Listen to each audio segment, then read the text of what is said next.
One ordinary day that has not been different from others, a summer Japanese is experiencing an incredible rebirth in an unfamiliar world. Now in the new body, he was destined to become not an average worker, but a person who would change the entire course of events in a foreign country. Instead of the usual shell, the new body of the heir of a noble family. An extremely pretty guy is shaken near the mirror, who is barely 10. Difficult and surprise is equivalent to the face when the fingers slide on smooth skin, pinch blush cheeks, and soak silky hair. The young aristocrat cannot get used to his bizarre reincarnation.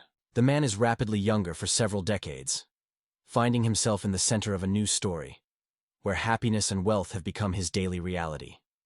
The world around is strikingly different from what he knew earlier, and now he is waiting for a difficult way to get used to a completely different life. The bright sun floods the royal yard, where the young hero leads a fierce duel with an experienced court warrior. Lightning movements guy win, forcing the opponent to admit defeat. The stunned warrior exclaims that it seems and cannot believe the boy's incredible skill. He acknowledges that the young favorite is able to own a sword, better than any of the greatest fencingers in the world. Inside, the young man preserves the soul of the same mature man from his past life, but for others he is Cain Carlier, a 10-year descendant of a noble family, which was famous not only for the skill in fencing, but also with exceptional talent in alchemy. With a look full of fatigue and skepticism, the guy states that he immediately had a lies of the interlocutor. Despite his young appearance, he is not so easy to see it.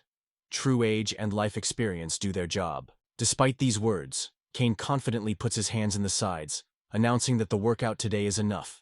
It allows the servant to do his own business. He sincerely thanks the young master and disappears from the yard.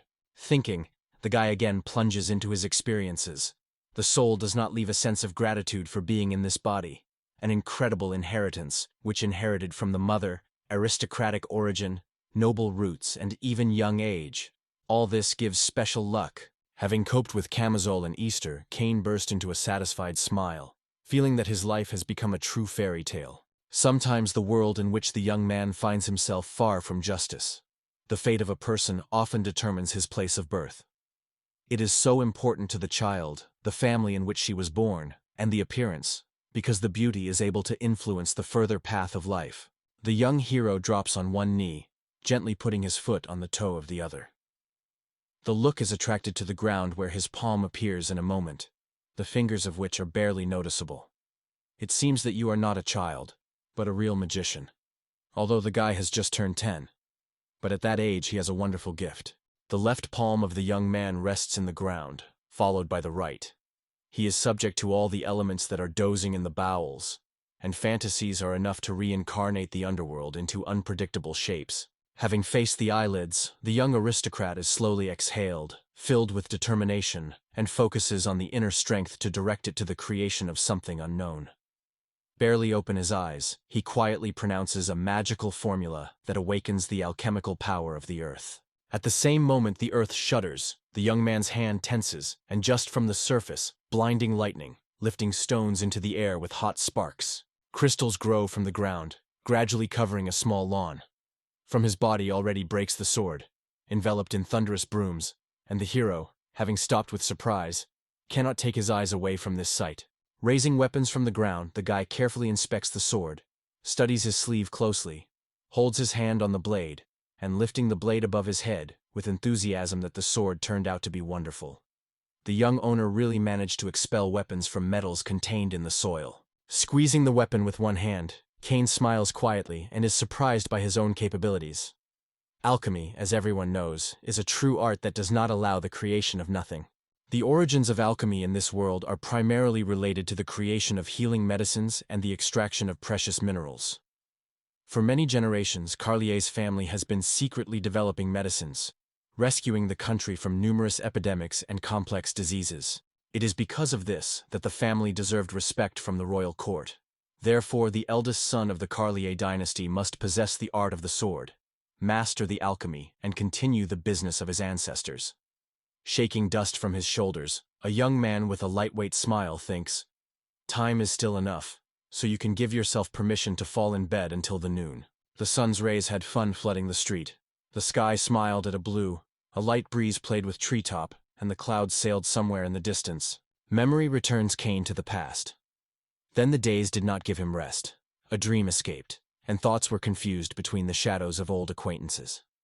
Landing for the monitor in a close office, he slid on the faces of colleagues, indifferent to his inner rebellion, and looked at the screen and everything that happened around. The world seemed hostile to him, and even his own life caused only immediately. The young gentleman stretched on the grass, staring at the endless sky, and thinks. Right now, when he could feel the coolness of the earth. Once in the evenings he sat at work, returning home only in the whims of congestion and fatigue. This existence seems even worse than just a hard life. In a new reality, there is an opportunity to develop harmoniously, and then the protagonist opens life without anxiety and unnecessary care. A perspective that cannot please his heart. The smile slides his lips, the eyelids involuntarily close, and the cheek touches a soft, pleasantly tickling herb. Life seems like a real paradise on earth, but still there is something in it. If Kane were a little older, he would already allow himself to miss a mug-2 in a tractor or relax with a drink at home. Suddenly, because of the dense shrubs and trees, a persistent voice arrives, which tirelessly sounds the young owner and searches him constantly. Suddenly, a dog's nose appears in the air, which stubbornly squeezes the boy. It turns out that the true purpose of his search was a hybrid of man and a dog, whom he searched all this time. Suddenly, a stranger jumps out of the bushes and notices Kane, who lies carelessly and rests on green grass. The indignation crying out of his breast, once again it is necessary to deal with a similar situation with a young master, and what to do next is quite unclear. The hybrid is stunning, throwing a call to the young owner, instantly tearing out from the embrace of sleep. The boy's face is a strange mishmash of horror and surprise. His eyes widen from surprise, and his head turns sharply towards a loud gamor, which broke his cozy noon rest. The guy, barely hiding the excitement in his voice, asks whether he really faces Zen, and then clips his eyes, trying to focus and return to the usual confident look. Finally, the guy notices the presence of Saint and is already going to speak, and is interrupted. The speaking dog extends the boy with water, explaining that he does not know the reasons for the appearance of a young gentleman or his intentions. But I am convinced that a sip of warm water will help to come to mind. The guy extends his hand and takes a vessel, thinking thanks to his servant. Disappointment and sadness hung in the air. The realization that there was no trace left of the idol, Kane had cleared to the bones. Handling his back on a roof trunk of the tree, he lifts a bottle of warm water to his mouth, hoping to make thirst and melt in his own thoughts.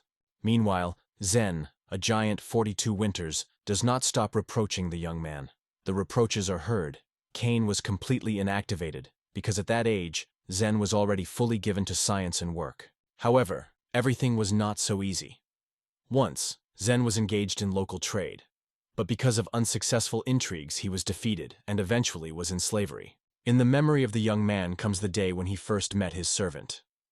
Among other criminals, he stood in shackles, looking dissatisfied with the surrounding vigilant, prickly look.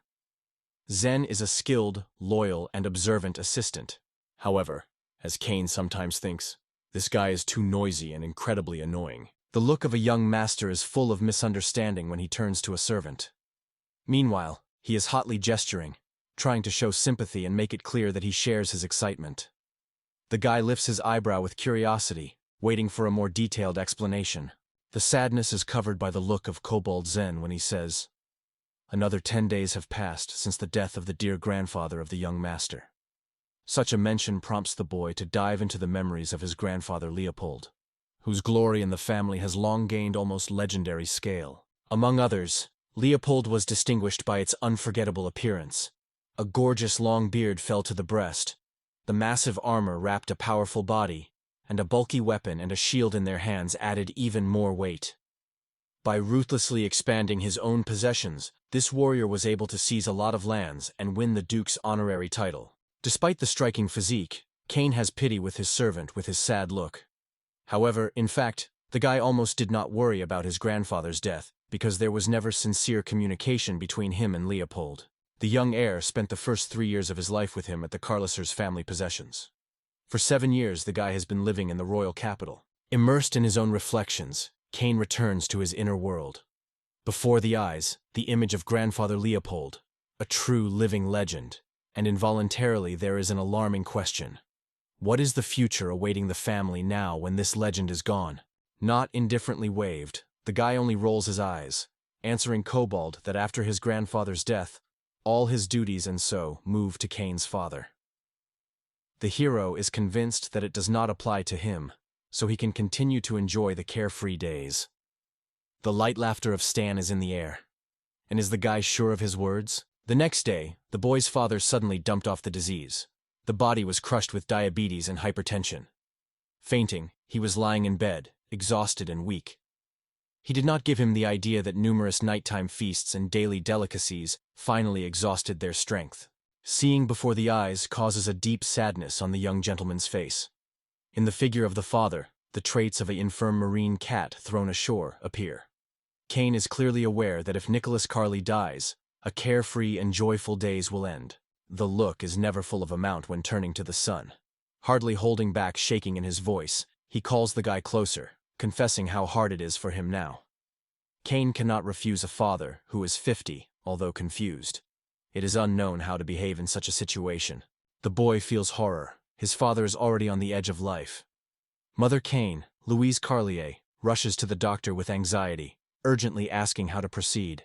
After receiving the question, a man with golden hair and glasses notes that despite the fact that the condition of a man Louise leaves much to be desired, there are no incurable diseases. Everything can be overcome. Let it take a long time. Dissatisfaction covers Kane from what he saw. This situation is not at all. A dissatisfied look slides in the picture that unfolds in front of him, and indignation explodes in the soul. Do you have to take care of your own father now? The young gentleman covers his face with his hands, sighs hard and barely swayed, covered with tremor. This reaction alarm. The man is concerned about whether everything is fine. In response, the uncertain, "Yes, all is well with me," but uninvited convulsions betray it, giving out a true condition. A joyful light flashes in the eyes of the guy, and they shouted with new light. The head disappears about the future that has not happened.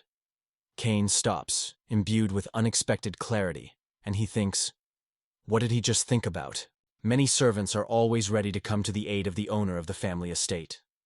Even at this moment, 3 lively maids surrounded Nicola. One gives him hot tea, the other gently wraps with a warm plaid, and the third silently watches that nothing is missing. With a joyful smile, the guy is rapidly going to the exit. Flying out of the room on the threshold throws a cheerful farewell to his father, gently reminding of not overwork and be sure to relax. The boy's father, Nicholas, says goodbye to his son. Smiling and enjoying the care of the maids, the man wishes a happy road with a light wave. Leaving the walls of the castle, the guy finds himself in the Hammer Market, where his shopkeepers welcome. One of the boys is happily sounding Mr. Can, inviting the boast of just brought blush apples, which are still shining in the morning dew. Another shop is located nearby. An attractive girl with wavy shapes and a bright bandage on her head has a fun guy to herself. They say, today he is waiting for the newly baked delicious cakes. With a smile on his face and inquisitive look, the young gentleman takes an apple into his hands and bites a juicy piece, saying that she likes to spend time in the estate. But, despite this, walks with a lively trade quarter seem much more attractive than simple kayaking.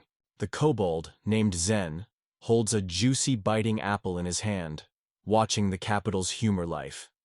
It is during such walks that the carousel of urban life is gaining momentum, and yet, there is an opportunity to taste real miracles. The noisy seller from the trading area notices the guy and exclaims that today in his store, really successful prey, a huge fish is already lying in his hands and waiting for it to be divided and delivered to the estate. From everywhere, life is raging. Crowds of people, humor, movement.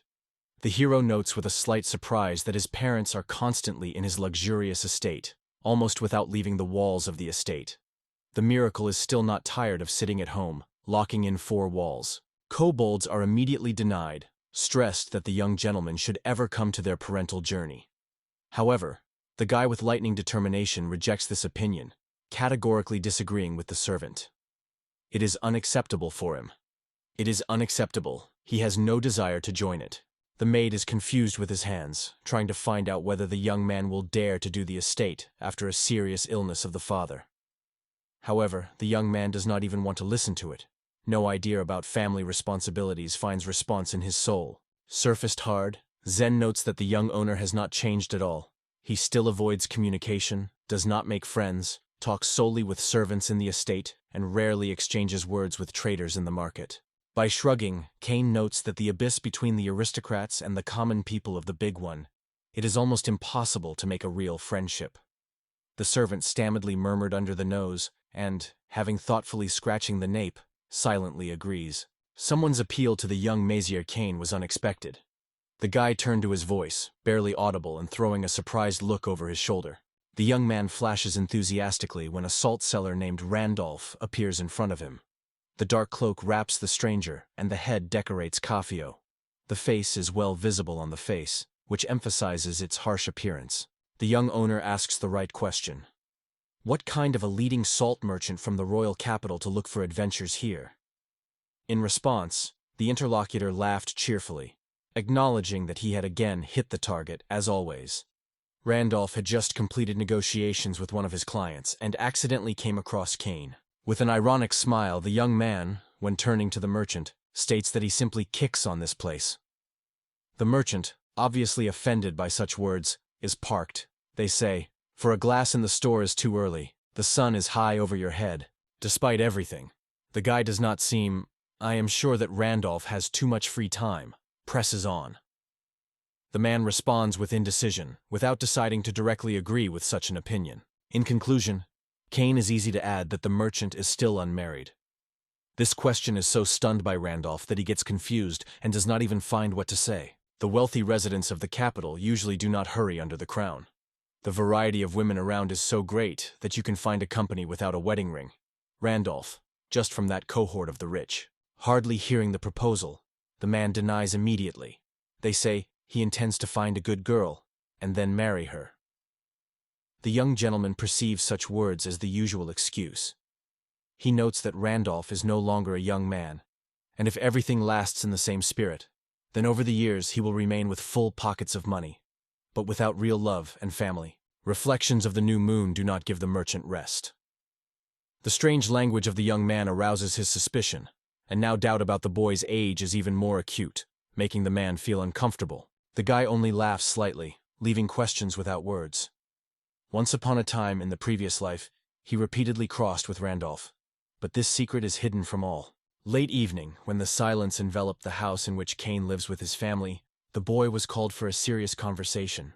Having knocked on the door to the parent bedroom, Kane politely asks for permission to enter. Hardly crossing the threshold, he fades on the spot, looking at his parents. With his arms crossed on his stomach, a man calmly reports that Kane has been waiting for Kane for a long time. Nearby, in a delight and kindly smiling, cozy mother of the boy, Louise. Seeing his mother with this smile and a sly pile, the young man instantly understands that nothing good heralds. With indecision in the voice, the guy turns to his mother, asking if she thinks of something evil against him. Only an instant of her reaction, and already on the expression of the face and the fuzzy answer, it becomes clear. In the air it smells bad, and parents seem to hide something. Suddenly, the father interferes, breaking the tense silence that hangs between her son and mother. It turns out that both adults have long wanted to talk to the boy about the former princess of the kingdom in which the family now lives. Parents are convinced that marriage to this girl promises a young man true happiness. Kane's indignation does not know the limits of this statement. In his imagination, the decision of the parents is nothing more than a profitable equipment and marriage at the rate. So the future of the son does not care at all. The young gentleman is offered to marry a full woman, a state, authoritative, but far from true kind. Kane does not attract this perspective. Even seeing the future bride does not want to see. Inside himself mockingly calls her a status mare. It is about to him as a nerves. 2 years ago, rumors of Kane's engagement with a princess of Ramra were already spreading. The boy's parents were fine to change his destiny for wealth and high title. Not hesitation to sacrifice his own child for the sake of profit and influence. The father persuades his son, convincing that the princess found a genuine sympathy for him.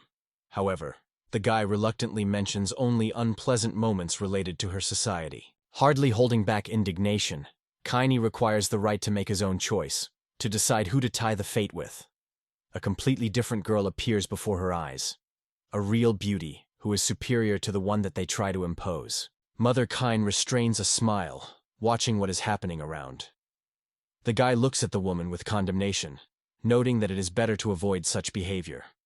Louise is just waving and assures that she would never allow herself to mock her son.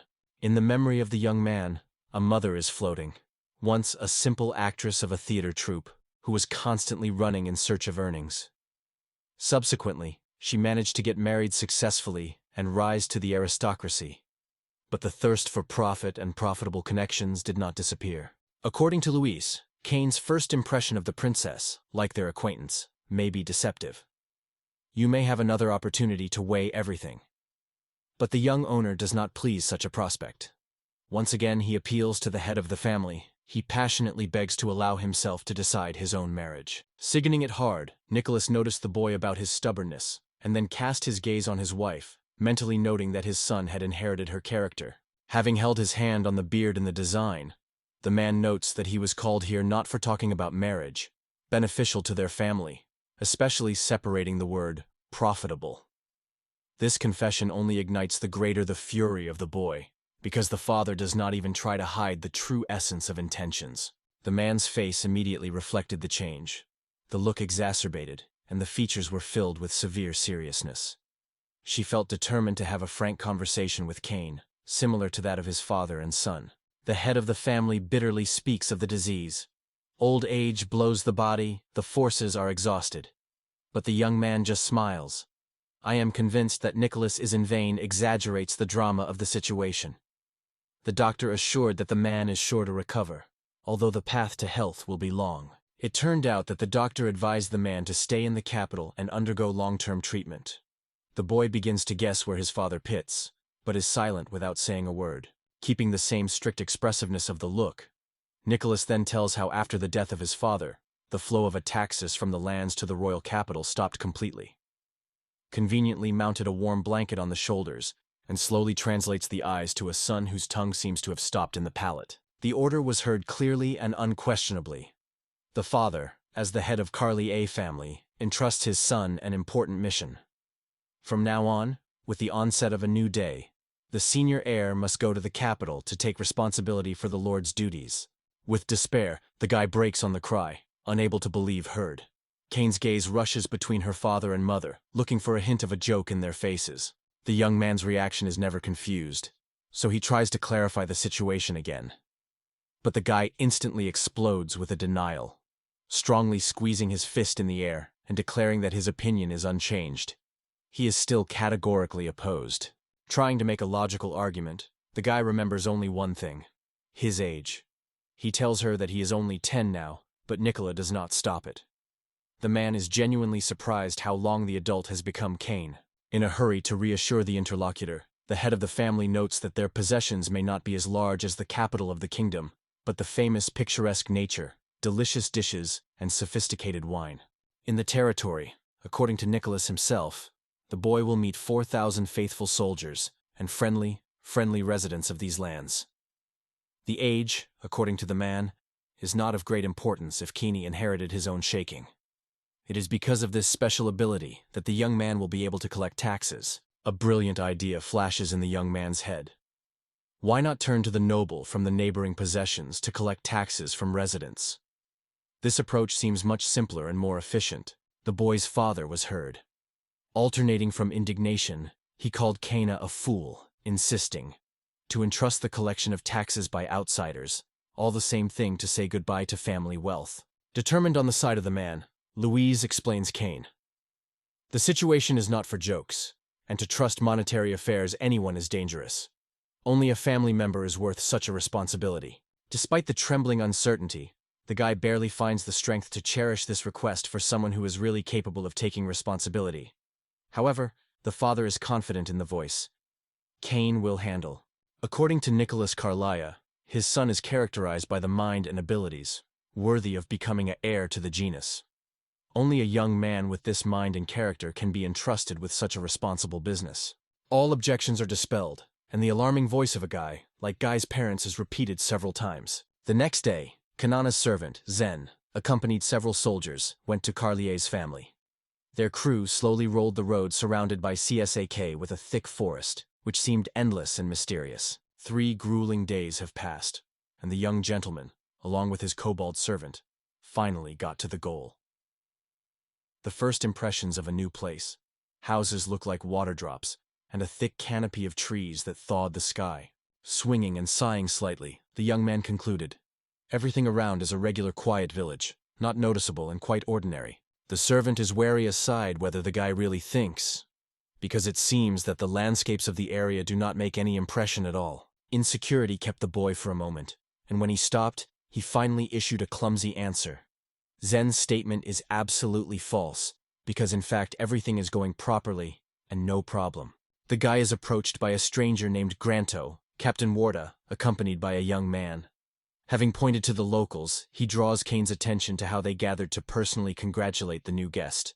Subsequently, the guy, based on the words of the grotto captain, learns that the locals are just crazy from him, because Kane is the grandson of the former ruler of these lands.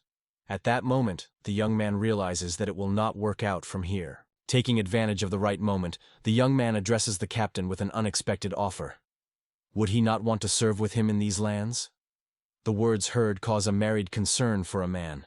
Confusion is read on the face, and the selection of the corresponding phrases clearly lacks confidence.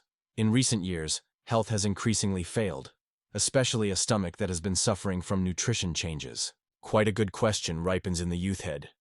Will he have to arrange a camp at night in these surroundings with his servant? The captain nod confirms. The locals have already been warned, and the tents are ready to meet the guests the next night. According to Zayn, this is only part of all that should be done. Servants need to prepare for a meeting with the new master. It is of great importance to them. In addition, Mr. Leopold emphasized that it is necessary to allocate time for personal affairs, so the reception will take place tomorrow at lunch. The sun has long hid behind the horizon, absorbing the sky with a dazzling darkness of the night. At a time when the camp was already immersed in carefree peace and tired travelers were resting in their tents, silence suddenly tore a shrill cry. From the dark, an alarming warning came from the darkness. The camp was on the attack of bandits. In a nightgown and with a cap, the servant of Xena breaks into the tent of the young lord, punching him with annoying exclamations, and hastily announced the attack of robbers. The sleepy boy, barely opening his eyes, tries to understand what happened. But unexpectedly Kobold is enthusiastically shaking him, and gently pulls him, exclaiming about the urgent need to run right now. The young gentleman is again wondering if they are bandits. These words of Zen quickly replies that Mr. Granto at this moment fights for hundreds of robbers. The embarrassed look of Kane wanders the tent in search of answers. A trembling voice breaks out. Did the bandits really invade their lands? After receiving the confirmation, the young man thinks in confusion why the uninvited guests needed to come here. The servant persuades the boy to focus on escape, emphasizing that now is not the time for stupid and inappropriate thoughts. But the stubbornness of the young man remains steadfast. He is convinced that 25 armed soldiers can easily cope with any uninvited guests. Kobold specifies. In fact, the warriors are much less than it thought. Only 20 remained alive. These words instantly ignite indignation and surprise that reflect in the boy's eyes. When asked by Kane about the fate of 20 soldiers, Kobold reported with heavy exhalation. The rest in the panic fled. The young man overwhelms. Is it possible for warriors to leave the battlefield so infamously like a coward? In the royal capital, fugitives warriors were hired. They did not have devotion or duty to Lord Kane, and no self-sacrifice and language went. Neither the pathetic salary nor the threats would make them risk themselves. After all, covered by fear, the soldiers just rushed to the side, saving their own life. Looking at the empty plate, Kane is anxiously thinking, will it all end in this way, and his fate is to die here, in the camp, at the hands of bandit attackers? The commander of the Metropolitan Guard, who was hired to guard Granto, did not throw the battlefield and did not escape. His family lives in these parts. Any attempt to flee the dearly costly, for the betrayal of Carlier's house, his loved ones would expect a gallows. 5 alarm knights looked around, but did not retreat, and remained in positions until Lord Kane fled from the village and found shelter in a safe place. Gathering all his courage and strength, the captain exclaims that victory or defeat is no longer so important. His gaze is stubbornly absorbed in the enemies who are about to fight. Robbers are alert. The axes and swords are firmly squeezed in their hands, frozen in combat racks. The weapon in the hand, the shield is determined forward. The guard commander rushes into the battle, seeking to overthrow all the opponents, even if you have to go with them into oblivion. Through the darkness of the forest, a young gentleman rushes the head, and a devoted servant follows. The calls and requirements of Zayn are full of anxiety. He persistently confuses the young man, demanding to speed up the step. Young thinks about what he heard. His father said that 4,000 loyal knights gathered here, and the hearts of the local were full of kindness. Like, these people will always support in a difficult moment, and never betray. The mystery is only deepening. Where did hundreds of robbers come from these lands, who are ruthlessly robbed by peaceful people? And how can it be possible to collect taxes from the villagers, if they are barely under the pressure of cruel attackers? Overcoming rocky embankments and inequalities, the young man in his thoughts fiercely squeezed his father, complaining about him with a damn foolish marine animal. He has already swore in the imagination, he just returns home. He will certainly take the old man for the anticipation of that ill-fated night. The feet of the hero are cleared. The remnants of strength are no longer enough for escape. The guy is barely able to stay on his feet, and, grabbing the tree trunk, he avoids falling into the ground. However, the desperate pursuit does not stop. The guy rushes further. This run seemed to continue eternity. Heavy breathing knocks down the rhythm. The legs are shaken. Before the eyes, everything blurred flaps of bizarre images. However, even through exhaustion, only fear breaks. It seems that the bandits who attacked the camp did not fall behind. Long running at random, the guy finally stops, grabbing his hand behind the tree trunk so as not to fall off his feet. In the breast, the heart is crazy. The breath breaks out. Kane's head is shimmering memories of the events that just happened. Only now, it finally comes to him. He really made him a local ruler. On the crew in which the young man arrived, the coat of arms of Carly A.'s family A was clearly carved. The robbers knew perfectly well to whom they raised their hand. According to the young man, where it would be wiser for the villains to not be in a clash, but to escape. In the end, the guy rushes to run away on stones and heavy branches, grabbed by horror for his own life. The heart is crazy, because the unknown intentions of the unexpected pursuers scares to the bears. No one can predict why these uninvited guests decided to attack. The exhaustion takes the mountain. The feet refuse to move. And the young man, exhausted, falls on the soft grass, losing consciousness. One only thought pulsates in the head. The escape forces is not left. And if it is caught, everything is over. A rough cry suddenly breaks Kane from sleep, forcing her eyes to open. Someone impatiently requires to get up immediately. It grunts dissatisfied, trying to understand who dared to bother him and what, in fact, he has demanded this time. Angry with such obsessiveness, the guy is sharply picking up and with anger exclaims to the one who has woke him up. Without holding back emotions, he asks to shut up and rushes to the stranger, trying to strike his elbow. The mysterious voice suddenly breaks off. The look overflowing stops at the person to whom the voice has just heard. Kin, barely audible lingering his lips, confesses that the sound seemed extremely strange to him. The darkness is gradually scattered with a bright glow of the torch. Throwing alarming views, the guy notices a nasty beard. He lifts the torch to the young man's face, looks and asks strictly what he is doing here in the middle of the night. Among all those who hid in the darkness behind the trees with burning torches, only one man notices. A young gentleman is not really a boy, but a little girl.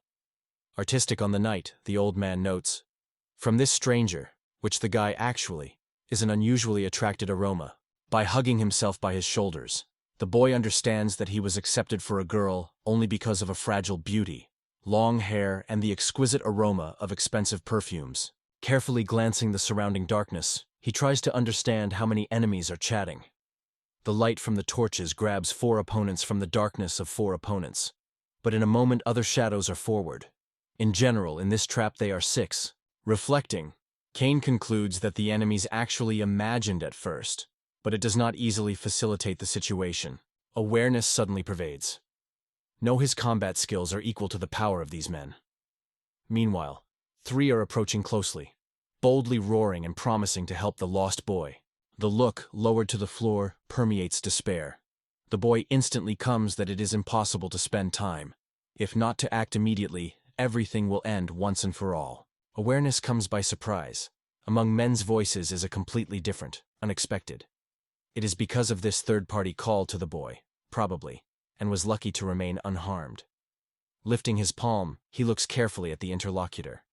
A clear plan of further action is formed in thoughts. The outbreak of memories tells the young man, "This land hides considerable deposits of iron." Squeezing the grass, he presses the palm of his hand more. If there is iron here, so Cain will again use his abilities. When lightning flashes at the guy's arms, their world shimmers with a mosaic glow, which is rapidly spreading. Strangers with fear throw their views around and, hesitating, approach Cain closer, asking if everything is fine with him and what is happening here in general. There is no answer from the guy. Both palms are tightly pressed against the ground, touching its surface. Awareness of lightning pervades the mind. Salvation is possible only through its own strength and hidden materials that will have to be used. Suddenly, the lightning outbreaks in clubs of explosive clouds that rise everywhere, causing panic among the armed torches of men. They are frightened, they wave their weapons, crying on the beginning of the disaster. The earth is about to explode. It is at this moment that Cain does not hesitate to take the opportunity. The guy cleverly chooses the branches of the nearest tree, with his feet, and breathes hard. The pursuers are crazy at the bottom. They are screaming. They lament for the disappearance of the so-called baby, and immediately rushed. Awareness of inevitability flashes in his eyes. The escape makes no sense. The pursuers are about to catch up. They have much more for their strength, and all their own stocks have long been exhausted, spending the last energy on a grueling running and a desperate attempt to escape from the robbers. The lips shrink from despair. No chance is left, and the rescue plan was never born. Suspiciously laughing, Chuck grasps as strangers come across traces that lead to a tree, even despite a spooky darkness. He only waits for the right moment when they dare to come closer. Their time comes up. None of them has no idea what the young owner is. Gathering all his power and energy to the heap, the young man touches the rough bark of the tree, and with his free hand firmly grabs the elbow. The eyelids are involuntarily lower. Exhalation accompanies tension. Bright lightning runs rapidly on the forearm, getting closer to the wrist. Gathering with the forces, the guy fiercely rushes into the battle, seeking to defeat the gang that attacked him. The earth shudders from the roar of explosions, which one after the other penetrate the space, and lightning suddenly hit the beard. Exactly what laughs, calling the young man a little girl. The boy's eyes are extended from tension. He whispers quietly the dreamy spell of transmutation, not looking away from the space around. Meanwhile, the unconscious attackers are swinging away with torches, in vain trying to catch at least some shadow. Their screams merge with the alarming hum. Everything around again trembles and flashes sparks. Suddenly, steel rods are erupted from the ground, flying up like lightning. They are rapidly grabbing the attackers, imprisoning everyone in a strong cage. Sleepy men only cry, rapper their fists on cold rods, in vain trying to get out of this trap. Finally, the young man descends from the upper branches of the tree, holding his head. His legs are barely keeping the strength. The escape has taken a lot of energy, and the magic, just used, was finally exhausted. The cage is surrounded on all sides by 25 iron rods, which are frantic with prisoners. Demand will, shake rods and raise a noise. Blood and exhausted, the guy tries to retreat at least a little to move on. Given the length of those rods, it seems that Cain could create at once a dozen, if not hundreds, swords at a time. He is convinced that no one is chatting around, and only then dares to move on. The movements are careful. Every step is not easy, but there is a feeling of rest and safety. For the second time, conquering giant cliffs, the guy grabs for every protruding rock, overcoming the unbearable weight of his own body. The legs have long lost their sensitivity, as if they turned into cotton wool, indifferent to the future. Fatigue squeezes in arms and stop. No option. There is no way back. You should go forward. Squeezing his shoulder, Cain wins acute pain after the icy crossing. Water is difficult to mature on dark hair and lingering clothes. Each drop pierces the body to the bones. The holid compresses relentlessly.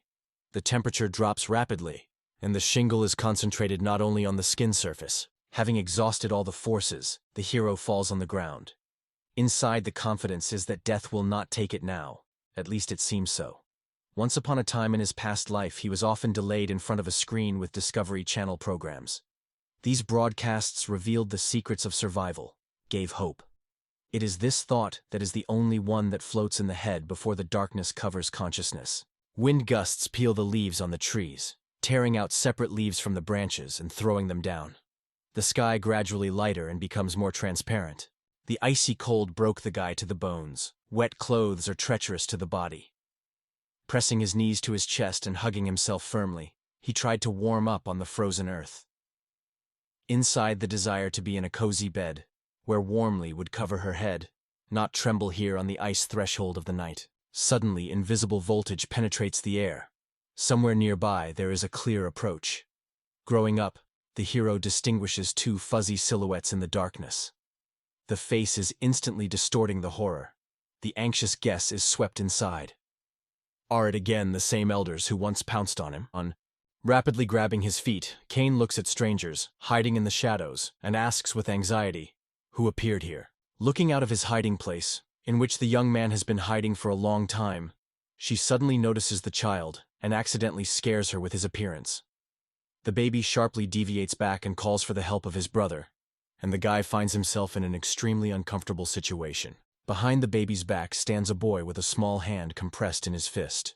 The determination glows in his eyes. At any moment he is ready to stand up for the small. A guy with a sharp hairstyle is sharply interested in who Cain is and what he needs in a foreign garden. The young man first gets lost, not understanding what kind of garden it is discussed, and in a moment he finally comes to awareness. Carefully choosing his cozy hiding place, in which he spent all night, Cain apologizes for the permission of the invasion. He confesses that he got lost in the dark, and that is why he was here. However, the words are interrupted by a stranger, reminding that he still has not heard the answer to his question. There is no hurry in Cain. Standing just in front of the guy, he slowly holds his palm from his top to another's head, as if comparing the height, and suddenly realizes that there is no difference between them. But only a mysterious stranger looks at Cain and quietly asks, "What is the matter?" With a smile on his mouth, the young gentleman clicks his fingers and mysteriously tells the boy about one extremely attractive offer. Some time has passed, and Cain with the boy exchange outfits. The protagonist at ease invites a stranger to leave new clothes. The confused guy asks in surprise whether the young man is not against such generosity. Nodding, the young gentleman extends the rest of her clothes and firmly states that there is no doubt about his choice. Stretching the boots, Cain has sincerely thanked the two strangers for their hospitality, and at night in the garden, as well as for the opportunity to exchange clothes. To a great surprise, the sizes of the boys coincide, so every detail of the new outfit sits like a pouring. All these tricks are intended only to make the young man merge with the crowd. Then his true essence will not be able to reveal immediately. A great strategy, even if it creates inconvenience for opponents. Friendly waving his hand, Cain leaves new acquaintances, leaving them in surprise. They are only surprised to watch and ask where he goes. In response, only silence is heard, and a mysterious advice for the boy. If someone asks for missing clothes, tell us that the forest fairy gave you a new one. After these words, only a quiet farewell remains. The puzzled face of the small does not hide the surprise. He still whispers something about the same age. But Cain does not hear any words further. Finally, through the thick thickets of the forest, the young man goes to the village that is visible on the hills. Several houses, surrounded by a fence, meet his gaze, and the guy steps up to them. The new moon carefully smoothed his brand new, albeit slightly tasted lax, successfully selected for masking. He considers his sophisticated exchange plan quite pleasing. Now no one in this way knows that they have a real aristocrat sent to these lands to collect taxes. Most likely robbers confuse a new acquaintance Cain with him and dare to steal the boy. But it seems that death does not threaten him. Most likely they will try to find out what is needed, interrogated, and according to the guy himself, will soon be released. The plans are still many things. For example, to find the estate of a grandfather of a young owner. However, the mysterious place remains unattainable mystery, because there are no any tips on the location or way to find it. Deciding that today the adventures will have enough, Cain first lies on the juicy green grass under the warm rays of the sun, intending to rest a little, and then ask the local about the location of the house. Rolling to the side, the guy closes his eyes, allowing the fatigue to completely wrap it. Calm and rest in the society of the young owner still remain unattainable. Suddenly, an unfamiliar figure materializes from the darkness, stops just in front of the guy, and he is in surprise to bring his eyebrows. She is interested in what he does in such a place. The guy breaks into a shrill cry and, covered with horror, does not even decide to find out who stands in front of him. In a panic, he involuntarily jumps from the hill, where he still lay, choking from tears. A sophisticated female figure covers anxiety for the boy, so she addresses him whether everything is fine with him. However, Kane sharply covers his nose and without holding back his voice exclaims, "Why does it so incredibly stink here as a donkey puss?" The girl in the uniform of the maid does not keep a laughter, and she, barely restraining, asks for a young owner forgiveness. She acknowledges that it is a pity that this happened, but you do not hide the truth in this place. Finally, the guy understands who scared him just. It was a maid with gorgeous long hair. He has passed for a while. The maid carefully applies a moist napkin to the boy's forehead and apologizes again. She thought that these were the next pranks of a local boy, who again decided to evade work. Kane assures that there are no images and anger. Meanwhile, she looks carefully at the girl and looks at her outfit. Considering its appearance, a man decides that the maid is unlikely to have more than 15 or 16 years. Neither spots nor freckles, just white, like snow, skin. Obviously, this girl is not a rural servant. The gazed look does not slip away from her, so she is curious with interest if everything is fine. A real check with a tricky interrogation on the part of the maid began. The wonder. She had never met in the village of Kane before. Having studied the boy closely, she immediately launched an unexpected reception. She reached out and slightly poked his finger in his cheek. From endless reproachment, the guy quickly loses curiosity. So, tired of continuous accusations, he asks the girl to finally stop. Despite everything, the idea works. The maid is wondering whether one of the parents of Kane worked in the Carlier estate. It is at this moment that the young man returns about the true purpose of the visit, to find his grandfather's estates. The young gentleman, not wanting to reveal true origin, chooses a short answer. Neither parents nor relatives work here. However, he is quite affected by another. Where did this maid learn about the estate? With his head proudly raised, putting her breasts forward and confusing her hands in the sides, the girl states loudly, "Of course he knows everything, because he works here." And now, she just ran to her parents before changing. The guy suddenly realizes, here she is, his opportunity. The thin and long fingers of the maid again carefully frame the soft cheeks of the young man.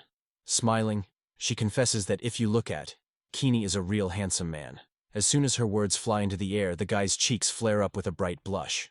Having discouraged, the young gentleman begins to wave his hands vigorously and hastily dismisses, insisting that he has shown the path to the estate as soon as possible. Thinking about it, the girl asks whether the guy really goes to the estate of Carlier, where she serves. Leaning closer because of the difference in growth, the maid wondered why the Kana went there if there was none of his relatives among the employees.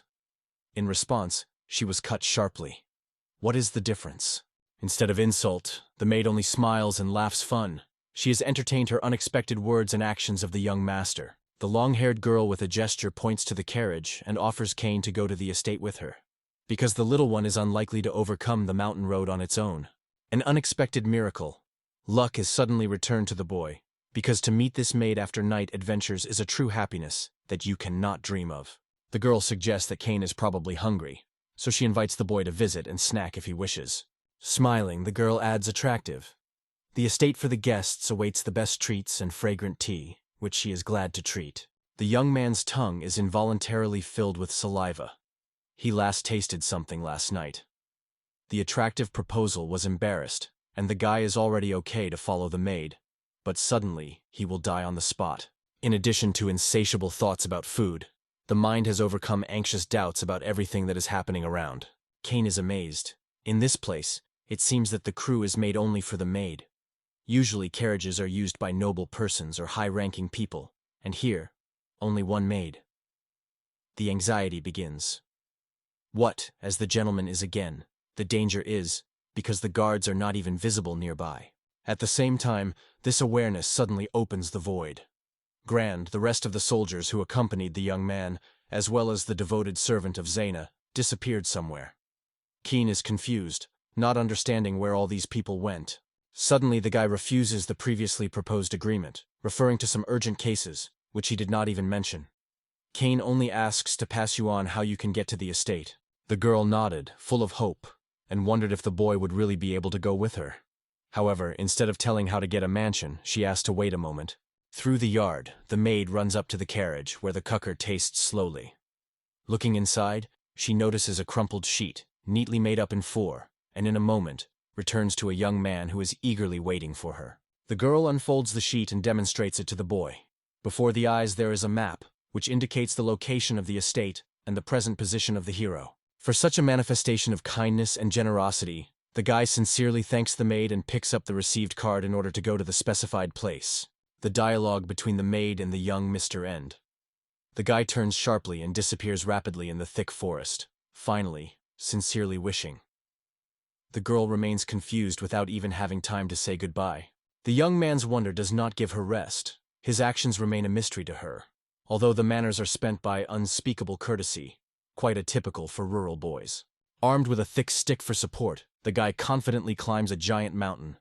His thoughts are heard around Zen, and suddenly everything subsides, and his friend can return to the camp to the rest of the fighters. Still, hunger persistently makes itself known. The new moon hugs her stomach, regretting his decision to give up food. Imagine draws a scene of tea comfort with a friendly and cute maid, and next, a fragrant pie that lures a sweet aroma. Rejecting unnecessary thoughts and focusing on the goal, the guy is intensely chasing his head with the pity of the lost chance to get to the estate more convenient. Suddenly Zen emerges from the shadows, in the nonsense of tears, with a wet nose and a trembling voice of pleading his young owner. With an unexpected exclamation, the young man sharply picks up, staring at the faithful servant with a stone likeness. Without a second, Kane in a hurry begins to apologize to Zen for leaving him himself, and fled. Suddenly, a mighty hand lies on a young man on his shoulder. The captain's voice comes behind. All this time, he and the soldiers search the guy. At first, Kane shudders with surprise and looked more closely, recedes, covered with horror, the blood brightly screaming on the hands and armor of the man. The young gentleman lined up the soldiers. Traces of dried blood still appear on their faces and clothing. Despite the obvious fatigue and injuries, they ask the boy not to worry about them, because the most important thing now, that Kane found. The captain admires all the events as a wonderful opportunity for intense training he has long dreamed of. At the same time, one of the soldiers looks at him with surprise, not understanding what can be proud of here. At the same moment, Kane catches himself thinking that, after the fight, the robbers have knocked out the remnants of common sense. Once again, he apologized. The young man gently carried his palm on his servant's head. Zen did not see any images or anger, perfectly understood everything that had happened, and sincerely accepted it. The look slides on the faces of the warriors. A smile blooms on his mouth, filled with warmth and relief. All remained alive. Everything went after a grueling battle. The happy accident brought this company at the foot of the mountain pass, and together they went to the ancestral estate of the Carlier family. Drawing up in his usual outfit, the young man grumbles dissatisfied.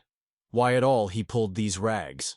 However, Zen suddenly points out that Kane's current look to his face, and this is the image that suits him the best. The captain of the Grantov Guards bows in a respectful bow to Lord Kane, pleading for forgiveness and recognizing that it is because of him that the guy is forced to survive all these fears. However, the young man is not angry, sincerely thanks the captain for the dedicated service, and assures that the guard fulfilled his duty with dignity. Exhausted, the Grant does not stop and does not look, firmly stating that it is not going to buy its guilt. The guy suddenly stops and asks why it is impossible. The silence prevailed in response, so Kane noted that such a reaction should be thanked for fate.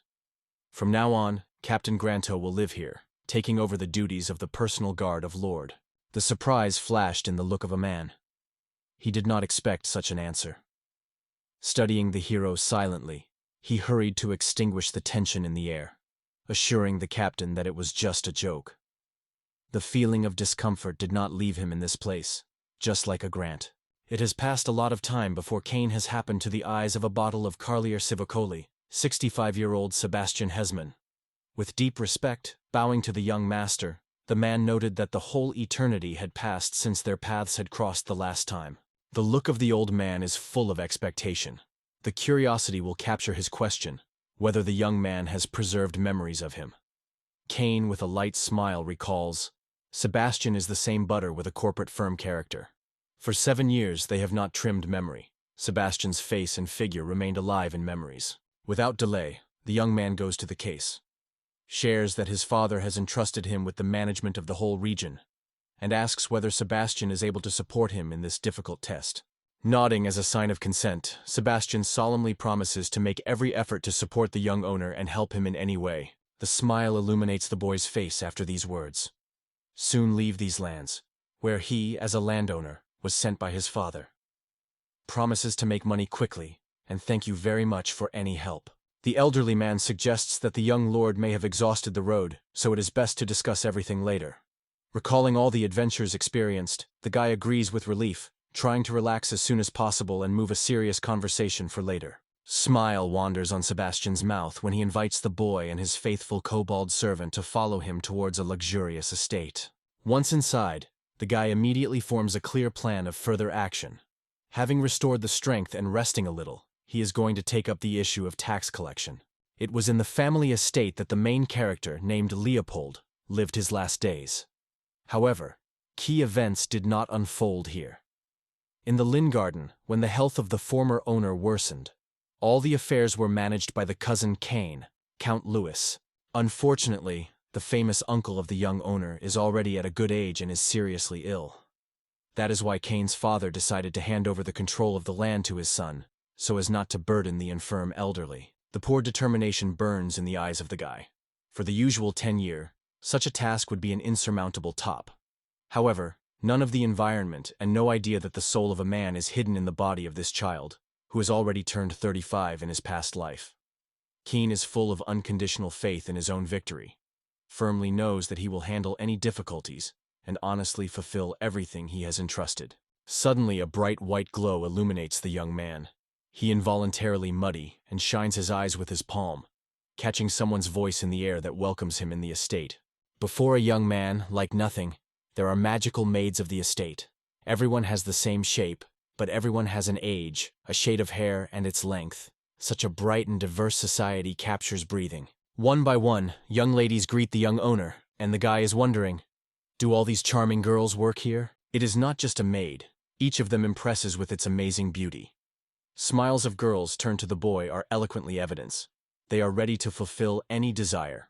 Among the maids, which are mostly about 20, very young girls occur. Some of them look for 5 or 6 years. He does not fit in his head with a young man, as such a baby can work on the owner's possession.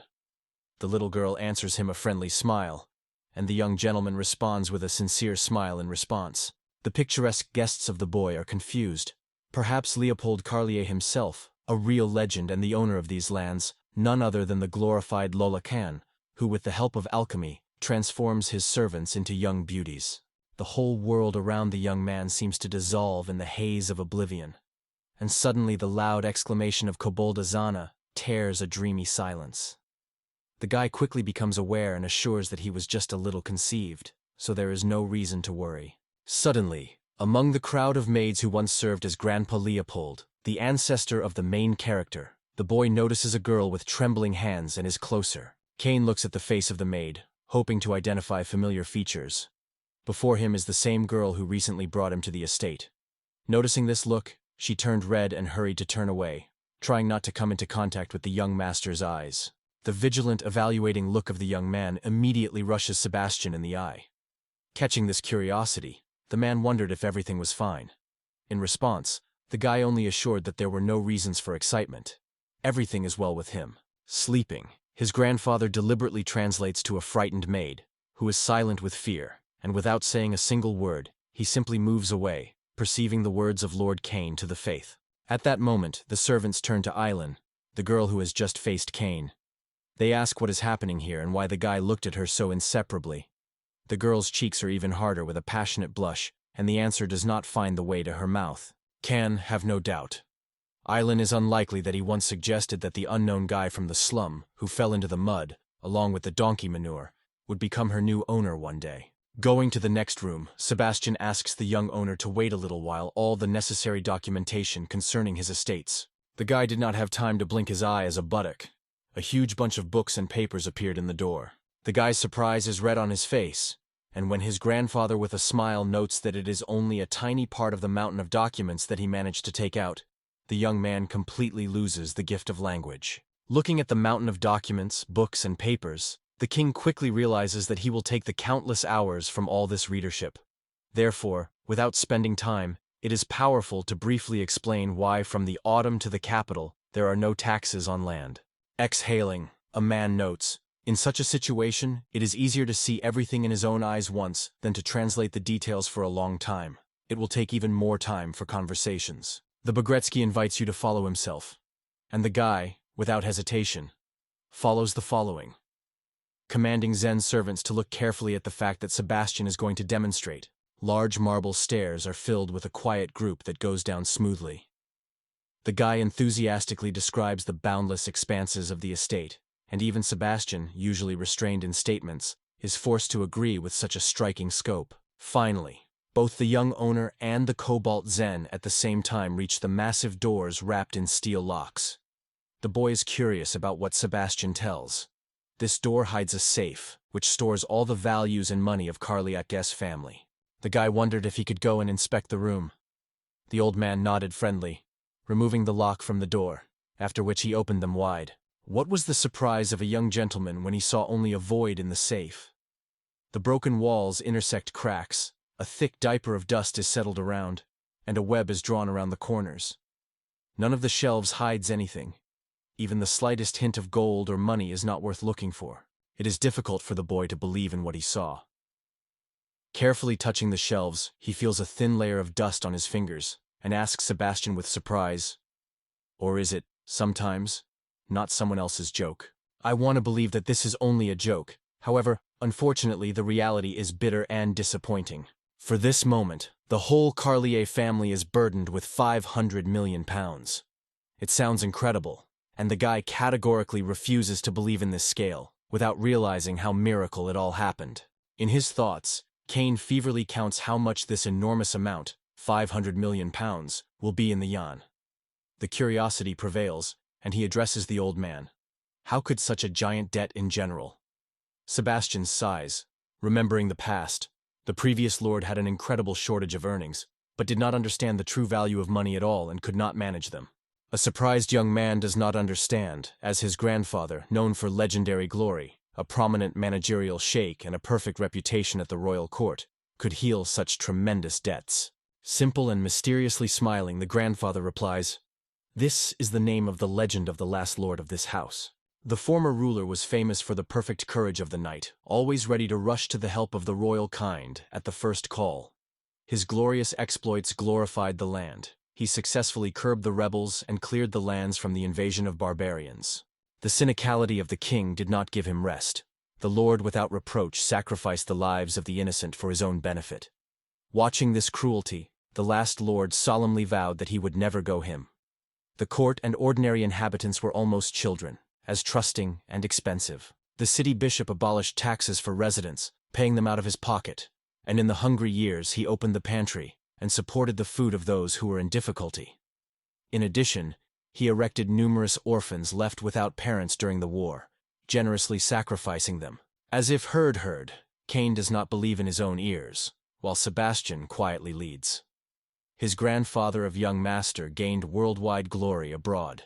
Traders from all over the corners sought to meet him personally, competing with each other to offer their goods at the best price.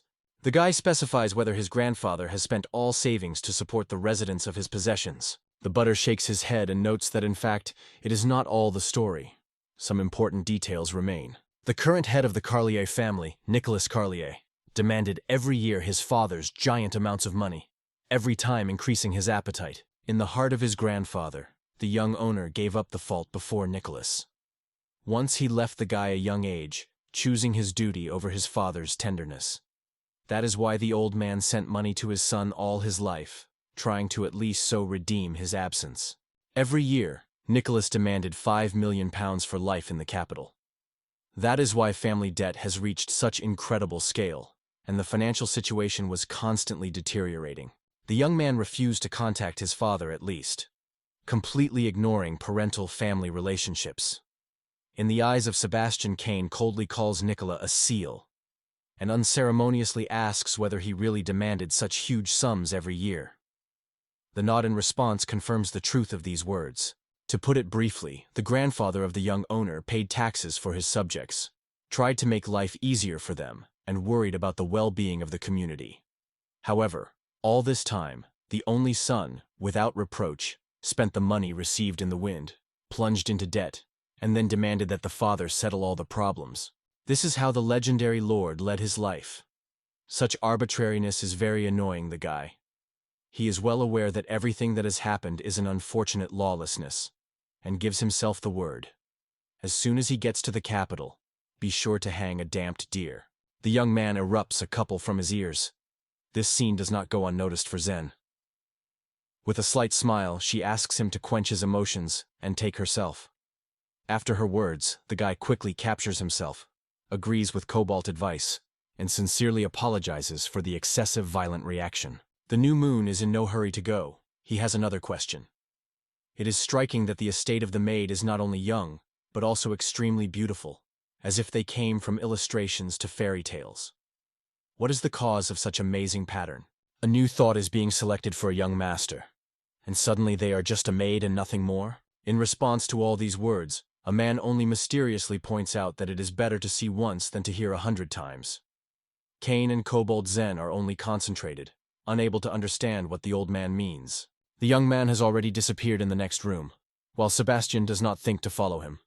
His attention is attracted by the boy's servant. The confused Cain carefully asks what he should do next. The servant says loudly, "Then he is here, because this path is only accessible to the Lord, and therefore, only a young master." The guy persistently explains that Lur does duties only temporarily, but all his arguments are in vain. Seeing that the situation is not changed, the guy finally gave up, to go nowhere and put up without choice. Zen receives an order to stay in this wing, and the Brown warns the young owner of danger. In unknown walls can chat anything. Narrowly shaky Cain's eyes penetrate the space. Turning to the servant, he notes, "There is no monster there. Why be a guy to beware? And even if something brilliant or supernatural happens, it will hardly become a deadly danger to the young man." In front of the massive door, the guy looks around again, gathering all the determination in a fist. With unexpected force, he opens them, and suddenly fades, struck a spectacle that unfolded before his eyes. The mansion remained unchanged, but it was only necessary to cross the threshold, as a completely unfamiliar picture unfolded before his eyes. The space around the strikingly contrasted with everything that had to be seen earlier here. The gorgeous interior is striking with the perfect cleanliness. A refined chandelier descends from the high ceiling of the second floor. Order prevails around, and the windows are decorated with carefully assembled curtains. Looking around, the guy comes to think, this place really resembles a woman's wing. Everything around only enhances this impression. As expected, the guy effortlessly solves the situation. 4 girls are located around the table. They drink tea leisurely, eat flavors, and have a lively conversation, until the young gentleman remains out of their attention. Noticing the guy, the girls involuntarily flashing shyness and confusion. Everything is written on their faces. The young man in response raises his hand, trying to say hello to them, a friendly wave. All this happened as the servant rushed to the side, leaving Cain himself in the middle of the hall.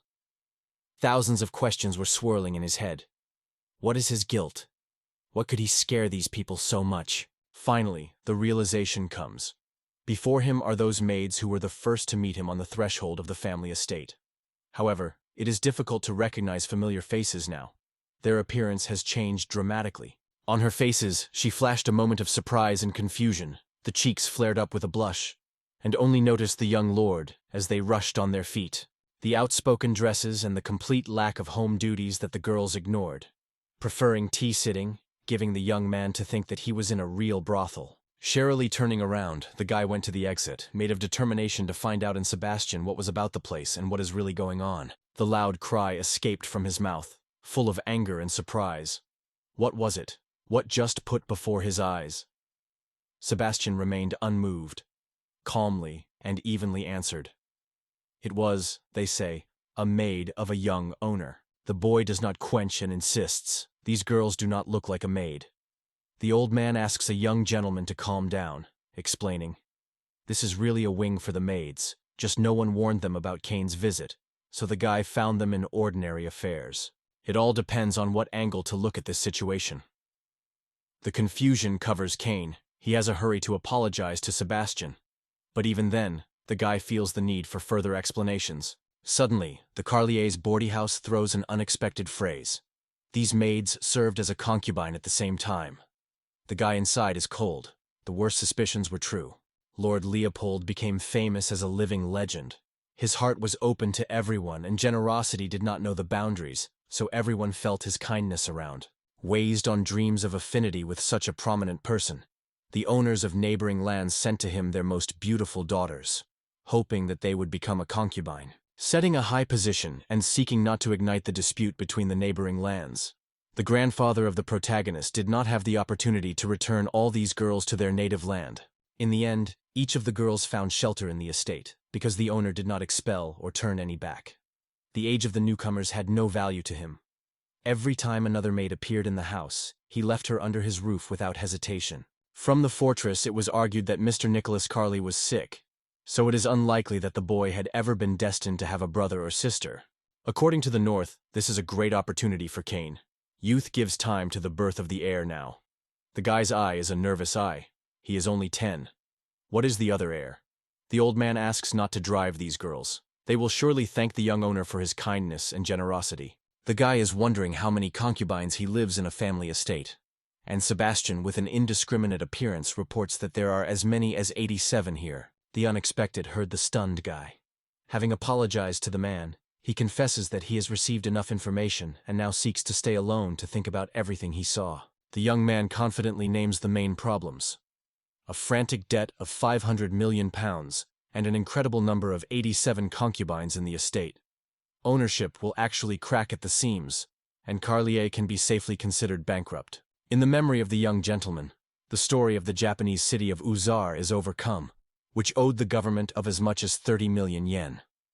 The amount is still hanging, and the final payment is planned only for 2027. Kane is thinking, how much effort will you have to make in this world to pay for all their debts?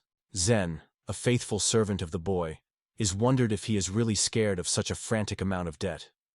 In response, the young master breaks into a cry, confessing that he has never held such fortune in his life and does not even imagine what to do now. The police officer is hastily trying to reassure the young man.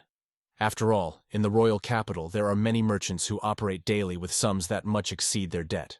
Zen insists, first the boy should eat well and rest a little, because they do not say in vain, the morning is always more difficult in the evening. In the end, the Kubli gives the boy the right advice.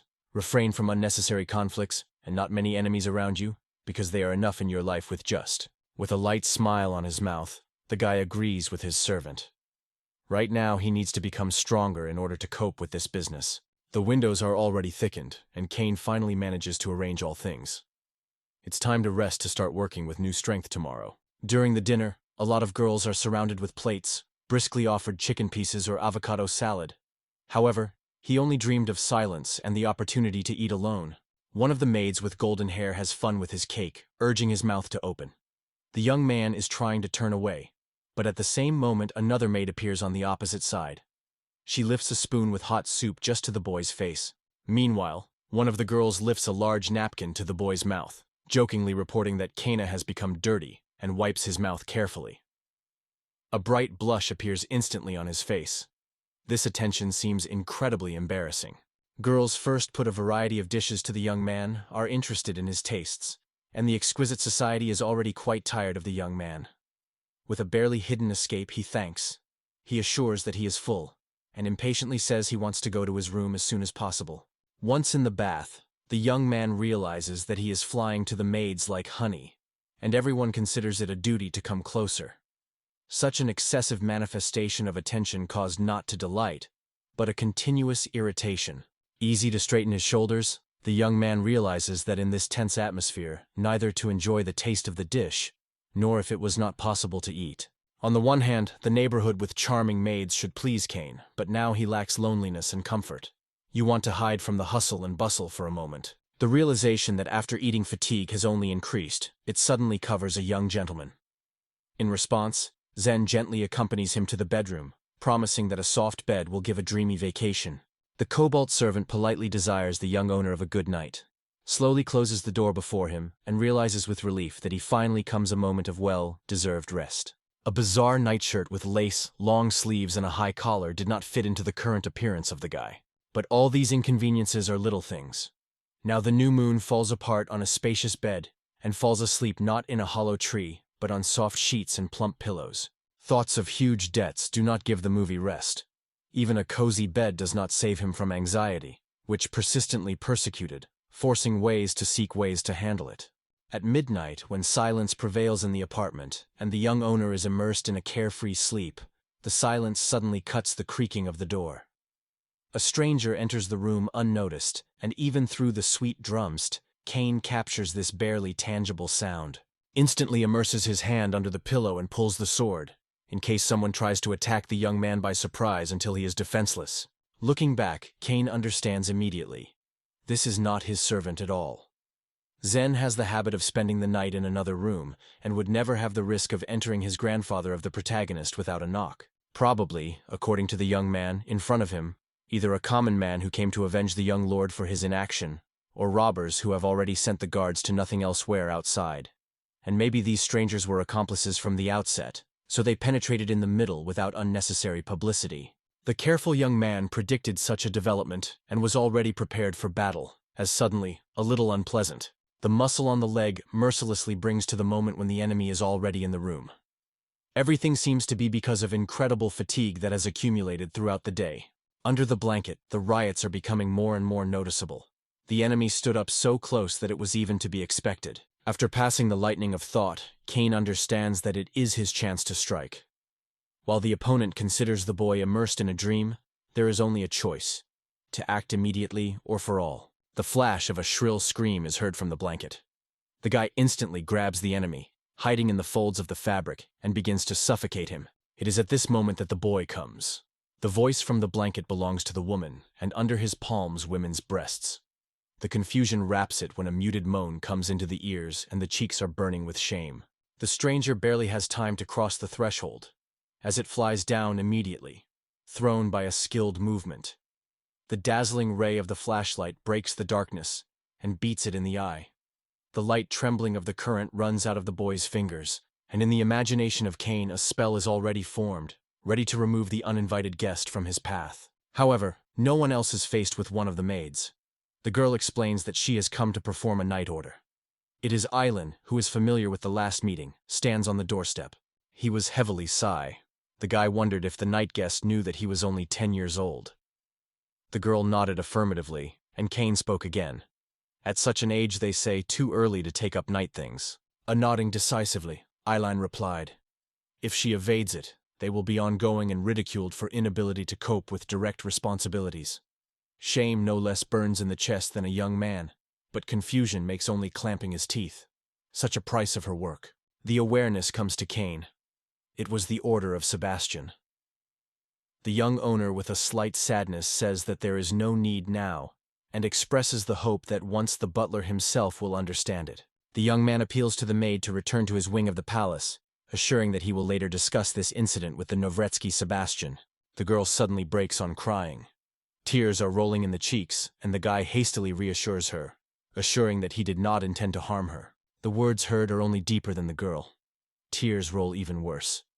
The despair squeezes the heart, because the guy is not going to do anything, although it is for the sake of it that she came.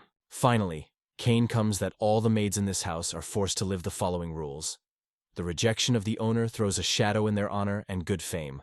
Almost whispers, the guy asks the girl to lift her head. Her eyes full of tears are greeted by the young man's look, and his cheeks are covered with tears that she barely restrained. He has a hurry for his sharpness, because he did not recognize who came to him so late. With his hand to the girl, a young gentleman reminds you that a piercing cold prevails at night in the expensive, and it is so, just sitting on the floor. So easy to get sick. He invites Elen to fit next to him on the bed. The girl, depressed by a young lord, cannot calm tears, though less. To discharge the tension a little, Kane appeals to the maid to name, and learns, her name is Elen. The young man already guesses why Sebastian had sent this maid to him. After all, Kane could not look away from Elen in the morning. and no other girl he met has aroused such interest in him. Quietly putting her hand on her shoulder, she is interested in whether other maids about her stay in men's rooms, and the skinny girl assures that yes, everyone knows about it. Feeling that it is not possible to release the maid immediately, the young man invites the girl to stay and spend the night with him. The bed is so spacious that both Elen and its companion can be located on opposite edges without any obstacles, without interfering with neither themselves nor each other. The light blush touches the cheeks of a young maid, and tears gather in her eyes. Uncertainty encompasses the boy, so with a confused look is interested in the cause of new tears, and again tries to comfort the girl until her eyelid closes. The eyelids do not listen to him. The dream runs. What secrets, dreams, or fears hide in the heads of girls of this age? Real puzzles. Perhaps the years spent in such a place overcame their perception of the world, distorted reality, and added a special view of life. In the soul, Cain remained the same old as he was in his past life. The real changes were hiding only in his feelings. Now he frankly demonstrated respect and attentiveness to Eren. His heart has long been aware of life wisdom, but the young body did not in any way correspond to the experience that even a few lives would be enough. About the night spent together, it is not possible to dream. It is physically too young. The morning sky is just clear, as Elen opens the eyes first. Throwing away a soft blanket, the girl smiles in surprise, not believing that she could so carelessly plunge into sleep. Looking at her clothes, and in a hurry hiding under the blanket, the girl suddenly realizes the night passed calmly. Nothing happened between them. And from this, the situation seems even more awkward and depressed. For the first time in her life, dividing her husband with her husband, Elen felt some excitement, but fate ordered differently. She got to the estate just when the grandfather of Leopold's main character had already lost a thirst for bodily pleasure due to age. The events she carefully thought about the day before now worry the girl's soul, and Cain, not even knowing her anxiety, sleeps peacefully with a carelessly pure expression. Dawn barely shining as Elen appeared in the women's wing between the maids. The threshold did not have time to cross how the maids surrounded it, throwing questions about the details of the night. One of the excessive curious servants, without holding back her curiosity, puts the girl in an extremely uncomfortable position, asking if she had deprived the guy of the innocence of that night. Elen's cheeks are burning like ripe tomatoes, and words get stuck in her throat. From embarrassing the girl, simply does not find what to answer. Maid's aid is addressed by a girl named Gertrude, reporting that Linda, a blonde with two playful tails, poses quite inappropriate, even vulgar questions. In response, Linda notes that in fact, Gertrude that night sought to go to the young gentleman instead of Ailey. Hearing this, the girl immediately blushed and hurriedly began to justify, assuring that she did not express anything like that. Linda does not slow down. The questions about what kind of complex is a young man, whether she managed to give him pleasure, and whether they gave their passions alone. One of the maids in the room, twisting, advises Linda to wash her mouth with soap after similar words and questions. The doors open sharply, and the Grace maid enters the room, falling asleep Elen with compliments. She enthusiastically notes that the girl is quite fortunate to be the first to be in the bed of a young man, but adds that now she has come to others. Three ladies looked at the maid who had just appeared in the door. She is not frankly not loved here. Grace, using her advantage, often humiliates others. Continuing her speech, the girl with irony notes, the real reason is that Elen was just lucky. The young owner bribed her lush and attractive breasts. But if everything was fair, the championship in the bed should belong to richer concubines, not beggars as Elen. Of course, such loud words are not at all liked the girl. The fed eyebrows express her dissatisfaction, which Grace laughs in response, joking that she has only made a compliment to the service figure, so there is no reason to outrage. The girl is not called to be encouraged, because Mr. Cain's affection is a simple accident that has nothing special. The slender figure of the scarlet with two strands that fall freely near the face, and the high tail confidently intercedes for the girlfriend. A cheerful laughter breaks out of her mouth when she assumes Grace is just a clear and envied, because Mr. Cain never even looked in her direction. The servants of the girls stated that they were personally summoned by a young gentleman, so they did not intend to waste their precious time with failures. 5 days since Grace, along with other aristocratic families, have been tasked with Mr. Cain. In the kitchen, Eren with girlfriends washed dishes and spread cutlery. Gertrude notes that, of course, girls never leave the wing for a long time, which is for the first time someone is missing so much time. One of the maids does not give rest to an alarming thought. Something happened to them, otherwise why they don't return for so long. You can find out where they are and what happened to them only one way: to ask a young gentleman in person. This idea is absolutely not liked by others, so Elen herself revealed the initiative and announced the advice of one of the maids. Once in Kane's office, the girl immediately learns about the fate of those who disappeared 5 days ago. The young man calmly replies to her that they had already been crossed out. The confusion covers Elen, and she immediately tries to find out what is happening, and she is also interested in whether the missing maid will return to the female wing of the estate. The young man tells that he showed a commitment to her girlfriends, maids, girls from wealthy families, and even daughters of merchants in the capital. Hearing these words, the girl covers true horror. It seems to her that Kane will now give her into the hands of merchants, and she is already preparing to deny the boy strongly. However, he interrupts her, shouting her to calm down immediately. The young man approaches the girl, and with intense seriousness asks her to listen carefully. He trusts Elen with a secret. His family's possession is balanced on the verge of a financial catastrophe. In fact, their farm has already gone bankrupt, although this word has not yet broken out of his mouth.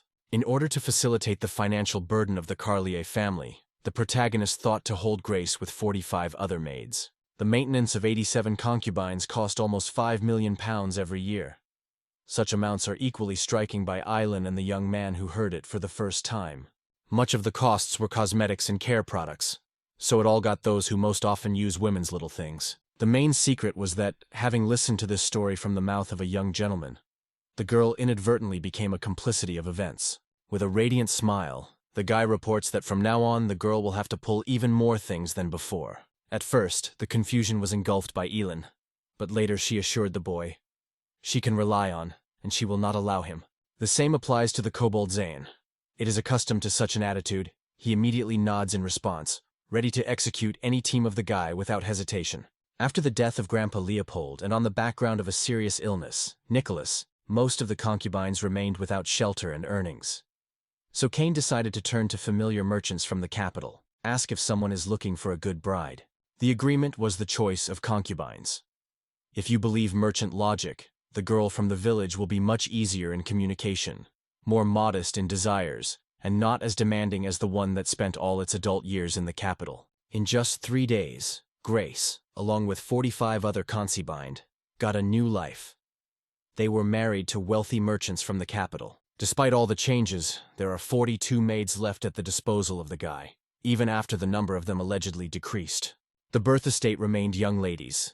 2 of them were only 15 and 16 years old, and 1 was barely 10 years of age. All girls were at about the same age. Of course, the guy is able to make another reduction, but such a step can provoke a rebellion among other families against Charlie and young Lord. It will really be easy to curb this, but the guy does not want to deal with the consequences, because there is enough worry. In addition, Kobold Zen has not been warned. It is not necessary to voluntarily call even more disaster. Rejecting these doubts, Kane shifts attention to girls who are still in the house and thinks about future ways of earning. The family estate has now settled the maid of the concubines, Sebastian, and several guards who are given a young owner. According to the guy himself, leaving them here is not the best option, because these elderly people have long been 50. Captain Granto returned to the capital with 4 more young warriors, but from the whole company, only the former kobold term remained away. The guy looks carefully at Saint and is wondering if something is wrong with him. In response, the young man critically points out that the servant looks not convincing in his outfit. All the appearance is confused. The servant cannot in any way get out of where the guy plows, and he hurries to justify himself. They say, even a minute for dressing did not cut, so lacking time. The new idea ripens with a young man in his head. He places a special assignment on the saint, who is already determined to fulfill his master's will. First of all, the kobold will have to be tasked in the library, carefully sorting all the books. Only the volumes concerning land management should remain in the repository, and all others can be safely removed. With this task, the Zen will handle without unnecessary effort. The keyboard also receives the key together with a convincing assignment: to store not only the remnants of the father's things, but also Carlier's family jewelry. Kinda appeals to Xena to estimate the cost of each relic at his own discretion. Returning his thoughts to the capital, the young man remembers an important lesson. The servant's look sees everything through. You will not deceive him. That is why he has now relied on Cobalt. Carding a wave of inspiration, Zen with passion invites the boy to trust him, solemnly promising to solve the task on his own right now. Immediately afterwards, Kine releases his servant. After solving this question, the guy stretched, relaxed, and already intended to check his things, as suddenly a frantic thunderstorm broke out outside the window. The sky cut a lightning flash and a downpour in the yard. Opening with the obvious dissatisfaction with the massive doors that led to the exit of the mansion, the young man shed angrily. From the sky, suddenly like a bucket, a heavy rain shed. It is at this moment that a young gentleman appears behind the shoulders of a young gentleman, and a quiet, but in a convincing voice, reminds of the recklessness of going out under such a drain. Outrage through the destroyed plans no longer subsides, so Kane agrees. Frost perks the young man to the bones. The cold in these parts is more fierce than in the capital. The grandfather does not hesitate, and instantly throws a warm blanket on the guy, and then he quickly escorts to his room so that he warns. Conveniently resting in a chair by the fireplace, the guy is still barely holding back the trembling, dissatisfied with the weather. Sebastian extends a fragrant cup of hot tea, and Kane agrees with relief. The 10-day rain suddenly struck Mr. Kane's possession, causing them significant losses. The fierce pressure of the flood leveled with the ground with dozens of villages, but the most evil was the composition with the harvest harvested in the fall. He was ruthlessly washed with stormy water. The view that slides on the map, where the crosses denote devastated downpour areas, hints at the terrible conclusion of the boy. All this is a real nightmare. Now, being bankrupt, and with nothing, Kane is clearly aware. He seemed to get into the game from land development, which begins immediately at the highest level of complexity. In addition, no one is able to guarantee him safety. The young owner does not even have any idea when the robbers again decide to attack. Without a penny by soul and burdened with tremendous debts, the inhabitants of these lands do not see any hope in the new owner. In addition, a man is deprived of the support of loyal vassals, so he lacks a true support. The hopelessness seems inevitable if not exclusive knowledge of the hero in alchemy. On a silver tray, the maid is carefully presented by a kettle and mugs of a panel tea to a young guest, who is left alone, and the young man politely refuses the proposed drink. Kane asks Sebastian and leave him alone. Both without delay make his request and quietly leave the room. Now the boy is keenly lack of knowledge about these lands. If at least some of the secrets of this region were revealed, it would be much easier to get out of the difficult trap. For example, the screen with the condition of the territory would not hurt at all, just as it is implemented in video games. Kane only dreams of being able to create something like that. The bright flash of white light suddenly spills around the guy, forcing him to be tomb and cover his face with his hand. The confusion overflows the soul. The source of this glow is completely unclear. Barely opened his eyes, the guy is surprised to notice the screen that he just said. All the necessary information is collected here. The population is now 780,000 people. The level of faith of people is 37. Personal reputation is 21. The protection against floods is 32. And the trade indicator is 11. Suddenly on the guy's shoulders there is a tiny elf and explains, before the eyes, the visualization of the current state of the possessions of the Carlier family. The guy sharply drops a small creature from his breasts, throwing a sinister look at her. Rough, with notes of threat, asks who it can be. The little fairy has already settled on the opposite shoulder, crossing her arms on her chest. Having given confidence in her voice, she said angrily that she was not liked by her appeal. In no way she would not tolerate such tone in this place. The young man examines a little girl with wings and suggests that he apparently a butterfly. The fairy is angry in response, reproaching for such rudeness, because butterflies do not talk. In addition, in her opinion, Kane could show a little more tact and call at least a butterfly, rather than Miles. Having swirled, the young gentleman looks carefully at the long-haired fairy and is wondered if she is some insect. In addition, it is cool to ask a strange creature to get away, because it is enough affairs and hassle without it. It seems that all the words of the mysterious guests seem to him stupid inventions. The little fairy with despair raises his hands to the face, closing his eyes. Its upset is growing. Saving the boy from death, the charming creature never heard a word of gratitude. The young man still does not fit in his head. He never even remembers that he can see her at least once in her life. The look slides to a volatile being. With a smile he throws that the joke really succeeded. The young man still does not notice the true divine presence that stands right in front of him. With a smile on her mouth, the charming fairy reveals a wonderful secret. In fact, she is the mother of Carly's lands, and her name is opposed. From the moment Cain proclaimed the new ruler of this land, Opria gave him a blessing, which would be the key to mastering new possessions. The news of such goddesses is heard for the boy for the first time, and Cain does not even have time to complete the story how the fairy sharply interrupts him, indignantly mentioning, the boy does not even remember how Oprus once saved the young owner in the forest. In children's memory, an image appears. In the forest thicket, exhausted and unconscious, he suddenly heard someone's voice. That unexpected call pulled him out of sleep and returned to reality. Finally, Cain's memory floats out an obsessive voice, then an unfamiliar and unexpected. It was he who took the boy from sleep in time, saving the robbers who were hiding in the forest that night. Nevertheless, at that time the guy is still inclined to consider only verbal hallucination caused by fatigue. The words heard then seem to seem only another delusions of his exhausted mind. The small fairy, having fallen, captures these thoughts in the mind of Cain and is indignant. No, it is not delusions and no hallucination. Surprise covers the guy. Amazed, asks a small creature how she managed to penetrate into his reflections. Laughing, Oprea gladly reminds that she is the same goddess, not someone else. Seeing realizes that getting rid of a new acquaintance is not so easy, so again he asks what this magical creature wants from him. Oprea, the goddess mother of these lands, will again speak, wishing to return to her possession of prosperity and his former greatness. Having realized the intentions of a small winged creature, Cain appeals to her to snatch him out of trouble, because the deity is so striking to contemplate the flowering of these lands. But in response, he hears the refusal. The fairy insists, which has already done more than enough for him. Do not immediately realize what the deity will go to. The young man looks around. But immediately before his eyes, there is a screen where all the information you want appears. Feeling his desire to see with his own eyes the outlines of her new territory, she created this visualization specifically for him. With his hands in hopelessness, the young gentleman complains, this panel is unlikely to give him any benefit or provide money. So, without spending time, he appeals to the fairy for a request, to give it a legendary, time-tested ability, which guarantees rapid enrichment. In a hurry to destroy the guy's in vain hopes, the fairy explains with regret. She does not possess supernatural forces. However, he is set to offer wise advice and share his own experience.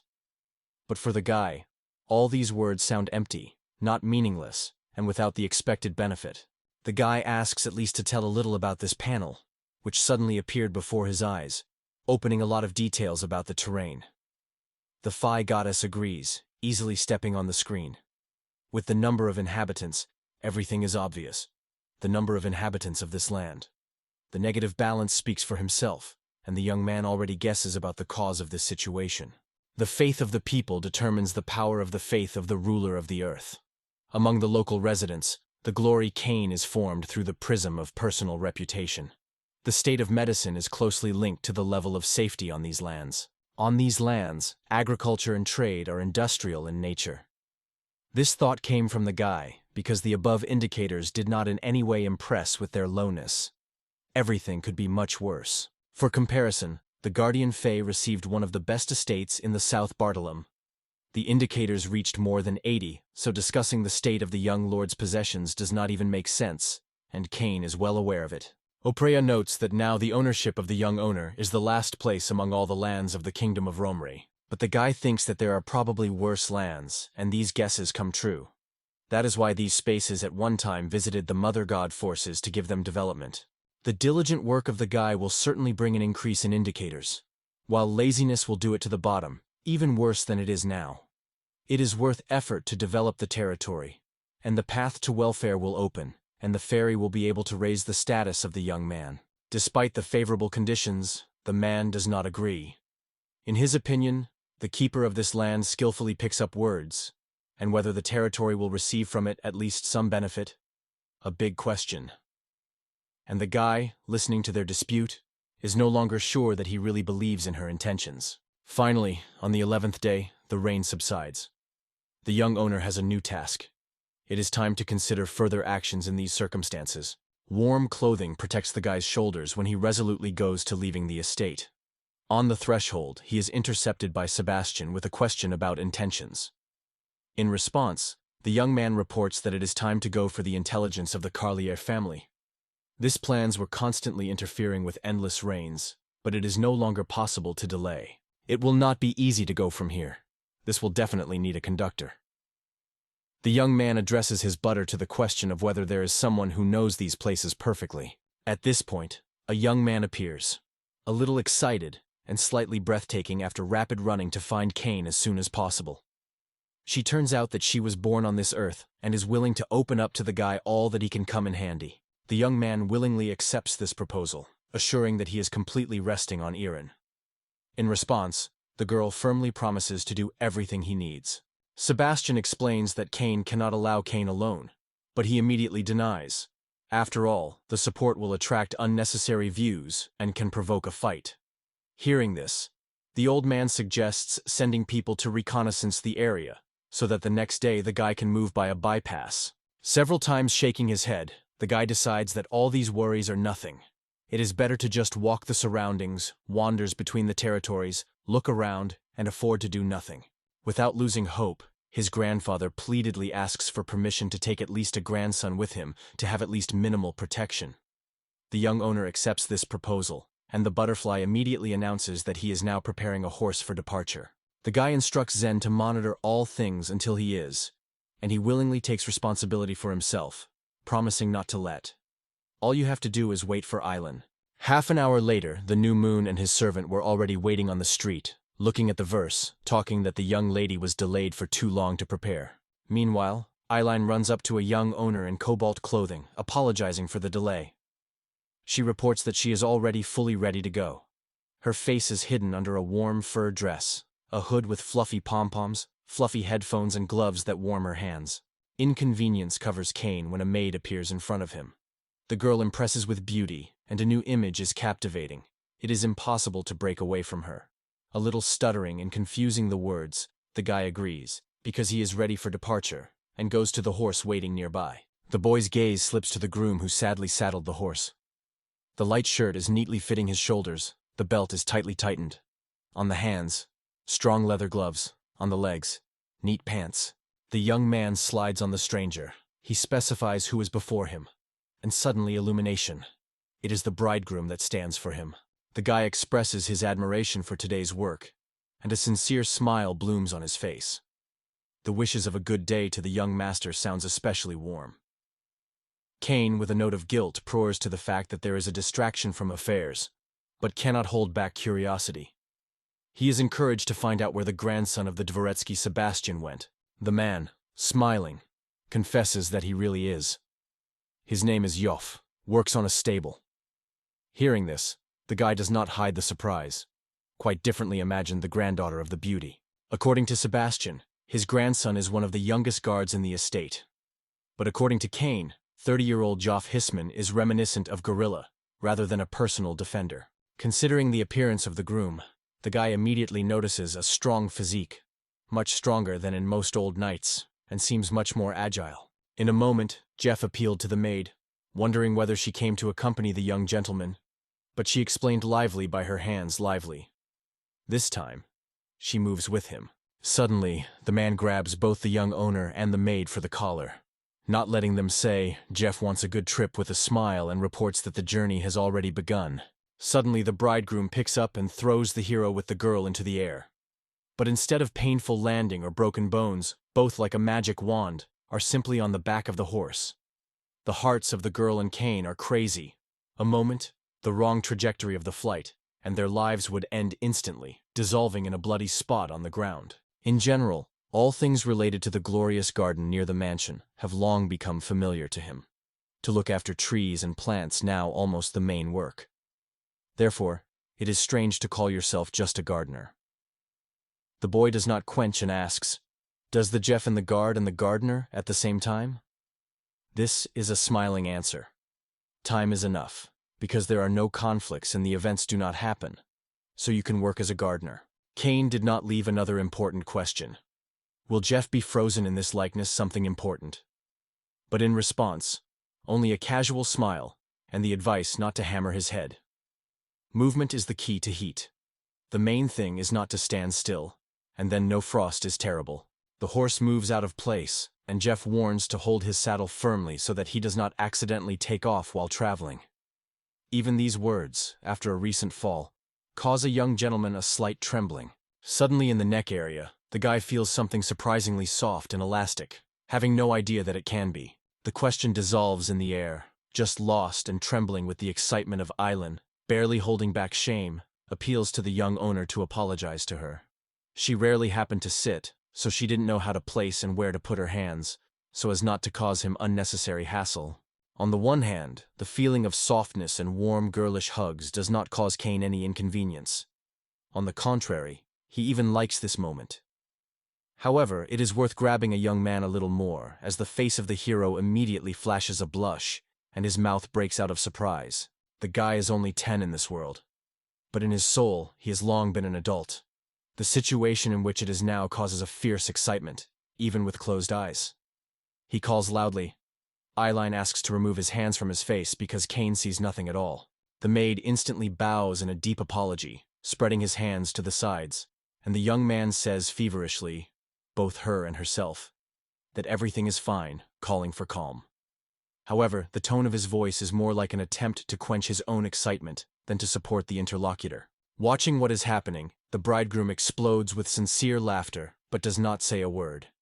Having embarrassed, with a blush on his face, the young cavalier delicately takes Elen by his arms and asks to put them on his chest like this, and she, without hesitation, squeezes his palms even more. Yet, where the maid does not put her warm palms, the young man still feels the touch of her breast, and nothing can do it. All you have to do is look at the situation with the eyes of a 10-year-old man or a stranger, forgetting about the soul of the old one, imprisoned in this body. Like Cain and Elen seem to be a regular couple. A boy with his mother rides, nothing unusual or exciting. At a certain stage of the path, the rider with the girlfriend is the fuzzy figure of the road. In shabby clothes stands a man who studies the main character with a sharp look. Looking at the stranger, Cain feels the skin of the skin from the icy view of the interlocutor. Dry cold penetrates to the bones. It is difficult to even clamp your teeth, and this weirdo wanders around in the worn rags, which is contaminated with dirt, as if the muddy from the dark lanes. The guy's gaze slides to another figure. A man with a bunch of shrubs in his hands is considering a stranger. His dissatisfaction is quite clear, around people in rags, exhausted to the border, and suddenly a noble stranger appears in a gorgeous dress, who is clearly not familiar with famine. Squeezing his jaws, Cain finally realizes how deeply he was mistaken. The whole land literally balances on the verge of life and death. Just arriving in the village, the young man carefully examines everything around. Wooden houses are highly, their walls crack at the seams, and somewhere the roof collapsed altogether. Under their feet are logs and scattered boards. The surrounding mess indicates panic that has swept the place. Slightly clenching her lips, Cain appeals to Jeff to stop and go back to the mansion. A misunderstanding occurs on the man's face, because they have just arrived. Elen, full of curiosity, wants to find out what this sudden decision of a young gentleman is connected with, but instead of explanations, he only apologizes. I eagerly asks why it is time to return if they have never got to the village. The boy's look is clouding. He becomes harsh. He confesses that he sought to challenge the strict reality and check everything carefully with his own eyes. Cain does not stop arguing, pointing to the same village to which they were brought by the fate. Here the damage from the protracted rains was much more serious than he could predict. Confidence is strengthened. Such disasters are not only affected, but touched every village on this earth, because everyone had to suffer. The young man will waste time, visiting every village and looking at the same disappointing picture once after to a time. The smartest now is to go back and finally start doing something to change the situation for the better. Having listened to the sincere story of the young owner, Elen carefully holds his hand on his fluffy hair and gently assures, kindness in it is boundless. According to the maid, such actions and words would melt the heart of any woman. Suddenly she pulls her hands, only now realizing, not just a long-standing girlfriend but Lord Cain himself. Having begun, he apologizes for his lightness, but the guy does not even think to be angry. Its ease is an integral feature of a maid that has nothing wrong. A loud cry is heard within the walls of a luxurious mansion. Money is needed as never before. However, in order for a penny to appear, you need to start doing something. Unfortunately, there is no hint of resources in a huge house, as well as among locals. Therefore, there is only one place where a young man can get around at least some cash. It seems that the moment when it is worth making an order, calling to himself a Butterian Sebastian, Kane strictly orders no one to allow him to come to him, because he will soon plunge into work on important papers. He recovers from his ideas, he emphasizes. The help of a servant kobold named Zen is still necessary, so he asks to call him. Now Kobold is probably in the library, hardly hearing the desire of the young owner, Sebastian, because, without hesitation, he assures that he will do everything he will need. Just as Zen appeared before Kane, the guy immediately asked to bring the full set of laws. This is how the painstaking began and continued work with documents. The guy thoughtfully soaks the brush into the ink, and in his mind matures a fresh idea, capable of becoming a saving in this difficult business. The quiet knock on the door unexpectedly violates the tranquility of the cabinet of young lord. The owner allows you to log in, and the Elen maid appears in the doorway. She was sorry for the care. The girl notices how the guy is busy with business, but still brings hot tea just brewed. By lowering the head and flipping through the pages of the laws, Kine expresses gratitude for his care, but she refuses to tea now. Two important things require his attention. He needs to focus, so Kine asks Elen for a while to leave him alone. The girl is interested in the hope that she will allow her young lord at least to help her, at least to be useful in this moment. However, only a quiet refusal. Now its presence is not needed, so the servant can go to rest. Putting his lips into a thin line, Elen quietly proposes to stay with Kane, at least to support him, because now she can no longer help. The hands clutched in the lock are shaking a little, so you want to hear the consent. A short pause hung, after which the guy finally allows the girl to stay. Do what you want, just do not interfere with his paper. Elen only nods in response, sincerely assuring he will neither bother nor distract from business. Unnoticed for himself, the guy is completely immersed in the paper, and time passes the elusive quickly. The day is almost over. The evening is already knocking on the window. Leaning over the table, does not notice how the eyelids become heavy. The palm of the hand compresses the handle. The strand of saliva slowly flows on the surface of the table. The caregiver quickly notices this scene, sliding with a careful look. The girl cautiously touches the young man at the shoulder, whispers quietly in his ear, but no reaction is watched. In the end, he decides to no longer worry. The boy, apparently, must rest after all the experience. In a few hours the young man finally opens his eyes. A strange thing. The cold table disappeared, and there is no one handle in the hand. Now his body feels a pleasant softness. It is unknown when, but he is in a completely different, much more comfortable place. He tried to get up and lift his head, but almost lost his balance when he noticed near Elen, who was sweet. It was at this moment that Khan finally realized. He slept on the girl's knees, and she seems to be carefully wrapped in her to be more comfortable. Nothing so reassures like a feeling of warmth and comfort, like a soft cocoon that a beast is wrapped. The light, gentle aroma wraps on all sides, and with it in the heart is an unexpected peace, as if there are no worries in the world, and a trace. It seems that this is how Kane manages to remain an old grandfather in every sense. But Elen, although she is only 15, shows surprisingly a strong maternal instinct for a young owner. Perhaps the essence of the boy's age is now not an adult, but only a 10-year-old child. On the one hand, something is not good at this moment, but it is extremely difficult to resist. Despite the fact that the paperwork has not yet been completed, thoughts have already called to get up and return to business. However, a seductive desire to relax takes a few more minutes. The next night, Jeff, Elen, and Kane went to the capital. They chose this time to get there at dawn and not to call on the extra views of robbers. Naturally, Sebastian expressed the objection, but the unbreakable determination of the groom and the maid convinced him. They would make every effort to leave these lands as soon as possible, so that none of the possible robbers even caught up with us. Along with the crew, which is about to go on the road, Elen is anxiously sharing his intention to accompany the guy to the capital. Her heart is full of anxiety. In response, Kane, concentrated and serious, emphasizes that this trip is not for entertainment. The main goal is to raise funds for the revival of their lands. The guy does not speak against her decision, but makes it clear that he counts on allegiance of his maid. According to the agreement, even before dawn, Jeff, Elen, and Kane's crew had already rolled into the capital of the Kingdom of Romerus. The mighty stone walls and tall towers solemnly greeted the newcomers. Eileen's gaze wandered around, revealing her eyes to surprise. Everything was strikingly not in line with her perceptions of the capital. The conductor, sincerely without understanding her admiration, only shrugged, while the bridegroom explained. He never had been here before, so the capital's streets became a real discovery for him. Probably the maid also sees this city for the first time.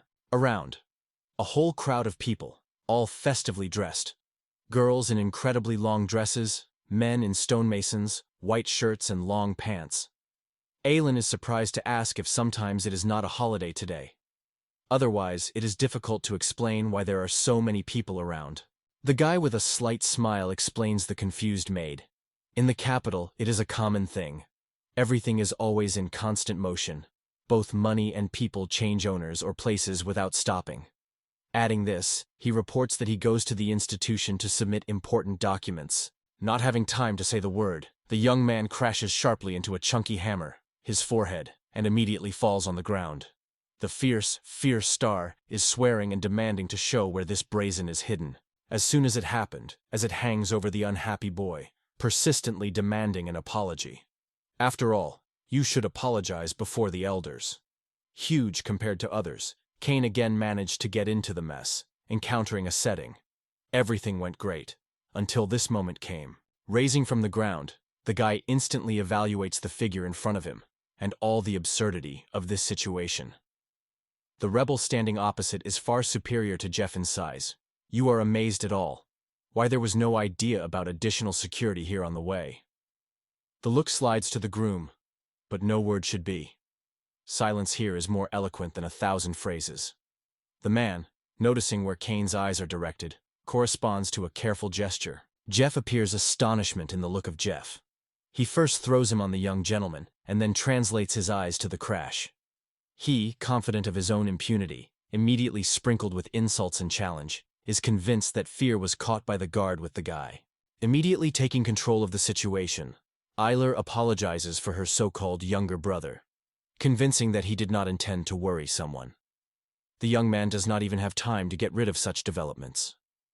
A man with a humorous laughter looks carefully at the girl, recognizing, finally, at least one smart person appeared here. The blackmailing is coming to the maid, cynically promising not to mention recent events if it is a company today. The girl retreats with fear, looking for protection behind the back of the young lord. From the first seconds, the girl quit a direct question. What to do now? Elen is in a hurry to apologize, emotionally gestured, trying to explain that he disagrees with all this. The young gentleman, sighing, hints at his dimensions restrained, because he hoped to do without a clash. But the current circumstances leave no choice. Hardly the guy has time to give his order to his guard Jeffu to remove the brave man from the road, as a stranger fiercely flashes even more. Swinging a powerful fist, it warns. Time to teach these brazenness. Everything turned out to be quite different. Jeff sharply beats a man, turns his hand, forcing him to scream loudly from pain and feverishly. But suddenly, in a calm and motionless voice, the man warns strictly, more to the young master. Images and requirements to release him, they say, are so bad. It is at this moment that the bridegroom sharply squeezes a stranger, intentionally throwing the phrase about random redundancy. I lean forward, stunning watching this scene. Markfully rolling, Jeff notes that urban residents are too weak. In the meantime, the guy decides to find out why his security guard did not intervene immediately. The security guard calmly answers, no instructions from Cain to solve the problem with the abuser, so he did not act. In addition, it seemed that the guy himself would be able to give himself advice. The young gentleman, sincerely recognizing his mistake, apologizes. In vain underestimated his own guard. He agrees that Sebastian's recommendation was quite justified.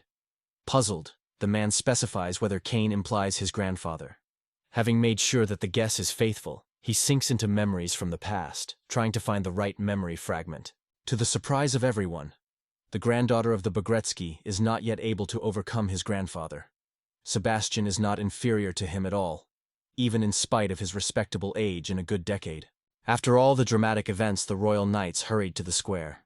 Before their gaze, a disorderly picture of the battle opened, and they immediately began to question the heroes. Cain moving calmly. Having obtained an order, one of the knights bows his head in reverence, and assures that everything is clear. Now it is the case for the guards, who will cope with the offender. Finally, Kane and his companions are moving to their true goal again. The guy points the direction with his hand, and Elen and Jeff obediently follow him. The maid carefully clarifies whether the purpose of their journey is to conclude agreements with the traders of the capital, and a barely noticeable nod of the young owner dispels her doubts. That is why they spent the night on the road, heading to the heart of the city. The young man insists, the trade on these lands is not even said. Burdensome taxes will make every effort to naught, and for real development we'll have to wait for at least 10 years, if not longer. Elen recalls how she heard about the insightful look of the capital merchants, and immediately thinks, what to do if all the local merchants are already aware of the situation on the lands of the Carlyle family? The young man agrees that he probably is. However, he assures that he did not even think of spending his money on them. Hearing such an answer, the maid wondered what it was then, and what he really was intentions. According to his plan, all the necessary funds will come from merchants for free. This money will look like generous donations on behalf of the Guild of Merchants. It still does not fit in the mind of the maid, as in general, such can become a reality, and whether there is a way to turn such a risky business. Thoughts are swarming around the motivation of the trade guild. Why do merchants suddenly agree to allocate funds? Because they have no business before the possessions of the Carlyle family? In words, everything sounds difficult when the guy tells his story, and without a carefully thoughtful plan to reach the capital, he would not be able to. Finally, Elen begins to go to the insight. The guy not just so long had been speaking over these documents. All secrets, meaning, in these papers, and the guy does not hide it at all. Suddenly, the silence breaks the shrill cry. It marks the beginning of the descent. In front of the heroes there are flags. In their hands are bright flags, shining coats of arms, and they keep a special replacement nearby. They are heading for a solemn gate, enclosing a carriage that slowly rolls to the castle. The young noble assumes that it is probably a carriage that goes to the castle. 8 powerful horses pull a huge carriage, decorated with a family coat of arms. Undoubtedly, this comes the Waz family. The treasures belonging to the entire merchant elite of the capital gathered in this place. Usually such merchants keep in touch with the royal family, providing it with luxurious goods. While the guy shared this information with his companions, his brilliant idea suddenly matured in his head. A moment, and the young man disappears without a trace.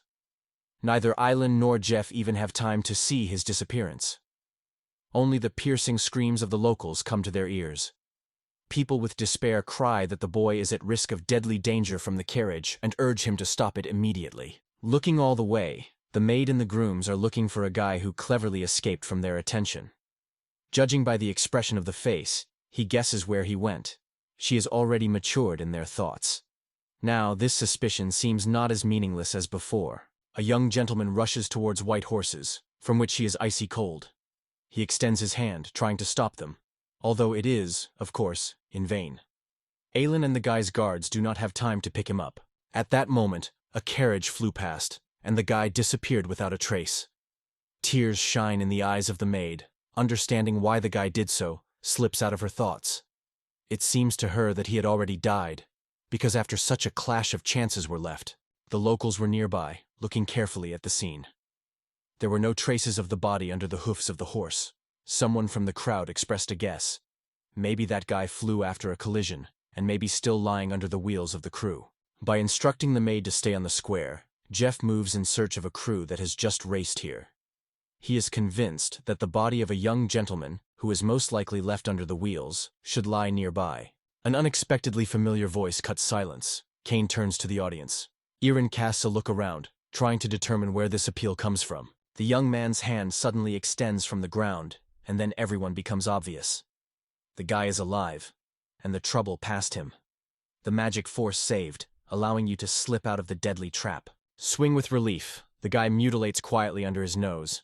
A little more. He would not have time, but fortunately, everything ended in the best way. And now the true cause of his ill-advised act is revealed. The boy comes out, gently holding the black cat in his hands. Her spout touches lightly, reproaching. She almost fell into the mess and almost found herself under horse hoofs and crew wheels. The joy is overwhelming the young man, managed to save the tiny creature at the last moment, and therefore, even the self-esteemed Lord Meow should now thank him, at least posthumously. Despite the rescue, the cat clearly remained dissatisfied. With a loud hiss, she breaks out of the guy's arms, almost scratching, and it disappears immediately. Surprise covers the saved, because it is difficult for him to understand the cause of such a reaction. In despair, he tries to explain that his lightning is just ordinary alchemistry, and he did not have any evil intention. But the animal does not want to listen to it. It is angry with the fact that the guy risked his life for the sake of the cat. He descends to the ground and with bitterness thinks that these animals are absolutely heartless. It is then that Jeff runs to him, shouting his name loudly. The feet of the young man broke away from the ground. The security guard lifted him in his arms, carefully inspected, while throwing concerned questions about well-being and possible injuries.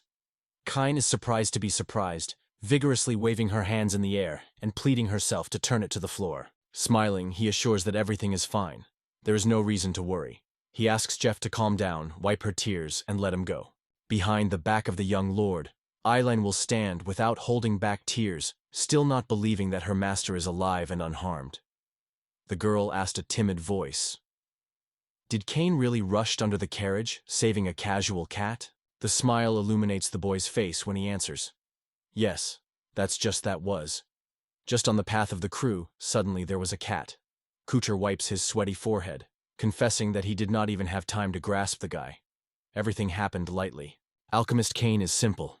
If fate gave him such a rare gift, isn't it worth trying to save someone's life? Tears scold with new power. Eileen's face burns with a blush, and she, trying to hide from her eyes, closes his palms. The guy in surprise tries to find out what made the maid to break so much because no trouble seemed to have happened. The girl, barely holding back tears, in a trembling voice begs the boy to stop it. Cain gently reassures her, assuring that such a no longer happens. He is not going to risk life. In fact, no 100% guarantees, no promises that will be repeated anymore, Cain can be given. The words were only to ensure that new tears were not born in the alarmed soul. The peace of this girl is too expensive the boy's heart, to see his maid crying, unbearable for him. It has passed for a while, and the young gentleman, along with his comrades, goes to the restaurant. Jeff with sadness apologizes that he could not help, as well as a maid, who also lost time to do something. The guy with a smile replies that everything is fine with him, and sincerely apologizes for his carelessness, which made another so worry. Eren confesses that he still cannot quench the frantic heartbeat, and together with the guard rejoices, because the guy is intact and alive. Conveniently reset, Cain lifts a cup of fragrant tea to his mouth and offers a short break for his comrades. The elegant institution in which they are now located is hospitably opened only for the nobility. It is unlikely that someone listens to this conversation around a living soul, and if suddenly someone finds, there is no point in listening to. So, as the guy noted, all the questions can be asked right now. Elen is thinking imperceptibly. What can you argue about here? The girl decides to find out one detail. The new moon, remembering his intention to go to the donation to the Guild of Merchants, did not take into account that Elen still remains unclear how it should happen at all and where to go for help. The young man admits his mistake. It was necessary to devote friends to all the details. Before going to the trade guild, Keen decides to visit influential persons who can help you apply all the papers properly. The young gentleman announces his intention with Elen and Jeff to go to the legal council to apply for taxes that appeared after tax reductions. There was nothing vague in the mind of the girl, a young man. Mysterious exclamations about a declaration and some board seemed to her a solid Terabar region. His plan remained a full mystery to her, because she still did not have to meet anything like that. The guy explains in detail. No merchant gives out money just so. Even the smallest amount will give no reason. However, the trading guild should legally issue the transfer of the Carlayer family, and the situation is changing immediately. Reducing the taxes required by the capital is a priority task for the young man, and this issue is not now subject to disputes or discussions. Thanks to the proclamation in the next 10 years, the land receives tax benefits, which opens the path for rapid development. There are many more cases ahead, to agree with the guilds, to receive a declaration from the council, and to lay the foundations of a new era. The question of Elen about the duration of the whole case is met by a calm look of the young gentleman. To agree to joint cooperation, a task is not simple, so the girl was aptly sweeping that the case would be delayed.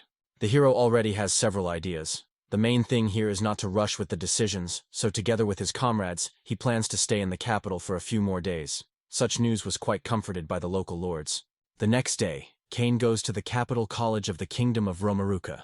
It is a majestic structure with spreading stairs, lush columns, and a massive dome that rises above the roof. 2 columns proudly involve the statues of owls, silent wisdom guards. The interested look of the maid wanders the floors, and having lost a little, she asks if it is really the same college. Kane confirms with a smile. It is here that many important contracts are concluded every day.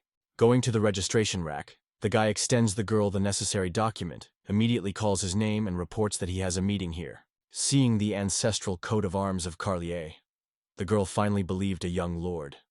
She kindly asked him to wait in the living room with the companions until they were announced about the audience. Jeff notes that this building is quite spacious, to which the new moon answers.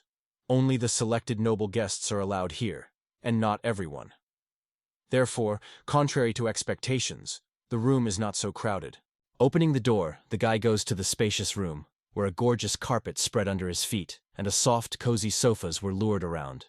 Involuntarily decides it will be most convenient to wait here. Sleeping into the soft embrace of the sofa, Jeff decides to take a nap while Elen, embraced with anxiety, talks to a young gentleman. Left with Kane alone, she, without hesitation, asks a question that does not give her rest. Uncertainty covers a girl. It seems that she is not a place in this environment, and the guy is well aware of it. Elen probably feels alien among all the majestic and important that surrounds it.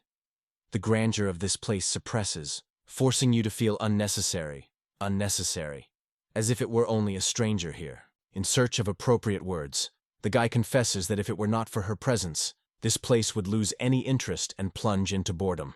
Its company adds a special charm and turns everything around into a real adventure. If the maid was not standing nearby, Kane would be completely alone and, after all, would also plunge into a dream, like Jeff. On the latter, the guy was casting dissatisfied glances. A light smile of the maid is warm. She said that the driver without stopping the carriage all night, so he should show condescension. The young man eagerly supported this opinion, because Jeff favored his work and now deserved a vacation. Just imagine this scene for Kane. How would the North Sebastian react, noticing his grandson in this form?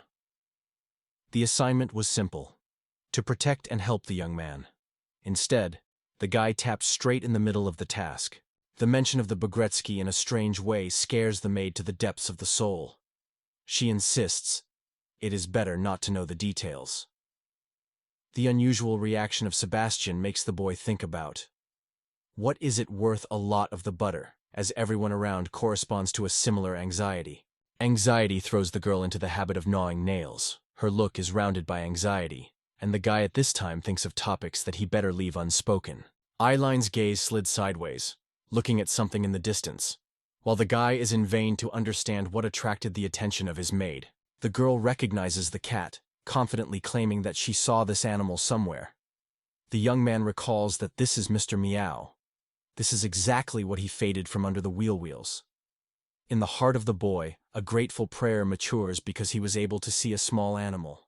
Instead, the maid shrugs her shoulders, finding nothing special here. The kitten is easy to see because of his bright wool, which clearly contrasts with the white columns. It would be difficult not to notice this spot of live color. The furs is carefully monitored every movement of the guests while remaining on the threshold. The boy does not sink that he restrains him. Grouping himself on his knees, the maid calls a small creature closer. If a rich person recognizes him in the building without hesitation, such a course of events would be extremely undesirable and annoying. The cat is convinced and carefully approaches the girl. Elen gently strokes her behind her ear and under his chin, enjoying a soft murmur. Meanwhile, in the imagination of the boy, another scene is floating. Like a picture, he himself is near her. They caress the kitten together, creating a touching and harmonious picture of closeness. Wandering his head, the young man tries to take his hands, because he is here with a serious mission. In addition, the maids are only 15, even if 16 will be about. What are the thoughts of centers in general? Suddenly, Pussy broke and rushed away from Elen in an unknown direction. The guy guesses that perhaps furrying really was just looking for a way to freedom. Instead, the maid is convinced that her friend is categorically mistaken. In fact, the girl searched for a young owner to thank you for support on the square. However, Excessive shyness prevented the small creation from approaching it. The young man remained skeptical. The version of gratitude was perceived as a fiction than as the truth. This story seemed to him a fabulous. After that, the Canaanist team eagerly expected a dreamy invitation, counting minutes before. Finally, Jeff slowly opens his eyes, yawns, and lazily stretches, as if he had just woke up from a sweet sleep.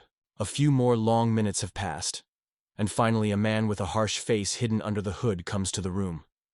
He reports that Kane Carlayers is already waiting and orders to follow him immediately. The guy mentally caresses himself. All this was delayed only because of the money that he is so desperately missing. Seeing that the comrades are following the young man, he stops them with a decisive wave of their hands and categorically states that the guards are allowed to remain only in the reception room. They are closed to the office. After turning to Jeff, the young man reassures him, assures that nothing wrong will happen, and asks to just wait here. We are stepping silently for the harsh old, not even weighing. The owner with a gesture invites you to pass, opening the door in front of us. At the same moment, the young man notices a familiar pussy, the same one that he rescued earlier and who came to thank his rescuer. The mystery of her appearance remains unclear to him. Perhaps moving in the opposite direction from the exit, the girl really feels special sympathy for Kane. In the office premises of the young lord meets the royal advisor on Romiris, a person bright and eccentric. The fingers are richly decorated with rings, and a hat hid a Shepur owl. A cold, even hostile look leaves no doubt about his attitude. With his directness, the advisor is interested in what led the heir to the genus Carlier to the walls of the college. The young man cautiously brings the language that he wants to discuss the tax reduction, on the basis of a contribution from the Merchant Guild, in accordance with the 3rd paragraph of the 24th article of the trade law. But he barely manages to start, as the advisor does not even listen to him, in a hurry that such an idea would be appropriate to support. The indignation of the guy reaches the climax. A piece of fat does not even hear me, and there is no reaction. Nearby, the advisor with a smile states, "You see, the person is busy." However, the proposal agrees to help, but is interested in what benefits he will have from this service. The guy clasped his teeth, squeezing his palm into his fist. Rumors of corruption that spread his kingdom had long reached his ears, but could not even imagine that this evil would jump it just when he hoped for the least. A glowing pile of gold shimmers in the hands of Elen, when a young master indicates her with a smile, emphasizing, although the sum is insignificant, he still prepared a reward for the tips of the royal advisor. Meanwhile, Kane asked that this treasure was given to his maid. With a slight laughter, the man notes the wit of the boy. Despite his young age, he is perfectly understood in local order, and it cannot but rejoice. The advisor notes that this small purse will be enough for entertainment with colleagues, and if you need to collect a team for work for 3 days, you will have to prepare a much larger stock of gold. The young man's face is almost blazing from indignation. He laid out as many as 100,000 pounds, and here this amount was also disregarded by a trifle. Meanwhile, the advisor of the kingdom, unbreakable and calm, explains. Together with his colleagues, he visits the most beautiful institutions. There may be less experience, workers will still have someone who will agree. It seems that a man is ready to make concessions to the guy, because he understands that he and his family are not missing. However, a little sacrifice is unlikely to suit anyone. Therefore, the advisor immediately throws another idea. One that will satisfy everyone and benefits everyone. The frivolous offer of a man to borrow a girl who leaned against the young gentleman just a few nights, heard like an icy wind. The alarming cold wraps Elen, and the horror shuddered and the eyes shyly stuck to the floor. The fury of the boy's burning glances narrowed to the bridge. The idea that his servant will use a toy for several nights in a row causes him a real anger. He does not fit in his head, as an adult can at all be considered. Children's imagination already draws as it shakes the disgusting logging and throws its remains to the fish in the bottom. In fact, the guy seeks it very much, but he was not destined to do the desired. Kane does not intend to disrupt the negotiations, and even more so agree on such inhumane conditions. The young man is looking for the right words, trying to win the advice of the advisor, and already begins his speech when suddenly the advisor roughly interrupts him. Manipulation technique, a tested tool. With cold confidence, the official states that he cannot believe that the young lord will dare to refuse such a slight request. Ken assures that Elen is a trusted person who is perfectly aware of all family affairs. However, The royal advisor has suspicions. Is the maid only limited to the role of the faithful helper? Doubts are squeezed to a man. How could they be entrusted to a young girl? In addition, it is well known in what condition the Carlier family is now. Suddenly, the girl is strongly forward, and without hesitation accepts the assigned condition that it is a lot of stunning the main character. Smiling through transparent tears, Ailey says, "The salvation of the earth is possible only through Mr. Kane. It is in his power that change the course of events, and if it has to make a small sacrifice, it is ready without hesitation." Satisfied with giggling and rubbing his hands, a man with a lustful glitter in his eyes looks closely at the maid. The lips are already overwhelmed with saliva, and in the look, real devils are dancing. He emphasizes, "In vain, Elen serves in Lord Kane himself." The girl immediately grabs everything on the fly. Therefore she proposes to discuss her talents without unnecessary witnesses. In the estate, the advisor of the kingdom is already mentally scrolls with sleepless nights in anticipation of the desired prey. When he calls the girl to come closer and hesitates, hesitantly approaching, finally stepping, and not looking at the alarming look from a chunky man opposite. Ignorance gives rise to fear. Who knows what this meeting is preparing? Outrage raced inside the guy. How did this abomination drowned not only to derogate the noble Carlier family, but also to intend to take away Elen? But Kane firmly decided. His maid will not touch his finger. The young gentleman does not have time to open his mouth, how a loud female voice cuts through a sudden wall of the room. The sharp words fly to the advisor. She is accused of rudeness, and assured that lawlessness is not a place in the walls of the legal board. The face of a man is instantly filled with horror. The eyes are wide open. There is no doubt the infamous interlocutor is recognized as unmistakably. Through the broken doors, wrapped in a layer of dust and debris, a female silhouette appears, a dress and a hat with a sharp top. The stranger says, "Today for the boy is a real holiday, although the pig has no happiness." On the face of a man, rage is clearly playing. He quit the question. What did the sorceress of Marine Roof, who serves in the yard? In response, Marine with cold dignity says that the rumors came to her. A friend gave about the incredible arbitrariness committed here with the children who were looking for protection. The sorceress could not stay away from this injustice. After rushing to the director of the college, the girl screamed to the whole hall. He intended to take the students to the thread, take the last penny from those who barely reduce the ends with the ends, who came here in search of a chance for life. The advisor is feverishly looking for an excuse. They say, the board barely holds on to meager payments, so at least a well-deserved donation to get for the work done. But the magician sharply interrupts him, reminding that he almost forced the girl to agree on the shameful strokes. A decisive voice of the court magicus states that the kingdom will never allow such boldness. Or sometimes the advisor does not know that such a man shines not entertainment and gold, but what a gallows. The statement that Ms. Marin is a court wizard and a magic mentor in a special unit does not give her any right to interfere with the activities of the Royal College. With a slight smile, the girl cast a mocking look at the advisor without hiding her laughter with his pathetic excuses. The man continued to stand in his own way.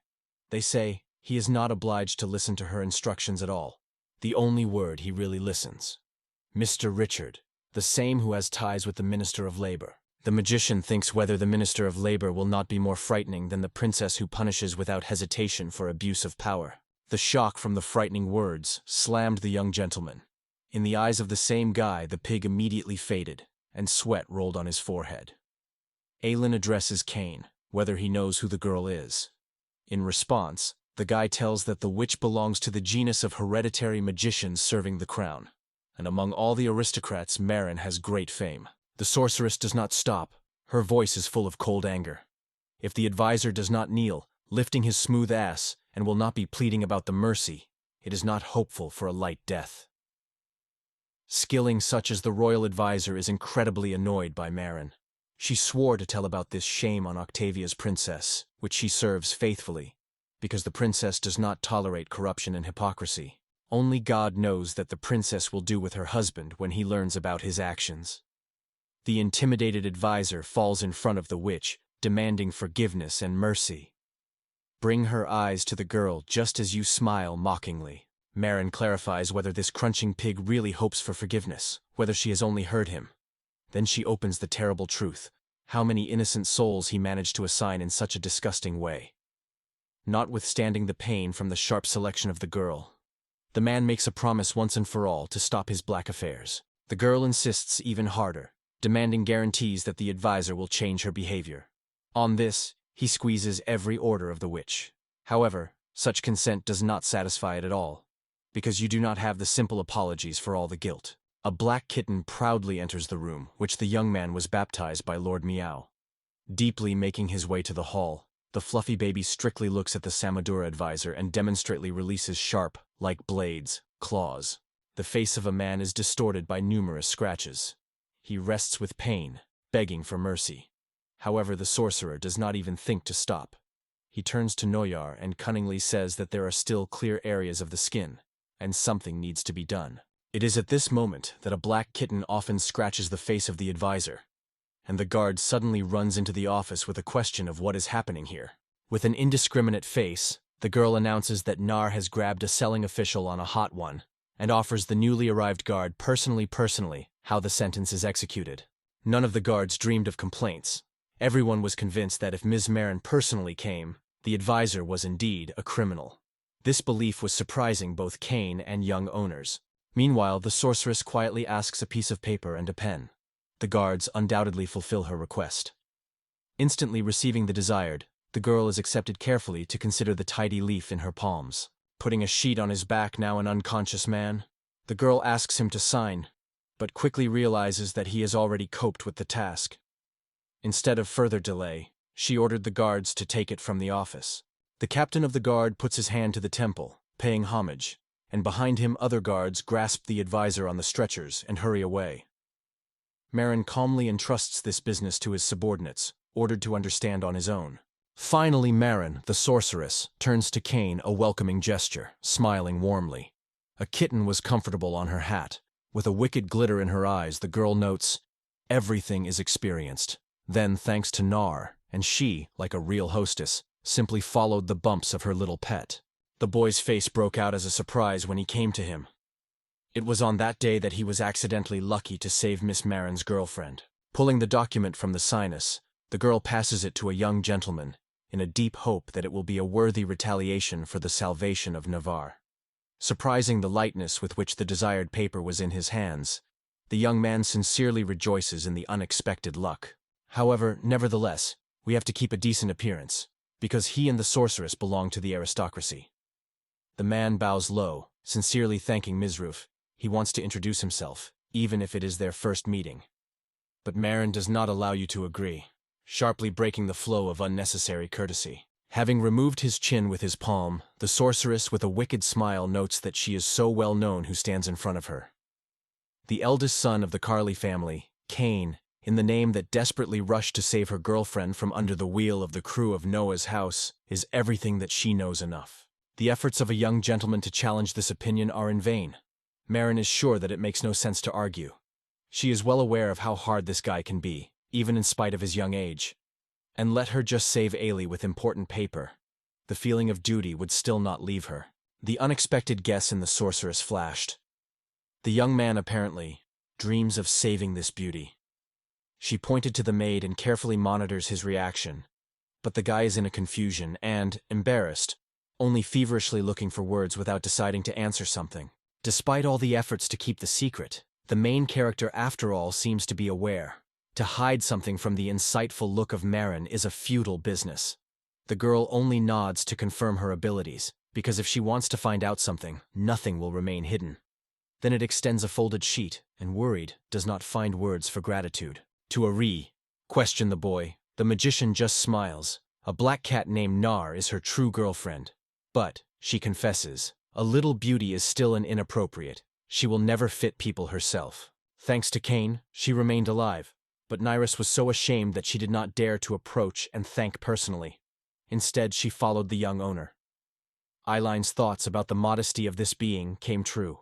Maureen notes that for the first time, Nora is watching in such an unexpected image, and Kane's baby seems to have already conquered a new acquaintance. Kitty is delighted with Murmur in response to this scene. The young man gratefully accepts such warm words. He sincerely pleases this signs. But suddenly the sorceress makes an unexpected offer. she wonders if the guy would agree to meet her. Recognizing, he hastily explains that he is too early to think of such relationships. The silent attempts by the boy to justify Marine's sincere laughter. She assures that the baby Kane is really too serious for her age, and her words were just a joke. Getting out of the clock pocket, the girl notes that too much time has come, so she is time to go to her business. For goodbye, she invites Kane to have dinner together as soon as the opportunity, and the young man gladly accepts this proposal. Marin assures that it is not necessary to worry because of the scoundrel.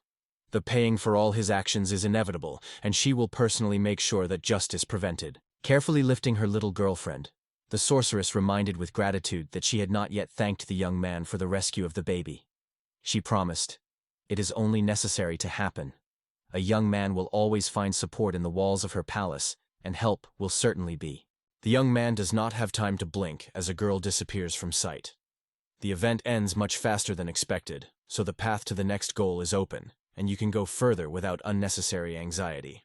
Once in the square again, Ailey is involuntarily amazed. Did Kane manage to impress such an incredible girl?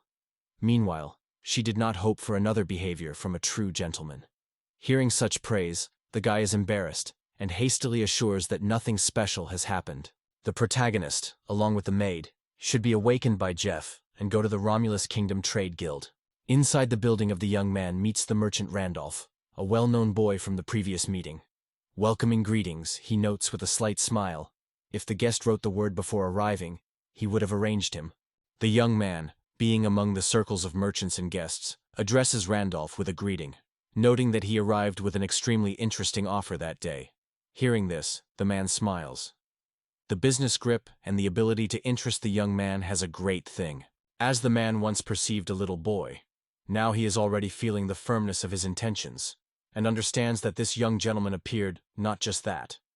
Such insight is quite natural for such a prominent merchant from the capital, although the merchant expresses Mr. Kane greetings to obtain a new position. On behalf of all the former single travelers, whom the young man managed to introduce to the magic residence of his castle, he thanks, giving gifts.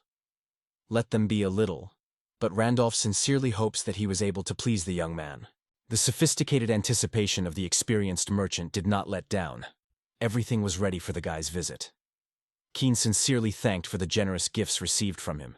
Gathering at the table of negotiations, the guy instantly moves to the substance. Time in both with Randolph is short, and no one is going to waste him for long conversations. Currently, according to Kane, Carly is in dire need of financial support, so he seeks to get a sacrifice from the trading guild. Randolph reports with regret to young lord. His proposal seems too light-hearted. According to the information received, local merchants have already taken the annual tribute and harvest for the next decade, so the guild simply cannot afford to support a young heir. The young man immediately hurried to explain that he is not going to cooperate with anyone at this time. His true goal is to snatch as much money as possible. The shopkeeper still cannot grasp the situation, no matter how strong his friendship with a young lord, but above all he remains a merchant that he will never give a penny just like that. The young man notes that no one will just give him the money. The gaze goes to Elen, whom he instructs to bring a document, carefully rolled up in a scroll. He extends him to a stranger. He carefully examines the papers, gradually realizing, before him, a tax reduction agreement, signed not only by an advisor, but also by a magician at the yard. The king desires that Randolph, like all other traders, directed taxes not to the treasury of the capital, but distributed these funds between the needy, thereby giving them a help. In addition, such a step will not put Randolph in a difficult situation. It will not remain at damage. The man notes that the idea to use all the funds that dissolved in the pockets of corrupt officials to help those who really need it looks surprisingly reasonable. However, the amount is so large that even for charity it seems incredible. Randolph asks him one evening to discuss this question with colleagues and to give a clear answer tomorrow. The new moon agrees, noting that it rests on this person. Hearing that it's time to go, the guy is going to leave. Randolph is upset and persuades Lord Kane to stay at least on a cup of tea. The guy's refusal is accompanied by cold logic. Time is money. Having expressed gratitude for the merchant for paying attention, he does not hide the hope of hearing the fresh news later. Preparing to leave the Guild of Merchants on foot, Kane suddenly saw a trading carriage loaded with his gifts. Without wasting time, he chose a more comfortable path and sat in it, turning back. In the cozy darkness of the crew, Elena is interested in a young nobleman, or is it sure that he can get money from the guild? The young man just smiles and assures that it is not necessary to worry. According to the agreement on lowering the Randolph taxes is simply forced to pay, and for him it will be the most advantage of the decision. Exhausted, intense day, the young gentleman barely stays on his feet and wants to dive into a short vacation for a moment, dreaming of a sweet sleep. Suddenly, Elen offers a young lord to rest on her knees, if he likes it. And the guy, of course, does not give up such temptation. Kane, a little awkward, apologizes for her courage, but the girl assures her it does not burden it. Subsequently, the young man is comfortable on soft knees and falls asleep. The pre-checkered shake, which did not rest during the trip, is almost no pressing on the ears and no longer causes heaviness in the stomach. The next morning, when the characters have already returned to the birth estate, the girl crosses the threshold of the room of a young gentleman and welcomes him on a good morning. The look immediately finds tired features on his face, a slight glare of exhaustion in his eyes. However, all the excitement of the girl is assured. Everything is fine. There is no cause for anxiety. Lord Kin announces his solid intention to settle with a huge debt for 3 years. The delay threatens the Carlier family not only to finally drown in the current obligations, but also to choke the waves of additional percentages that are constantly increasing. Today, the guy expects good news from the Chamber of Commerce, and these words fill the girl with joy. The fire of confidence is bright in his eyes. Confidence is growing through actions. This is convinced of the young man. But Elen notes that it is great, but for complete victory it is necessary to get rid of fatigue, which has accumulated over the last days. On the table placed a variety of delicacies and fragrant tea, which she generously treats the guy. The maid assures that you should eat well, and you will definitely grow up. But the guy only doubts these words with a smile, because he knows well, growth is not so related to appetite. In the reflections, Elen flashed, what will this guy look next to his bride in the future? If Kane remains low with age, the situation can be a real obstacle. After inflating his lips, the young man thinks, is it really worried about a maid? But in the end, girls rarely like undersized boys. With this thought, he grabs a huge piece of bread, bites a good portion, and for a minute imagines how he will ever be higher even than his grandfather. The anxiety is mixed on the girl's face, because Mr. Kane behaves suspiciously hastily. Not giving her a word to speak, he strictly orders to remain silent, and then with her appetite, he bites a considerable piece of steak, drinking it with a crunchy piece of bread. The caregiver warns, chew thoroughly, otherwise it is easy. She lenses, holding a napkin, and carefully wipes the face of the young man, because he was dirty, hurriedly swallowing the food. After looking at little Lord, Ailey suggested that he help him to put himself in order after the meal. After a hearty breakfast, the maid will carefully unravels the boy with squat hair, noting that he probably was really tired. The guy will no longer resist, agreeing with her. It looks like it is. Quite unexpectedly, the guy encounters the girl's soft breasts, sharply removed from Elen. But looking at Mr. Kane in surprise, he quietly asks him not to crumble, though he has no idea what she blamed this time. The young man looks at his chest with surprise, unable to break away, because the maid awakened in him a 30-year monster. However, even thinking about something is unacceptable. She is only 15, and his current body is still a child, only 10 years. Having put himself in order, the young man confesses that after lunch he would gladly cut a little more. Elen confidently assures that something good will happen shortly after bedtime. She does not even try to contradict her, just arranges on her knees, closes her eyes, and the maid gently, and carries it on the back. In a few hours, Elen's predictions have come true. Randolph personally arrived at the Carolia family estate, as Kane believed.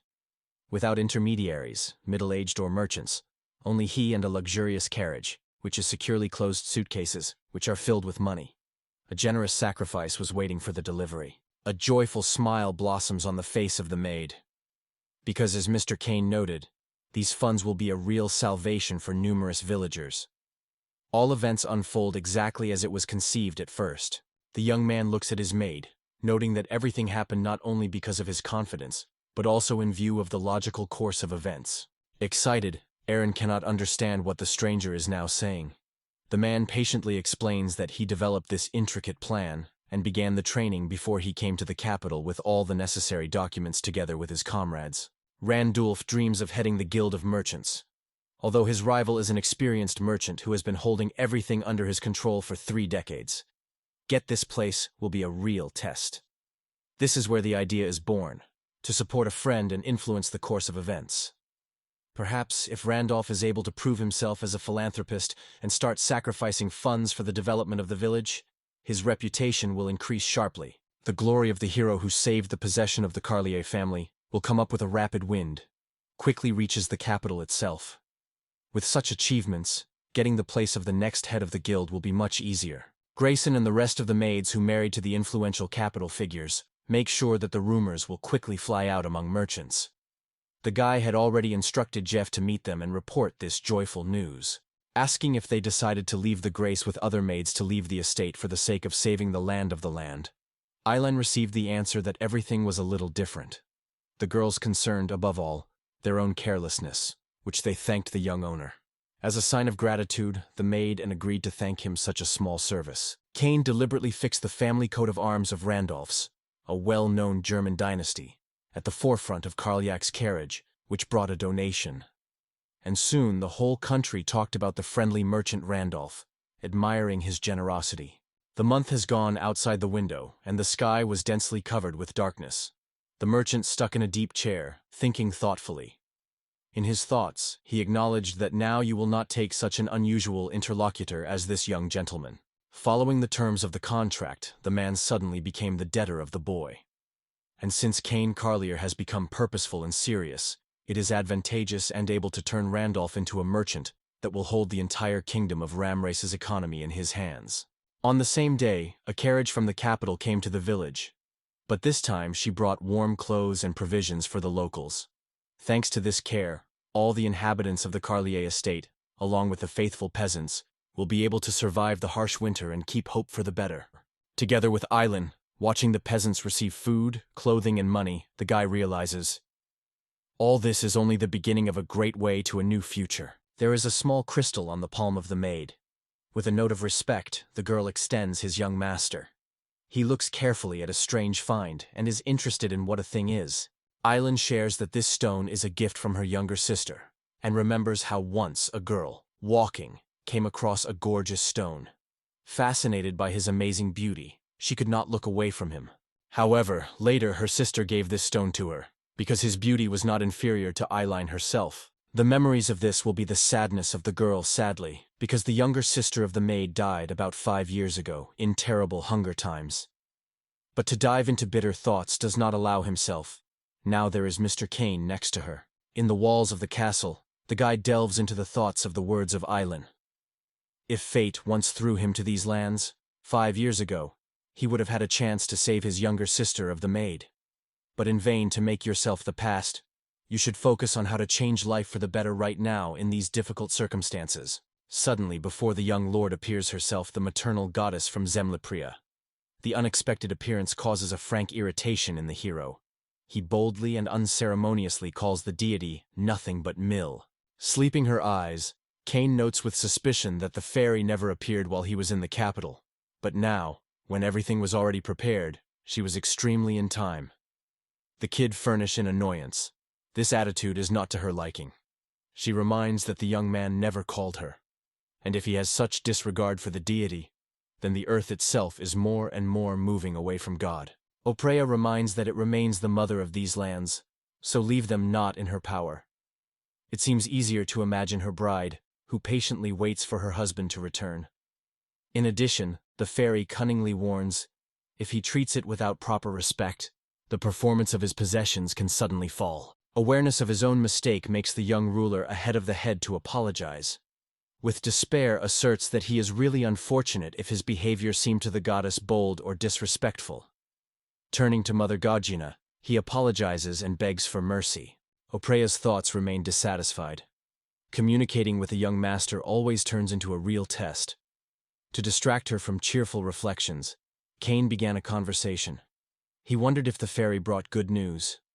To what? And with a playful smile he replies that he has the full right to visit him just, without any reason.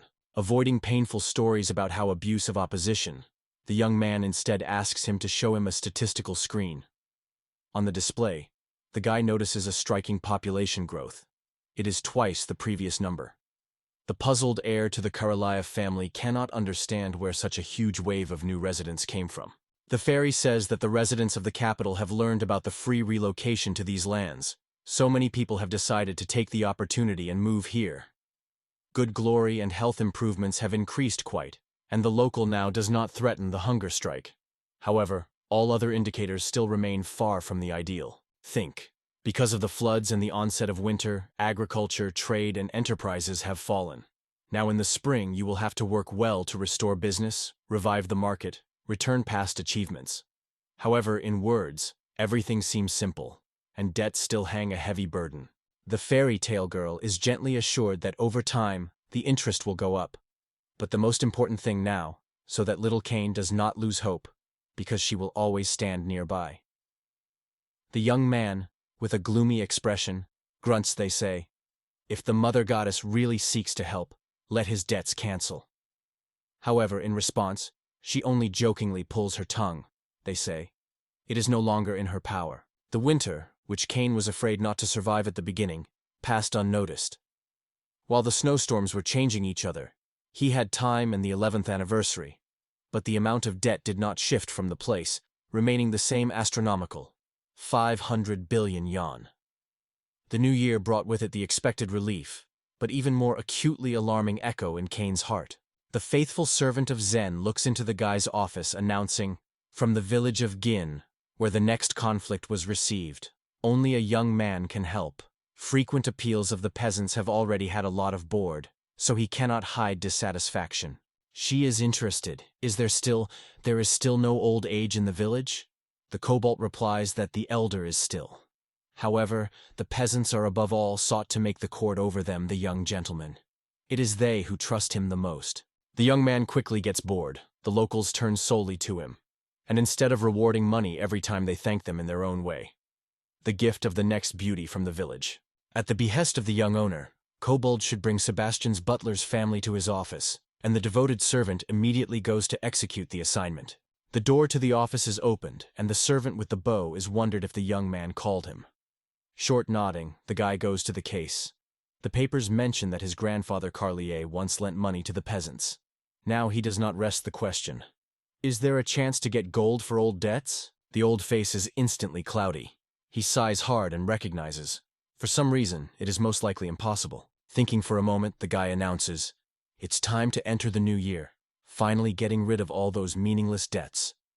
After these words, the young owner gives Sebastian order, immediately collect in the estate of all maids. The order of Cain, the more inhabitants of the territories paid taxes. The proceeds quickly turned into generous reserves of provisions, alcoholic beverages, and a number of cattle. One of the maids thinks why Cain makes the girls disassemble the meat, and Elen with a smile assures, very soon is a holiday, so preparation for celebrations is underway. However, the maid perceives this answer with a clear dissatisfaction. Look only. What has been collected is catastrophically little. And how do these several dozen cows feed thousands of guests who will come for the holiday? Moreover, among them, experienced owners and farmers, who will leave only memories themselves from the festive treat in minutes.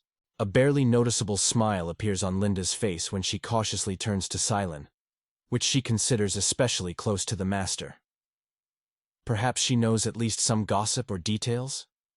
However, the answer of the maid is completely disappointing. She did not have to know about her. No one shared anything with her. It was at this moment that Scarlet rushed to the rescue. By cutting meat, she strictly turned to Linda, demanding to leave chats and focus on work. Otherwise the holiday would remain without cooked dishes. As long as another maid pulls fresh meat through the room, a young girl dies on the threshold. She just learned that the gentleman had borrowed money to the neighboring villages. What is the disappointment of Catherine, which was the only one left in the ignorance of events? The maids only exchanged indifferent views, advised not to waste time on the Teravan, grasped the knife and take the case. The girl jokingly expresses the desire to borrow money from Lord. One of the present with the reproach notes that only those who are not able to feed their own land, and Catherine's concept, pure meaninglessness. Hearing from the maid that the peasants who are now working in the garden, in fact, are the debtors who were unable to repay the loans. The mound with restrained pleasure glances at her, and then gently, but confidently struck the girl. Even bad manners have a border. But the indomitable curiosity of the maids does not disappear. Catherine inadvertently thinks, the young man purchased meat from those who had borrowed money before. Is it now going to feed them? With every minute, the mysterious panic is raising more questions. The huge windows of the office open the view of the crowd. The crowd is kept away. It behaves carefully. Thoughts are circling. It is unlikely that there will be bankruptcy among the Gust, which failed to repay debts. On such a holiday, they seem to be closed. In a moment, the Elen's maid is rapidly bursting into the room and happily reports that all the preparations are completed. Hearing this, the young man sincerely thanks her for their efforts and admires that you can now safely start the celebration and do everything as it was conceived. Gathering all the guests at the entrance to the estate, the young man begins a speech. Gratitude is leaving for ladies and gentlemen for the presence on this day.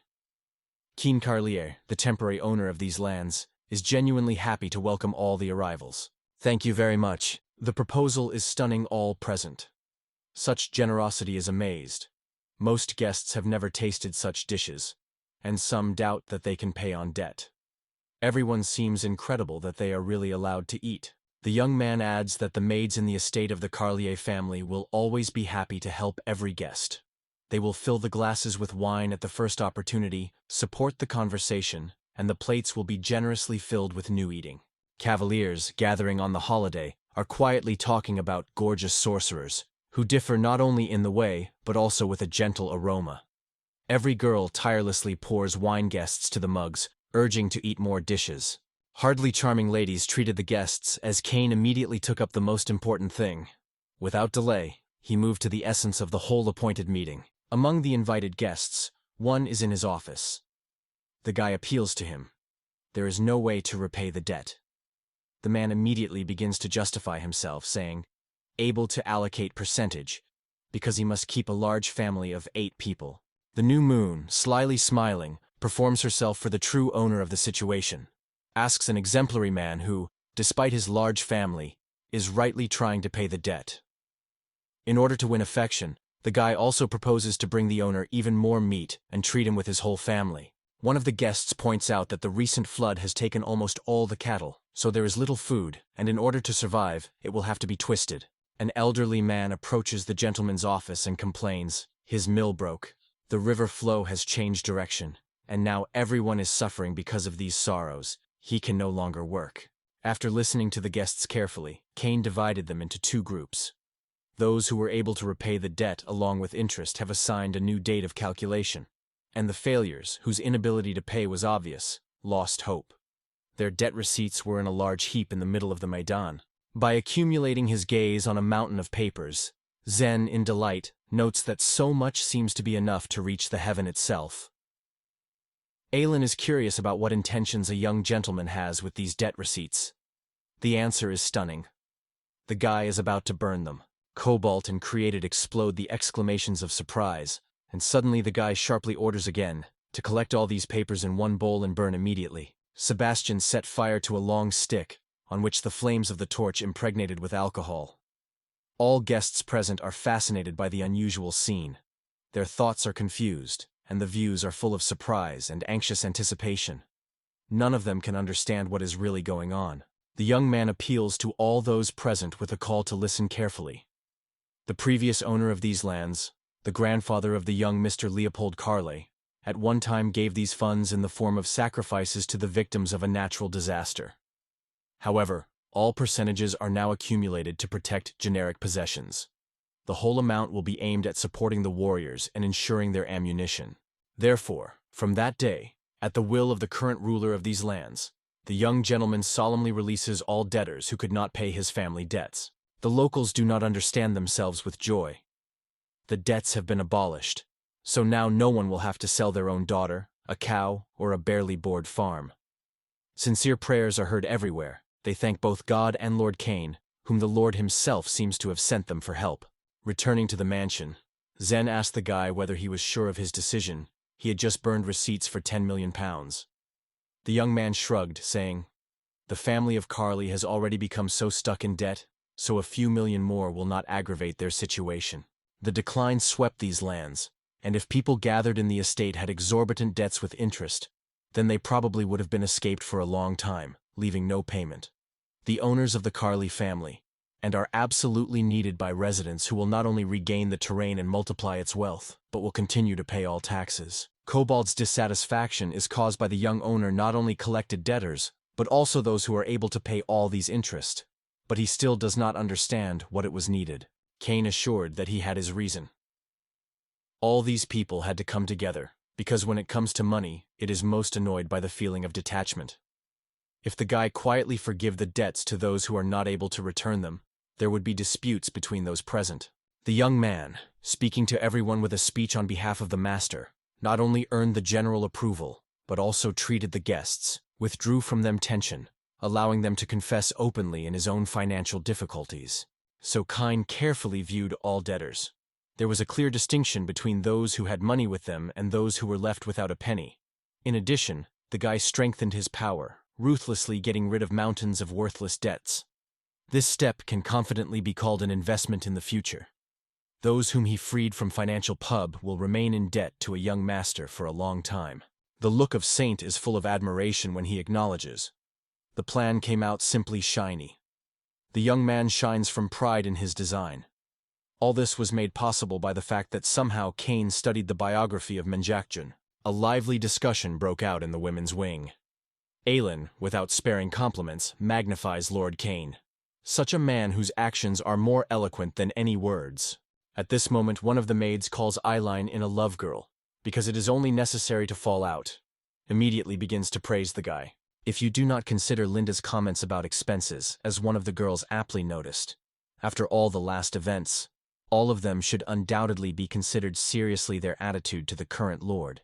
The peasants owed a lot of amounts to the young owner, but he showed an unprecedented generosity, forgetting everyone's debts, not even mentioning a huge amount. His honesty and benevolence testified that they were a true man of the word before them. It is a pity that the girls have not previously appreciated all the virtues of this owner. All attention is unexpectedly chained to Elen. The acute reproach has fallen from the girl's mouth. They say it is not necessary to assign a person with such a big heart. If this happens, then let the maid lead everyone to Mr. Cain. Meanwhile, the young gentleman is quietly resting in his own office, sitting in a soft chair. The long-awaited calm and silence wrapping it, and nothing breaks the comfort. No obsessive hallucinations that could be buzzing under his ear. But before the young man again there is a fairy of Opriah, insisting she is not a ghost at all, and the real one no more and no less than the mother of all living things. With her perseverance, the sorceress calls herself his dear fiancé. In these words, the guy only asks in surprise when this funny creature has become his heart half. The winged girl still mocks the young man, hinting that she had long solved his feelings for herself. However, the guy suddenly breaks all her cute jokes and strictly demands to show the screen. Opriah, of course, remains dissatisfied with such a lack of romance, but still obediently fulfills this requirement. After the last events, the young man's glory and the people's trust in him increased significantly. The level of faith rose from 56 to 65, and the personal reputation grew from 48 to 68. I am convinced of his premonitions. The fairy sees how Cain will only grow every year, and over time he will become famous for the best ruler of these lands. Looking at the indicators, the young lord notes with interest. Everything looks great, but why did the healthcare system fall to such a low level? Opriah explains. The case is not in Cain, but in the gangs in the West, which again dared to crime. Their attacks have become significantly more frequent since the beginning of the year. Realizing what is happening, the young man decides to look at the dead who have just appeared. The crossbiver, looking at him anxiously, asks once again whether he is sure of his decision. It turned out that as much as £43 million had accumulated during this time. The young man is lost in guessing where such crazy amounts came from. The fairy is powerless to him. To trace the source of debt, or even find at least some discounts, it remains a dry result. The guy asks a small creature to leave, but it turns out to be much more cunning than it seems at first glance. Before disappearing, she raises a small award for careful work. Opposite kisses the guy in the cheek and dissolves in the air without any trace. The sudden knock on the door breaks the sweet moment. A young man, still moved by an unexpected and pleasant kiss, quickly takes his hands. Elen appears at the threshold, carefully asks for permission to enter. Together with the rest of the girls, she enters the office. The maid is shyly apologized for an unexpected visit, explaining that the act of young lord moved everyone to the depths of his soul, so everyone sought to thank the philanthropist personally. Awareness covers the guy. The girls who are now surrounded by Elen are her most devoted girlfriends. Grand of gratitude to everyone, emphasizing, all the achievements of this day became possible only through the tireless efforts of the whole team. Everyone worked for glory, and this success is a common merit. Smiling such skillful compliments, Scarlet notes that their work dims against the background of the achievements of Mr. Kane's youngest. Carlier family maids will certainly make every effort to deprive him of unnecessary care and inconvenience. Thank you for the warm words and support. The guy turns to Scarlet in his name, and in his thoughts, he notes her remarkable cheerfulness. Surprise pierces the face of the maid. How does Kai know what her name is? In response, the young man just smiles mysteriously. In this generic estate, everyone is like relatives. For example, Catherine has gorgeous curly hair that shines with golden shades. Gertrude has a weightless, long and silky black strand, and the French is distinguished by a short chestnut haircut. The bright blue eyes of the baby Jemmy immediately come into the eye. They are so unusual and distinguished between everyone. The surprise of Elen is growing. Despite the tight schedule of a young gentleman, he was able to remember every girl who lives in this estate. The young man with a mysterious smile adds that he has not forgotten Linda. The same girl, which for unclear reasons are constantly forgotten by others. Such characteristics seem too cruel to the girl, despite the fact that people still remember her, and even recognize on the street. The guy does not stop and continues the conversation. Today's holiday has succeeded in glory, and all thanks to the efforts of each of the girls. If they want any reward in gratitude, you only have to voice your desire. Unfortunately, gratitude cannot be offered to offer the territory of the economic crisis. Step forward. Scarlet dare to voice a bold request. She politely asks for permission to speak, but Elen is trying to stop her with anxiety, because she guesses what will be discussed. The hero's affairs are wonderful, and he declares full readiness to listen to any desire. Then Scarlet announces her request. She would like to hug a young gentleman as a reward. The guy does not dare to argue, immersing his confused face into the soft embrace of elastic charms. Not to say that he was especially against such, simply shakes to the edge. And the owner of luxurious forms is no less embarrassed. The rest of the girls consider the behavior of Scarlet unfair and openly dissatisfied with her pranks. Frances watches carefully. Her face is illuminated by a smile, because everything that happens seems incredibly funny and exciting. Inspired by the situation, she also decides to join and ask for embrace. Sword, but full of determination, Gertrude also weighs this step, and confidently goes to the young owner. The young gentleman asks others to stand up a little and warns, if someone has the desire to hug him, let them do it in turn.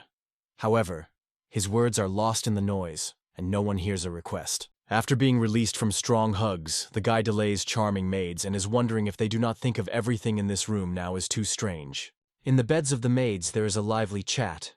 Girls in a voice discuss the young owner, noting his charm and confidence that such a boy can always rely on. Frances did not know that the Scarlet would have the courage to ask Lord to hug her.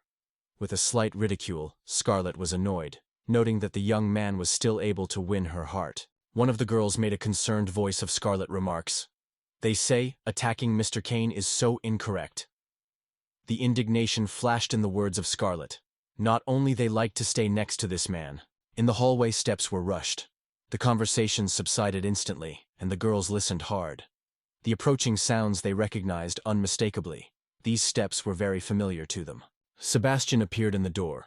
The pact, as always, is perfect. Without saying a word, he froze on the threshold, eagerly waiting for the explanation. With a bow and arms folded on the chest in honor, Sebastian's main maid came towards Sebastian. Behind, keeping up with a step, she moved her subordinates, as well as leaning her heads on a greeting. Silence filled the room. Leaning a little forward to the girl, he asked with an interested look what they were doing in the office of a young gentleman. Such an unexpected question seemed to be caught by a young maid.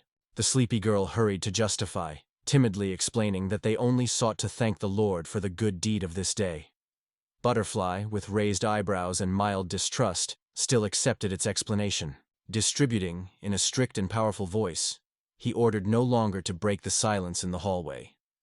His team, like everyone present, immediately agreed. emphasizing their unanimous respect for the order. The crescent has passed since the debt has been announced. In order to return the possession to the proper condition, it is necessary to get to the essence of all the troubles. In order to achieve this, it is worth exploring the long history of these lands. It was this conclusion that the young lord came. Absorbed by reflections, he remained in his office. Reasoning that Zen did not cope with library hassle, Kane decided to find him an assistant.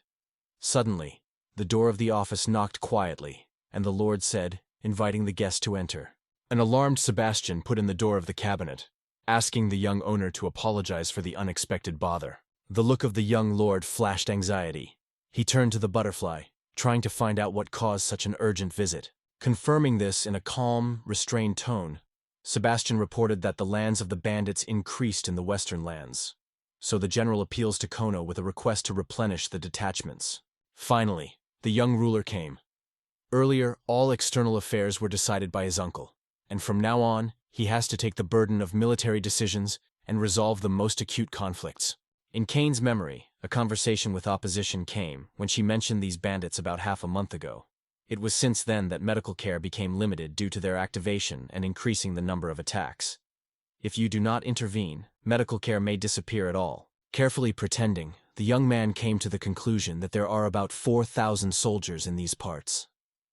The territories dispersed, but in the center there are 2,000.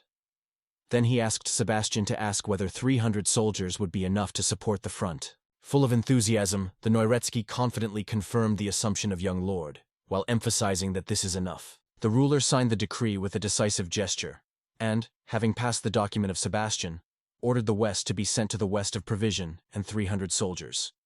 The Bogretsky, respectfully accepting orders, immediately took up the order. If you confess frankly, Kiana does not want to hire new soldiers from the capital at all. The treasury is so empty. However, if the circumstances are even more complicated, the evil will affect not only the people, but also the land. Flaming his eyes on the list of warriors, the young ruler thought, once under his grandfather were the real masters of his craft.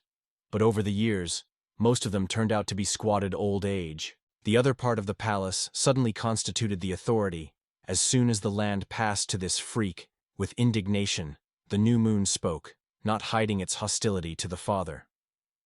Among the crowd, Kane distinguished another detail for itself. It was this isolation through the seal on the dam, and further troubles with gout destroyed his life. The young owner could safely involve Sebastian in this case. Right now, Kane has no special fraudulent trick. Outrage and rage broke into Kane's cry. Why are these beauties? It is much more useful to have nearby vassals and agile commanders. Another urgent problem was the acute shortage of experienced professionals. The promise has long matured in his thoughts. As soon as all the papers would be ordered, it is necessary to visit your cousin and negotiate a meeting. Leaving the office, he slowly moved the long corridor, laying his hands behind his head. It was thought that it would be nice to take advantage of the absence of a great-grandfather and afford a short break. What kind of sweet it seemed like the idea to just relax. Suddenly, from the windows, from the corridor, he came to a voice. He announced that he had arrived at the estate. The young man, who was rising the stairs, rushed down the head, wary of listening to the unusual noise that dropped down. Running into the hall, he looked forward to a maid, who was frowning with loud noise. She was surprised and frightened on her face when she met his gaze. Kane rushed forward, heard Zen, leaning over the wounded warrior, loudly shouting warnings and advice to disappear immediately. The surprised lord tried to understand what in fact was happening. A barely alive, seriously wounded warrior, spread on his stomach in a puddle of his own blood, hardly whispered that 10,000 soldiers are heading to these lands. Kiana's gaze stopped on a pale, barely living soldier flowing with blood in his back. Without seconds, Kian ordered help, and seeing horrible wounds, asked, "Did this man from the Western soldiers?" The soldier, gathering the remains of forces, briefly confirmed it. Winning the pain, he still managed to add that Goliath is following the young owner. Dvoretsky said that Goliath is a powerful warrior from the Western village, endowed with unmistakable devotion to his ruler. One thing remained incomprehensible. As a person who politely paid taxes and did not violate the law, could suddenly rebel against the authorities and slip into robbery. Angry thousands of soldiers, perturbed by the crowd, chanted the fierce slogans, lifting over their heads. The mighty Goliath, striking with a spooky and threatening voice, shouted, demanding the appearance of the Lord, sought to deal with him alone without hiding the terrible intention to disintegrate his skin from him. Goliath, which was already 42, was in charge of the western village. Bulk and strong, he impressed with his mature leader and always carried an important axe with him. An angry, desperate anger was frozen on the strict face. Without his look, he strongly moved forward, narrowing the distance to the young lord. Surrounded by courtiers, Cain boldly and without a shadow of fear stated that he was well aware that he was going around. It seemed to him that to solve the situation it was enough to look with Goliath. Words would be more than enough. The surprised man in the suit turned to Cain, trying to find out what he conceived. The incendiary guard, which just a wedge, decisively blocked the path of a young gentleman, showing his willingness to accompany him. To which Cain, having lost himself, replied that in future negotiations he would hardly need the help of soldiers. The Lord with a slight smile reassured his maid, showing that it is not necessary to worry about him. Instead, he appealed to Zane to prepare a chair for him to feel more convenient during a future verbal duel. Cain radiates sincere confidence and determination, ready to fight to the end. The wards filled the excited whispers when the young lord behaved unexpectedly boldly and openly demonstrated his beliefs. The courtiers were sparkling in front of him, throwing dissatisfied and anxiety views on Cain, and some of them have already begun to mark for themselves the strange behavior of Goliath. On the battlefield, standing in a chair, which was supported by the servant of Zen, Cain wondered if he had the same Goliath. Bishop carefully prepared to listen to any answer. He was well surprised. Who is this strange figure, and what for the boy stands in his way? With true determination, the young man stated that he was the son of the ruler of these lands. His name is Cain Carlier, and now he fulfills the duties of lord. He heard a lot about Goliath. The name of this hero has repeatedly reached him. February to the warrior, not to quench his fervent anger. Even the family connection with Mr. Leopold himself or his glorious grandson. Even these blood ties are not able to cool his frenzy. With an icy, peaceful look, I first asked him to calm down, and then asked, "Why does a person behave with such respect like a real barbarian?" Scale only intensified in the eyes of Goliath. The jaw is stuck to pain. The voice full of indignation, he quit the question. Is the Lord really aware of how cruelly did the nobles and dignitaries commit with them? The young lord, in reproach in his voice, apologized to the warrior, explaining that he received the title recently. Despite this, he understands well. Goliath would not be dared to oppose Carlier's family without good grounds.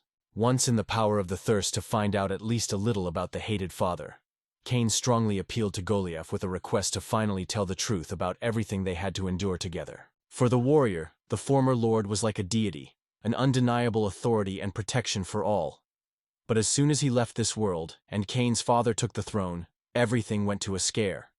Insatiable officials neglected bans and violated the established order. The anger of burning, Goliath was charged that these freaks disgraced the priestess of the Mother Earth's temple, the shrine of the goddess who worshipped long before these lands reached the Carlier family. Having expressed his own opinion, he noted that if Mr. Leopold lived, he would have entrusted him to solve the case at his own discretion. However, he would in no way give such an advantage of Nicola Carler's tyrant, that now from the height of the throne is the Lord. The young gentleman instantly realized the true intention of this fierce of war. Before his inner look, a complete mosaic of events around. Thoughts mixed with Goliath's emotions, which was then approaching him, bringing a storm of feelings and confusion with him. A man burned with unbreakable determination. Every wickedness who dared to disgrace the shrine was destined to lose their heads. Their skulls were given to the goddess. Powerfully shouting his slogan, he lifted his weapon above himself. The words of Goliath Cain joined without hesitation. If all really, these officials and bureaucrats have deserved the punishment that he would suit them. The young owner even thought, the war itself should be noted as special merit. Stunned by this development of events, a silky man froze, having his mouth out, and was surprised to look at a very young but surprisingly smart and brave lord. King strongly confirmed his proposal, adding that his father was seriously ill, and he is absolutely not guided by the fact that he is now going on these lands. The unexpected truth came. Nicola Carlietta sent King instead of himself, and now the new guest intends to change the fate of this region radically. The word was given to the word. The enemy will go to the farthest corners of the world to find and punish officials personally, forcing them to leave their homes. Kane's eyes glowed with pleasure.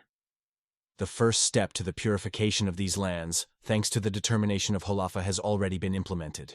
Raising from his chair and reaching out his hand towards the warrior, the young gentleman noted, Goliath coped brilliantly with the task, and asked to accept sincere gratitude from his father and grandfather. This recognition stunned the warrior so that the axe involuntarily slipped out of his hands. Goliath, staring his eyes with surprise, tried to understand the storm of emotions that raging inside him. The anger instantly disappeared, giving way to surprise and confusion because of what is happening around. It was covered by the state of the stupor. He was in vain to pick up the right words and organize thoughts. The young man again sincerely apologized for all the suffering that his father caused him to be. Having assumed power over these lands, he promised solemnly, by the end of the year, guilty officials will be responsible for their actions, and people will finally be able to breathe easily. When he came to his senses, the warrior did not hold back. In his voice was a genuine surprise. How to trust the promises of the young owner in general, if Kane did not cost anything, even under the threat of death. Having planned to prove the sincerity of his intentions, Kane orders the servant of Zen immediately to bring some of the warehouse. Zen agrees without hesitation, and immediately begins to execute the assignment. Meanwhile, just before their eyes, a variety of jewelry and rare treasures died. The sun's rays played on them, shimmering on precious surfaces. Goliath was lost in guessing, not understanding the reasons for such generosity. All this brilliant mountain was the totality of Carlier's family. The young gentleman glanced up this shimmering wealth and noted that this lush pile is reminiscent of a shining than just jewelry. The rapid grandeur of this treasury was stunning. Smiling, he said that he intended to offer this pile at first to the merchants. They appreciated the whole junk in several tens of millions. The impression was overwhelmed by Goliath of the incredible magnitude and jewelry of these gems. Before his eyes, wealth was revealed, which he had not even guessed. Traders standing behind confidently stated that they knew how profitable to sell these jewelry. Kane expressed his wishes for Goliath to go with these merchants to the capital, and they returned with considerable profit. Crossing his hands on his chest, Goliath asked what would happen. Suddenly, he would be like to steal this money from the Lord. The young man responded calmly, directly replied Goliath, which he had already thought about it. The confidence that the warrior would spend all the money to help the inhabitants of these lands did not leave Kane indifferent. Smile and confidence did not leave the faces of the young lord. No doubt, whatever it is, to give money to Goliath or to leave them, these preciousness will certainly be in the hands of those who really need them. For Kane, this step is just a way to take the power of war. Surprise was the face of the warrior when the little guy once again conquered him with his behavior, rather delicate, even feminine than the peculiar brave. The generosity of the young master did not know the limits. In this young man, Goliath, without doubt, saw the true blood of Mr. Leopold who raged in his veins. A warrior named Guri, which belonged to his detachment, was once a native brother. Together, they reflected on future events. There were no doubts about any of them. Complete trust in the new ruler has become a clear choice for both. In the sign of the agreement and the concluded agreement, Goliath and Kane clenched each other's hands, trusting the power of their own words and the honor of the promised promise. The high-profile call of Goliath came over everyone. It was the request of a young lord. The command is simple. Together with their subordinates to go to the capital, accompanied by merchants, get a considerable amount of money and return home with a triumph. In the lobby at the front door, all the maids gathered, a dense group overflowing with anxiety and surprise. The whisper of no confidence spread between them, and the mocking laughter from the street finally knocked out of the pantaleek and inspired confusion. Helplessly engulfed officials. No one had the slightest idea of how to proceed. The courtiers exhausted with relief, contemplating Kane's confidence, who managed to stop the attack of enemy troops. One of the soldiers, without holding back emotions, was fond of tears in his eyes with the unique ingenuity and mind of the young gentleman. Scarlet, with a smile, noted that they still have a considerable way to go to the title of worthy maids. The other maid, sighing enthusiastically, added, "Despite everything, Lord Kane remains an amazing young man." Only a few hours passed as the Goliath army returned wealth to the Carlier family's estate. With a sincere smile, Khan met the army, especially celebrated Goliath's Vityaz, without missing and asking about the state of affairs in his native lands after returning. The warrior emotionally talked about the horrors that were going around, especially emphasizing the areas where the night peace mercilessly destroyed the spread of the bandits. The young man finally realized everything to the little things and confidently stated that he knew how to act in such circumstances. The warrior immediately wondered what he means. There is no way to convey Goliath that their lands are now reminiscent of a hellish cauldron, where sinners do not get tired of rushing out, but brave warriors for the battle with them are short. According to Cain, the warrior had long been considered a devoted family of Carlier. He had been paying taxes of Little Lord for many years. However, Goliath was deprived of confidence because of his relatives. The young man sincerely regretted this, and regretted that everything turned that way. The young gentleman did not stop his passionate conversation. He was well aware of the value of this land and its inhabitants for Goliath. That is why, on behalf of the Carlier family, Lord made a decisive decision: to pass all the gold that soldiers brought from the capital. The young man suggested that they buy a provision and gather a large army for this money, able to clear their common lands from robbers. The brave warrior had no boundaries. No thought suggested that the owner himself would entrust him such an important task. He still could not believe his role in this case. Sincerely amazed, Cain even wondered if Goliath was not about this case. However, the warrior, moved by the act of young lord, dropped on one knee and assured that he had no objection and did not bother him at all. The giant saw in the throat, suddenly tears. On the contrary, he would be grateful to the young gentleman. The tears rolled unrestrained on the face of Goliath. He was angry at the heart. He just could not give up such a generous offer. It was already clearly clear what this money would spend. The warrior believed in the inspiration. This money will help not only to overcome the villains, but also to feed and protect every disadvantaged inhabitant of this land. The joy glowed on the face of the ruler. With a warm smile and kindness, reaching out his hand, he urged his warlord to get up from his knees. Having ordered Goliath and his comrades to bring all his weapons, Cain got a pile that was rather a scrap metal than a real arsenal. Grasping on this weapon, the lord was finally convinced that such a sword would not really work. These blades will only become a raw material for new creation. Surprised whispers swept among the soldiers. No one could understand what intentions the young owner has. Goliath's closest associate also doubted the actions of the lord, but the warrior himself kept the unwavering faith in Cain and did not make him a close look. At the same moment, a wave of invisible impulses swept through the palm of the little lord.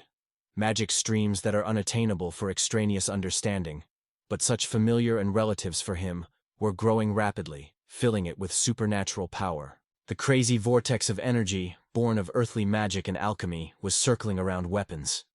At the same moment, the surrounding objects flashed a bright glow. The owner solemnly exclaimed about the revival of the steel, and the crazy vortex was increasingly sniffing from his palms, spreading his weapons trusted by him. It was at this moment that Goliath realized that the true power of the boy still remained a mystery to him. One moment, and before the soldiers, a brilliant, newly restored military arsenal. Goliath, clamping a stick in his hands, was convinced that the young man in Lonely turned dozens of broken rifles into perfectly in good working order in seconds. The exhausted young gentleman adhered to the promise and generously rewarded the warriors.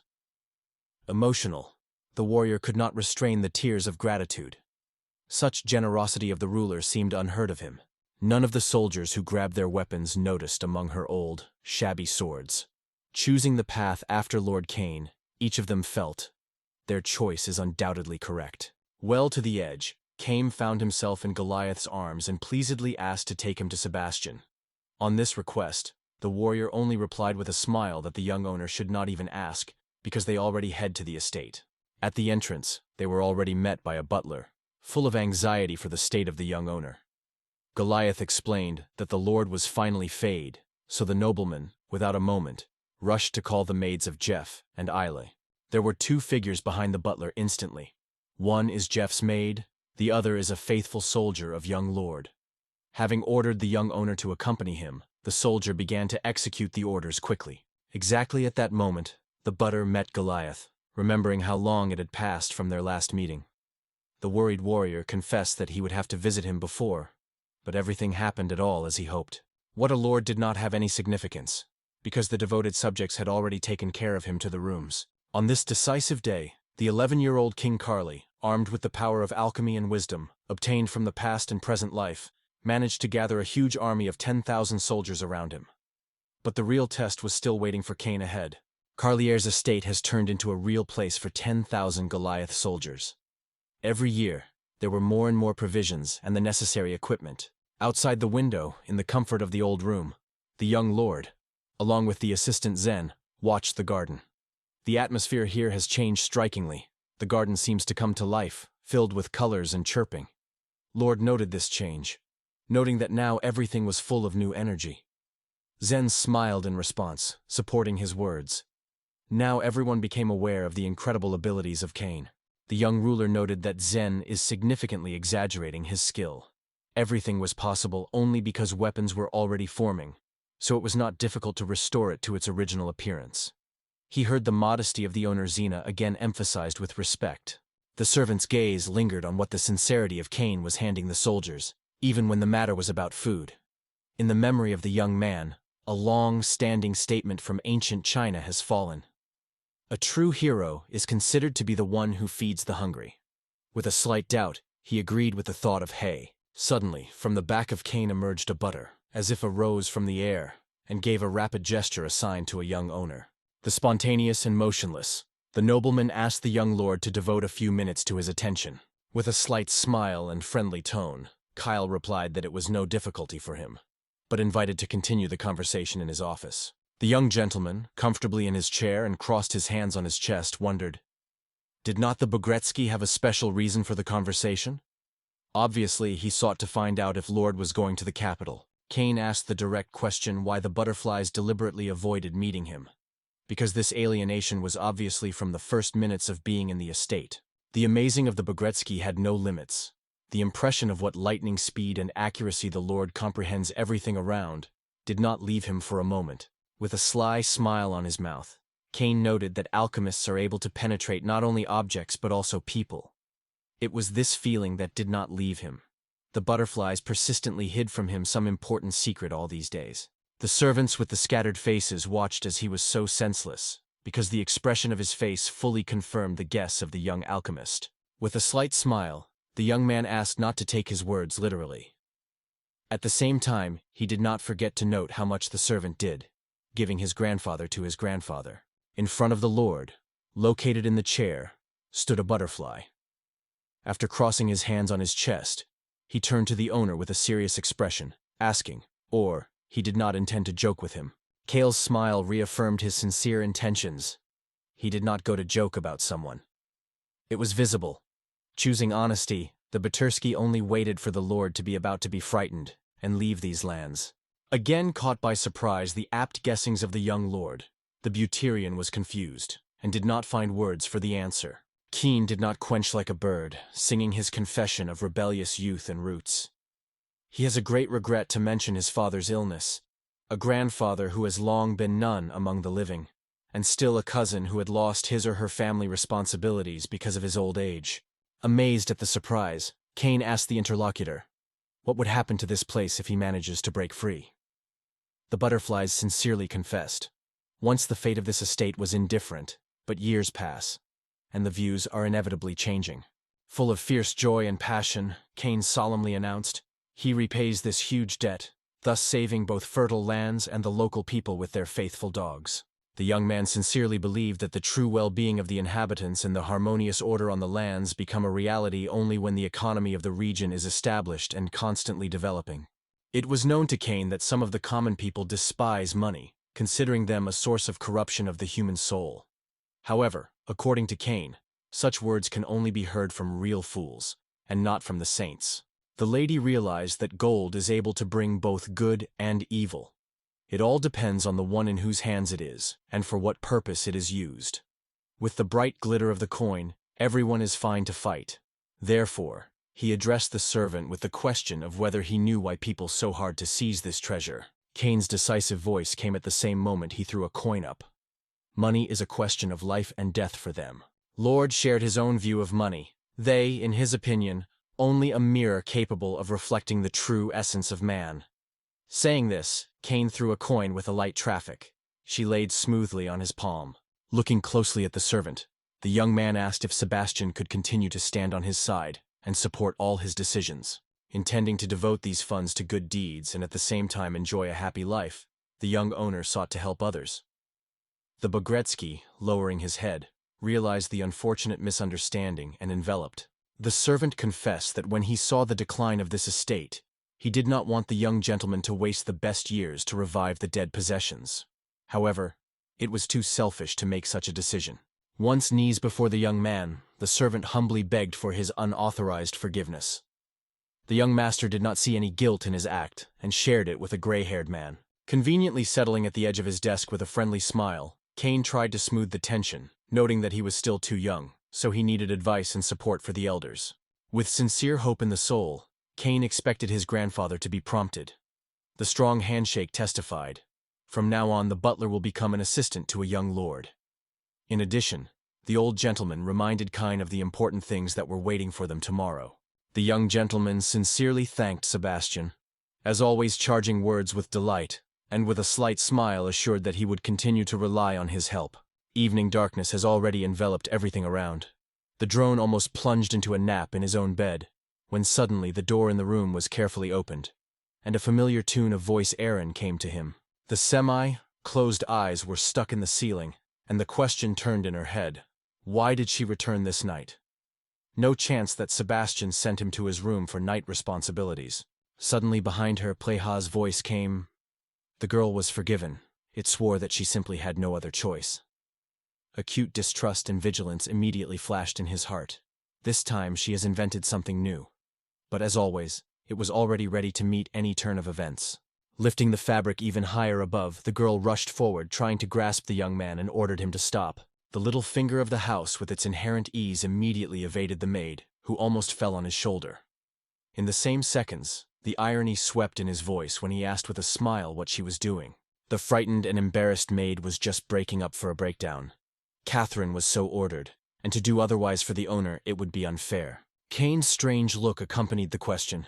Does she realize even stopping it will finally be trapped? He assured that tomorrow he really goes through the land to quench the riots. However, it is not going to the front. The journey will be separated with Goliath, Jeff, and several other knights. Elen insisted on joining the journey with them, because the care of Lord and the care of him were primary. Extraordinary and confused, Cain tried to convey. In such a place, the presence of a defenseless girl is inappropriate. There is a threat that her enemies will be stolen, or, God forbid, something worse will happen. Leaning to him, the girl did not stop pleading, hotly explaining why he should go with him. The young man has dramatically pulled out, firmly answering that there is no place on the battlefield. No such conversations can be and can. Ilyana's perseverance did not weaken. Is Lord not scared on the road without their support? The young man could not even have the complete absence of fear even under the harshest oath. The decisive tone of the words almost cut the air. If you continue to close their eyes to the arbitrariness of the bandits, they will all be in danger. He did not even have thoughts. Growing everything, the maid rushed to the Lord, squeezed him in the arms, actually taking her breath, so the man failed to resist. An alarm for Lord, like a cloud, did not retreat from Elen. The thoughts of his possible absence were squeezed by her heart, so that it seemed it would stop. A gentle smile blossomed on the young man's face. The soft look felt peace when he assured he was not going to die here. Again and again he persuaded her to calm down, investing in every word sincere care. Catching his eyes full of anxiety, the guy was confused. There is only one word left in all words. He never betrayed her trust, and never did it. Feeling sincere affection, Cain gently fell into Islin's mouth and invested in her palm a promise to believe and wait patiently for him. The girl agreed, hiding doubts. But her soul did not leave anxiety for young Lord. Only Elen was going to ask the owner as he interrupted her. She promised, and therefore now she was obliged to keep her word. Thinking, the maid tangentially and slightly embarrassed that she still wants to be useful to the young man. Cain's years did not give him the right to ask for more, so now it was only timid to say his only desire to fall asleep on her knees. Elen was unspeakably glad at least something to help the young man, and kindly offered him to relax on her knees as much as Mr. Cain descends. The next morning, Cain went to the surrounding villages. Everywhere, there was a praise that the light of hope broke out among the poor. Turning to anyone who was able to hold the weapon, Cain divided the inhabitants into two detachments. Some who had the strength to fight, and those who were no longer powerful, returned to the estate. Having appointed Goliath commander-in-chief, he collected 300 laughs, ready to rush into the battle of battle. Carlier lands are now covered by chaos. The reason was the attacks of robbers and riots in the northwestern villages. The southern and partly northern regions are shaken, and only the east remains relatively calm. Meanwhile, the reinforcements, which were collected by Sebastian all night, joined the detachment of Carlier. Once upon a time, these soldiers served a harsh but just old man, which raised respect only. The veterans of the ancient school, they were characterized by stability and experience, hardened by many battles. Under the command of Captain Alberto, another 30 brave soldiers joined the ranks of Carlier. Immediately, Cain got skilled warlords, each with their own detachment and 500 recruits at the head. The infantry army was headed by Goliath, and Jefffer was laid over 5 by riders. At first, Cain chose a region where the least felt the least. The eastern lands, the support of the Carlier's house, became the first landfill for him. The unwavering determination was engulfed by Cain. He intended to defeat the centers of resistance and remind everyone of the strength of Carlier. After receiving this order, the infantry detachment led by Goliath strongly and fearlessly went forward, winning the village behind the village. The soldier with the news came to Cain. Goliath's army won and seized the East Castle. The joy of victory illuminated Cain's face. Another fortress fell under the pressure of his allies. In the mind of Cain, the thought finally became entrenched. The East became their territory. Further, it was important to find out what proposals for further actions were ready to offer a military command. The former guard knight Alberto said that if the East really fell, you can finally be connected with residents and vassals. Once there were about 67,000 people, but now the number has declined to 10,000. The commanders were eagerly preparing for battle. From now on, it was possible to move the headquarters directly into the heart of the East. One of the detachment will move north, while Goliath will be tasked with heading south. In general, everyone noted the weak preparation of the enemy for the fighting. Seeing such a thirst in the eyes of the audience, Cain sincerely thanked Sebastian for gathering real gifts around him. Sebastian, noticeably surprised, explains that these people are not his followers.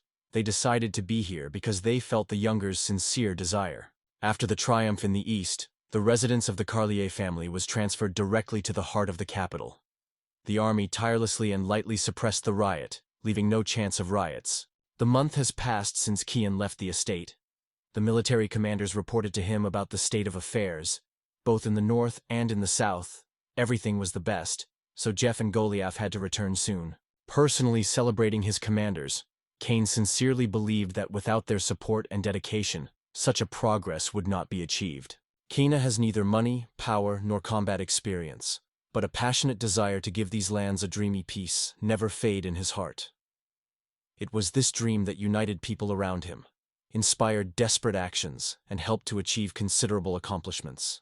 In those moments, Captain Alberto's mind swarmed the thoughts. No person would voluntarily obey the orders of a young boy if he had no real strength. The look of the old warrior slid carefully at the boy. There was no doubt. Not a typical aristocratic young man before him. The manners are full of respect. He listened to every word, as if every sound in the heart. Alberto believed that the spirit of Leopold lives in this young man. Alberto was convinced that there was another difference between them. Leopold headed the army and went side by side with soldiers. In the moment when the boy clearly understands his own weaknesses, he is not ashamed to seek support for those who really have the power in the right business, while wisely using every resource available to him. Alberto was fond of how the young owner was holding on. In his every movement there was a dignity and determination of a real commander. When he approached Cain, he gratefully noted how skillfully the young man performs the duties of the commander. That is why they achieved such impressive results. These words filled Cain with hope. Suddenly, their conversation broke up a soldier who jumped into a tent with anxious news. An army of 300 soldiers broke off simply to their positions. Without spending time, he pleaded with Cain to flee. Calculating the forces, Cain soberly assessed that even with 12 commanders, nothing would stop a detachment of 300 soldiers, so he categorically refused the escape plan. Alberto wondered. Horror swept it when he realized that Cain was set to fight to the end. The light click of the fingers causing alchemical force. Cain coldly stated that he did not intend to participate in the battle. Surprised warriors laid behind his back. not understanding the intentions of his lord. The young man only reassured them with a light movement, promising that he would soon become obvious to everyone. Cutting the air with his arms outstretched, he struck his palms with his palms on the ground. In the same moment, sparks fell from everywhere, and from raw clay creatures similar to clay heads emerged. The cliffs came to life just under their feet, climbing up in a fairy tale transformation. Meanwhile, the army of creatures was already lining up behind Kane's back. The leader ordered the commanders to throw these clay creatures into the advanced rows, because they are not threatened with no harm, because their bodies are molded from clay. The awareness came to Alberto. Now they are able to overcome the enemy. The soul pierced the oath, even at the cost of her life to protect Lord Kane. With a slight smile on his face, Kane sincerely promised to make every effort to give back the gangs. Sincerely surprised, Kane could not tread when his galettes had time to turn into such giants. Did the alchemy rise to a new level after that intricate weapons with weapons? Seeing the golem near the headquarters, the Repeal soldiers threw the whole weapon from the fright and rushed to flee. At the very edge of the forest, where silence prevailed in front of the storm, there were already alert families of Carly, armed and focused. By order of Caney, they were waiting here to meet those who had just left thick huts. The fearless warriors, the shoulder to the shoulder, stood in a cruel battle, quickly broke the resistance of the enemy. In the very swing of the battle, the commanders were surprised that the enemy was moving too slowly, and their skill in the battle is frankly amateur. Having announced his intentions loudly, Alberto promised, no stresses and no crumbs of mercy are waiting for those who dare to raise his hand at the young lord. On the veins of the commander of the cavalry, Alberto slammed the fierce adrenaline, as if a wave of memoirs of 20 years ago enveloped consciousness. He rushed forward with a fierce determination, lifting his sword and cutting the air. At the heart, the warrior smiled. These fools thought to escape the other way and win. But in the end, everything happened as Lord Kane predicted. They were simply trapped. In the memory of Alberto, the image of a grandson, a peer of a young lord, has fallen. But to understand how someone at that age could be so intelligent seemed impossible, because his own grandson did not resemble this wonderful guy. Meanwhile, the clash that rushed around has already subsided. It was at this point that the important news came. Mr. Jeff's cavalry has completely taken control of the northern territories. The news came to Cana. At noon the units intend to visit the main headquarters and report personally about the successes. The southern direction also holds Mr. Goliath's infantry. The joyous news inspired all those present. Alberta mentioned that only the last border remained ahead, the battle with the west. Kine expressed deep gratitude to all participants in the last battle, emphasizing their courage and valor. But Alberto, as always modest and friendly, was unable to accept generous praise, considering himself unworthy of such a big reward. In the tent, Kane talked with Zen. Zen did not understand that the young lord could forget here, because the local conditions left much to be desired. Tired after the battle, the young man allowed Zen to return to the estate unless he can withstand stay in this place. The nocturnal camps of Xena were moving through the night camp. Anxiety was tormented. The fate of the master and his life was not rest, but the thought of leaving him seemed impossible. Everything that the heart wanted is to stay with him as much as it seems possible. The death did not expect King in this place. Fortuna smiled again at them, so his mood was carefree and full of hope. At this time, Zen was talking without stopping, saying that they say that their army is now only 20,000 soldiers, so rushing against the Western army is too risky. However, Kane immediately denied, emphasizing that the warriors seem more, and the preparation of them was wonderful. In addition, once Jeff confessed that Sebastian is much more powerful than him. If the turning point comes, it is the power that will be able to rely. Kane also noted an important detail. Now his army has an advantage both in numbers and in controlling the territories, which is undoubtedly one of the decisive factors in the war. The Lord, developing his opinion, noted that it is always necessary to be alert, because soldiers can be frightened at any moment, and throwing a battlefield, just as they happened when they first stepped on these lands. At this point, Zen picked up the thread of his reasoning. This is true. It is difficult for people to understand, because before them, there are simple peasants whose hands have never had a weapon. Even with military skills, they were preparing to meet a similar finale, the duty of the nobles, to respond to the subordinates and residents of their lands.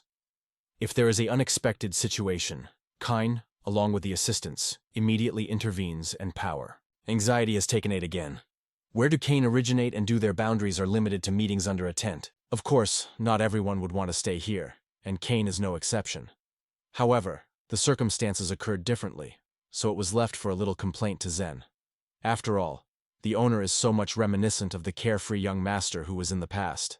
Zen suggested that all the troubles can be considered complete if the event finally falls. Cain not only agreed with his opinion, but also emphasized, "It is the western lands that make the most obstacles and are most difficult to conquer." With bitterness in the heart, Cain was aware that the troops of Count Palladium were already camping in the western territories. The Earl skillfully convinced the Westwoman that the lands of Carlier's family joined the lands only to protect them from the Saints' oppression.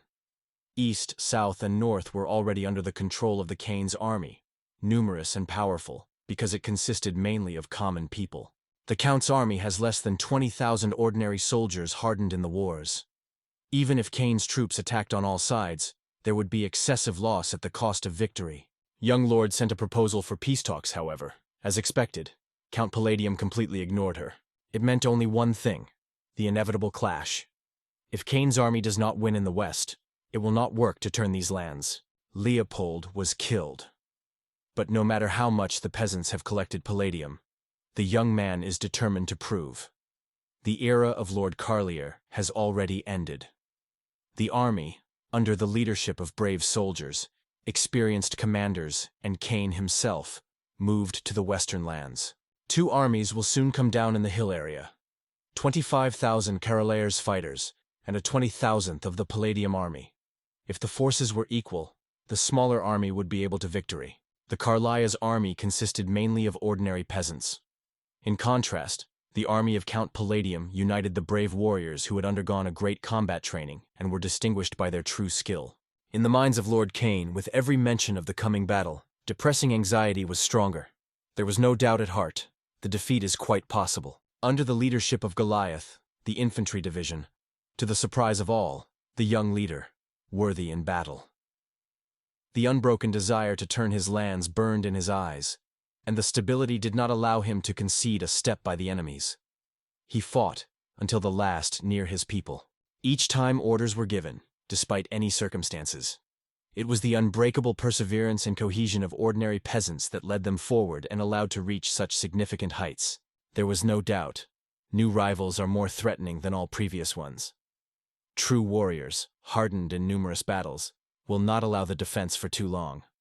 Jeff was well aware of how difficult it would be to resist them.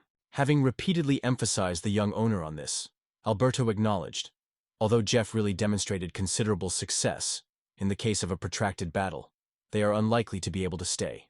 Putting his own vision, Cain realized, to break into the ownership of the Count, a task is not easy. Goliath's guards should be involved. To this end, he decided to send Marines to Jeff. The harsh glance paved the line in the atmosphere, and the new moon immediately ordered Gyari. He was coordinated to carefully weigh his decision and discuss him with him personally. A giant with a brave look and a scar that cut his face in half managed to make me laugh before accepting this order. Cain ordered the Goliath infantry to support Jeff's detachment. He ordered to provide comprehensive assistance and raise his comrades. The younger brother Gurai got a special mission: to bypass all the villages, under the cover of which enemy troops were hiding. Cain dreamed of subjugating the spirit of the enemy and undermining the belief in victory with such actions. Instead, the events unfolded unexpectedly. The Count broke out and blinded to the victory, and was met to the end, because he had already invested huge money in strengthening the troops. The news that the enemy's strength suddenly increased by another 20,000 soldiers immediately reached the young owner. The surprise and indignation broke out in his eyes, because he did not expect such development of events. In a moment, the insight became clear. It was time to put this land, because Count Palladium did not know the extent of his ruthlessness. The young warrior ordered everyone to gather. He conceived with one blow to take the whole enemy army from the battlefield. The unwavering determination raged in Cain's eyes. He was not going to stay away, and with all passion sought to force the Count to regret his actions. The army of reinforcement, which hastened to the aid of Cain's army, suddenly faced the infantry of Goliath. Formidable warriors who feared the defense fearlessly and rapidly without knowing fear. Full courage, Goliath confidently grabbed the axe and struck a sweep. No shadow of doubt. At this point, all power and force exploded in the direction of the enemy. On all sides, the gang was confidently coming to him. The riders rushed to an attack with weapons alert, but Goliath repelled their pressure every now and then, cleverly evading the air, thick from hostile blows. Cain's soldiers were well aware of how powerful they were enemy. To withstand in this battle, everyone mobilized all their strength, successfully applying the experience gained in past battles. Eyewitnesses saw Goliath manage to break into the heart of the events. The thirst for victory in the hearts of this harassing in the hearts, the crazy courage covered everyone, and the crowd rushed into the whirlwind of battle. The right and left flank were under the control of Jeff and Elder. Their harmonized offensive did not leave the enemy chances. They rapidly reflected each attack together. Kanya confidently managed the offensive. The enemy, losing his position, rapidly retreated. Even before the eyes of 40,000 people, the combat passion did not go out. Everyone fought to the last. The young man immediately ordered not to stop the pressure and drive the enemy into the prepared trap. The idea of Cain was to drive the whole army into a homemade trap of fortified, densely decorated barricades. Almost 3 days worked on this intricate maze, because the construction of such an ambush required great effort and patience. In order to further demoralize the frightened soldiers, Cain called clay galettes that blocked all the paths before retreat. As a result, half of the council remained confused and lost its orientation in a chaotic situation. Cain informed Goliath with adamant confidence. Only the final battle remained ahead. It is enough to break the morale of the opponents, and everything will end. Victory will give them a chance to return home, to their native land. Cain wondered in Goliath if he was ready for battle. In response, an impatient call came as soon as possible to rush into a whirlwind. To cope with every enemy, Goliath explained, only a horse will help him. Magnified in the saddle of the state's horse, Goliath Army General proudly called his name to the opponents. His voice was confident when he demanded that the robber's army head came forward. Behind the soldiers, a formidable voice of the general of the army of the Palladium family. On his head, he sparkled with a helmet, dropped from the animal's skull. Blaisdarov has published his decision loudly for everyone to hear. He remembered that Carlier has long been not among the living. Meanwhile, in the possessions of his kind, women and children die from hunger, reaching the limit of despair. If Cain's army obeys, promises to stop bloodshed and end the war with peace, Goliath decisively made it clear that the Earl does not understand what he is talking about, and the freedom residents of these lands will choose the ruler themselves. Goliath solemnly proclaimed everyone, his lord, Cain Carlier, a smart and determined young man who is able to bring back these lands of life. No rotten aristocrats that sow fear and dream only of power and glory will not make him bow his head to them. The Count acknowledged that Cain's had already made his choice, and now he was okay to kill his own. The same spear that took the lives of the 7 strongest warriors of the great army of Carlier, each of his opponents. The weapon rose up, both in Earl Palladium and the general of Cain's army, and both rushed to each other in a decisive jerk. On a lightning horse, Earl Paladin rapidly broke into the heart of the battle. The determination was burning in his gaze. No one dared to stop this avalanche on the way to the goal. He raced towards Goliath, and a stallion, like a whirlwind, cut off space. Without inferior to the perseverance, Goliath pushed the horse, forcing him to sharply rush forward. In his gaze, determination was burning. Simple peasant blood is capable of great achievements. The earth was deafening under the pressure of this grand battle. The confrontation of rivals has reached its critical limit. Goliath struck the enemy with stunning accuracy. The frantic disbelief swept Blaisdarov. How could he lose from a single blow at all? Holding his feet, he never realized what he made a fatal mistake. Acute pain erupted the face. A powerful blow to the enemy left a deep wound, and with it, a sense of his own impotence. Cain's army general, who had just flew from his horse, threw a lightweight ridicule and loudly noted that the blow was far from single. The elder of the warlike army could not help but notice. Goliath's axe was shining in the air with unprecedented liveliness, and these blows were not in vain attempts, but unbridled force. Before the eyes of the Count, everything he believed in. The heart covered the heart. The battle was finally lost. The soul was filled with a depressing, all-consuming silence. Goliath proclaimed all around with passion and loud voice. It was he who defeated the general of the army of Earl Palladium, the Fire Darif. If someone has the courage to deny it, or wants to take revenge for his death, let him oppose him. The call for Goliath is always an honorable thing, and he is not afraid of any fight. The entire army of the Count froze in amazement, affected by the defeat of Paladin. The shock was open. The warriors did not dare to challenge the horrific force of Goliath, because even if the Count lacks the strength, it is unlikely that some of them will be able to overcome this giant. The pleasure blossomed on Kane's face when General's death sowed panic among the enemy army. Left without a leader, the soldiers of the Earl lost any spirit resistance. However, Alberto understood. As soon as the new commander was found, these warriors can again become a dangerous force. The doubts were torn apart by the young owner. Will they do the right thing if they get defenseless soldiers? But Alberto convinced him without hesitation. Such is the harsh truth of war. Alberto rightly remarked that none of these soldiers like Goliath or his entire army. And every time they go to the right death again and again, the anticipation did not fail.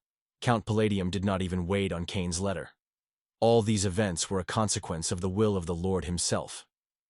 Realizing that it is only necessary to relax the defense a little, the enemy troops immediately take this chance. Kane was strictly, for the sake of calmness and well-being of his native land, Kane Carlier was ready to accept all sins of his kind and pay for them in full.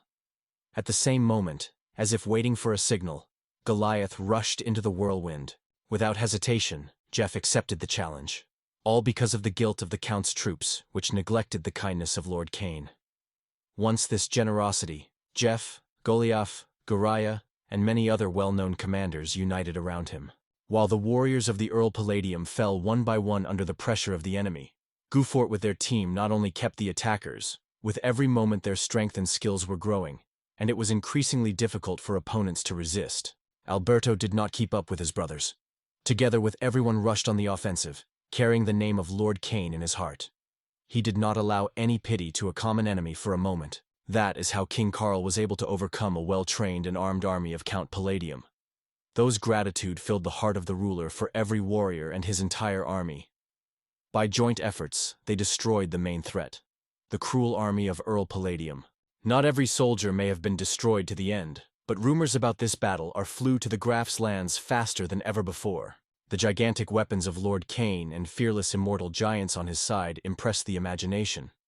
Although, in essence, these giants remained only mechanical dolls, for the crowd of the subjects of Count Blaza, this no longer had any significance. As Kane predicted, the rumors of the power of Carly's power were lightly swept through the lands of Earl Palladium.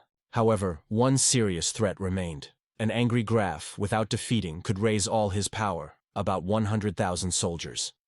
In order to prevent such events, Kane decided to act on ahead and sent a messenger to him. Among these messengers, the airy one from Mr. Kane, Marin Roof, a magic, full of grace and a known ability to penetrate the hearts in the most secret ways, was particularly distinguished. Looking directly in the eye of the Graf, the girl warned, "The abandonment of the truce will be perceived by her personally as an hostile step against her close girlfriend." The gloomy and puzzled Earl Palladium did not find the strength to contradict her. I only had to agree with all the proposals put forward. The debt to the young owner was the burden on Marine's shoulders, because she still did not thank the rescue of the baby Lord Meow. Since then, a real friendship has come between them. Kane's gaze almost lingered on a terrible thought. What would happen if that day did not have time to save the owner? Perhaps the fate is taken care of by him, giving the faithful ally in the face of the sorcerer, Marin. The name of God was barely in her words. The opium with her warmth and care rushed to Kane. However, he accepted it at all so welcome. In response, he called it Mill. The fairy suffered from love with Bishop, and tirelessly sought to win at least a crumb of his attention.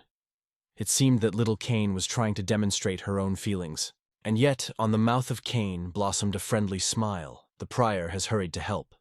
This time the girl brought with her a table with the results of analysis of local lands after the battle. At the table, everything looked much brighter than in ancient times when Kane was not a temporary owner. Every day, the authority of the young man and the trust of the residents were increasingly strengthened. Opria itself was surprised, mixed with admiration. Thanks to a thoughtful decision, Kane's healthcare has achieved a significant increase in performance. Tired to the edge, King was not surprised by the statistics in the table. Everything looked natural after his triumph over Palladium.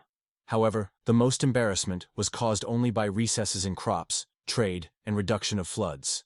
Interested, Kane wondered why the quantitative performance of the enterprise increased sharply. Oprah immediately put forward her arguments. The real impetus of development was given by the emergence of weapons and gauntlets created by Cain for war. Cain's gaze attracted the fairy, pointing to the main indicator. The mortality caused by Cain has declined significantly. For these lands after the war, this has become a truly striking feature of new times. Cain's reluctance dispelled her guess, explaining that mostly wealthy merchants live in the West, who wanted to join the Palladium. The young man sent them into exile, and their wealth was ruthlessly appropriated. Oprah drew attention to the cruelty of this act, because exile is an extremely severe punishment. The new moon, however, did not share her reasoning. In his opinion, those who are profiting in the war and human suffering embody true evil and deserve the inevitable punishment. In fact, these people have already crossed the enemy's side. They were not completely evil, but they did a lot of evil. Cain's calm voice became a confident basis for an alarmed Oprah. Young Lord wondered, how would the events if they immediately ordered the money to be transferred to the treasury? However, all the doubts of Cain dispelled almost instantly. For him, this business was simple. The eye for the eye. He chose the trader's way, trying to make money on someone's mountain. The proceeds of Cain planned to use for debt repayment. The words heard painfully struck options, but Cain could hardly say that his conscience is too pure. The girl carefully asked him to no longer hurt others and not be cruel to people. The young man assured her that he would no longer do it. But in the event of a lack of funds in the treasury, Oprah had to promise him a debt. Completely exhausted by the previous clashes, Cain felt every conversation with Oprah takes his last forces. The quiet knock broke the night silence in Cain's tent. There was a figure wrapped from head to heels on the threshold, so that the face was hiding under a dense scarf. With a deep apology, the guest whispered, "Isn't it sleeping? Maybe a young gentleman at such a late time?" The stranger opened the curtain and crossed the threshold. While quietly, Cain asked to put tea nearby. The guest gave his own respect to the head of the head, and crossing the threshold of the tent, asked to treat tea until the drink still retains its pleasant warmth. Cain, thinking if they really had a son with such a thin, squeaky voice and fragile physique, asked about sugar. The night guest immediately assured that sugar was already added to the tea, and there is nothing to worry about the owner. Sleeping with a frantic weapon, Cain threw a stranger in response. He miscalculated, because the guy did not drink tea with sugar. The weapon flashed in the hands of a stranger. He frozen in the fighting rack, and from under the omitted hood only packed his eyes. Cain's rapid jump is easily evaded. He did not fit in his head why this stranger attacks the unarmed man, and what he conceived. From one powerful stroke of the sword, a stranger dropped everything on the table. Cain stood without weapons, holding only a book in his palms. It was this book that, in time, in his hands, became a shield that saved him from a sword, which the enemy skillfully struck. If the young ruler once guessed that fate would throw such a surprise, probably would not have regretted several coins in his past life for that treatise from Jiu-Jitsu on sale. Suddenly, like an heir, there was an options as they stood up to the defense of little Cain. The stranger retreated confusedly. He could not get it to the winged creature so fiercely rushed at him. Instantly waving her wings, she stunned the stranger who attacked Cain. He barely had time to reflect from her rapid blows. Cain's thoughts often returned to the fact that this mercenary could also see more than it seems. Oprah itself, along with this confusing situation, gave him the only chance to escape. It is time to introduce the principle of equivalent exchange, because the one who conquers the alchemy becomes the owner of everything around. The sword appeared in Cain's hands again, and now the forces of the rivals were equal. Weapons opened new opportunities, giving him much more chances in battle than before. During the creation of a new weapon, Cain inadvertently dropped some candles that rolled to the floor and set fire to the tent. The fire that suddenly broke out in the home of a young lord was noticed by everyone who was in a circle, and without delay, they rushed to save him. In the tent, the tension reigned. Zen was rapidly smoking inside, and after him, a soldier who had snatched every detail and eagerly addressed the young man, demanding explanations. Qin hastily substantiated the situation. The mercenary broke through him, but now the attacker is no longer unarmed, and therefore the stranger has no chance of escape. A terrible tone of a stranger was ordered to be put up immediately. In case of disobedience, they promised to resort. Overlooking the situation, the mercenary immediately understood all her hopelessness. For a long time, he rushed to the side, but Cain noticed it and immediately knocked him down, blocking the way to escape. Instant throw. and the enemy was already lying, firmly bound by the legs. The task was accomplished. The offender was grabbed. Kine immediately ordered the flames that grew around and leave the mercenary alive. The young man insisted on his answer. When the stranger carefully removed the cape, the surrounding ones froze with surprise. Just in the middle of them, the girl leaned on the knees. It was hard to believe that such a fragile figure was hiding under the image of a strict mercenary. Looking closer, Kane noticed a girl about his years. But what did she do here, in the middle of the night, even with a weapon in her hands in another's tent? Her mysterious appearance was a real mystery to him. The scream escaped from the maiden's mouth, and her tears clearly testified about despair. She blamed the young gentleman in all troubles. The representative of the company Lafort, the one who lost everything through Kane. She survived the expulsion with others. After hearing the accusations he had made, the young man wondered if she knew that the company joined the Palladium camp and became a sponsor of the continuation of the war. It was because of their support in the midst of peaceful settlements that fiery holes grew, and innocent people died one by one. The young man added that he sees the real betrayal of Carlier's family. And honestly, he could well deprive them of everything, even life. Instead, having found mercy, he left them only with empty hands. The girl did not believe any of his words. In her eyes, Kane remained nothing more than a child.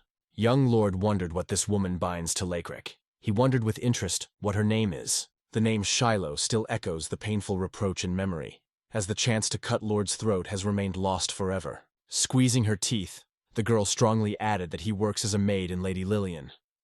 This recognition caused Kane sincere surprise. He did not expect a normal maid before him. For the first time, a young gentleman heard this name, and such a fact was only more angry and so offended by Shiel. According to Shayla, her owner worshipped his grandfather Kane deeply, and even after the rise of this government, he did not stop supporting him financially. But when all the money finally ended, the Carolier's family turned away from him.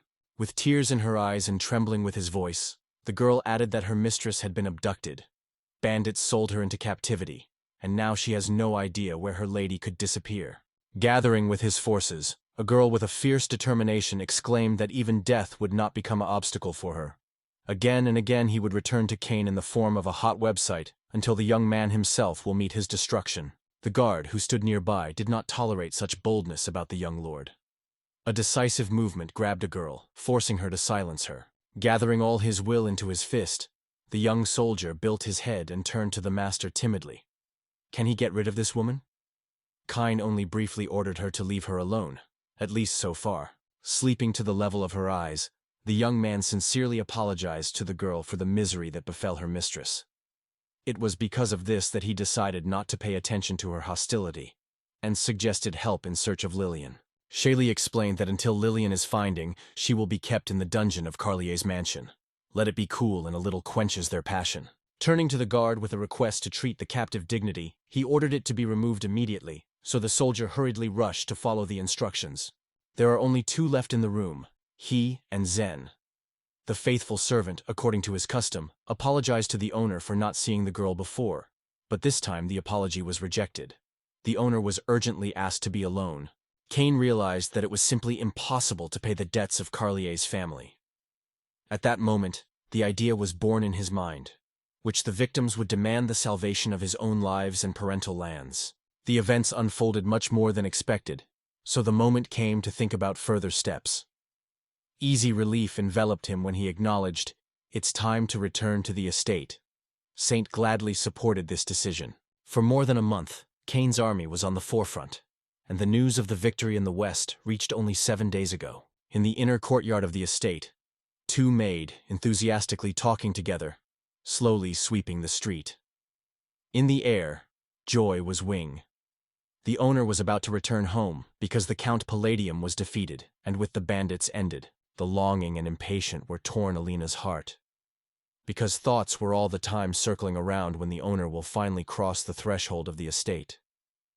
To meet after so many days of separation, she wounded as soon as possible. One of the maids, having learned about the attempt on Lord Kane, with enthusiasm, she was passionate about Alan's news, without realizing how ambiguous emotions were raging in her at that moment.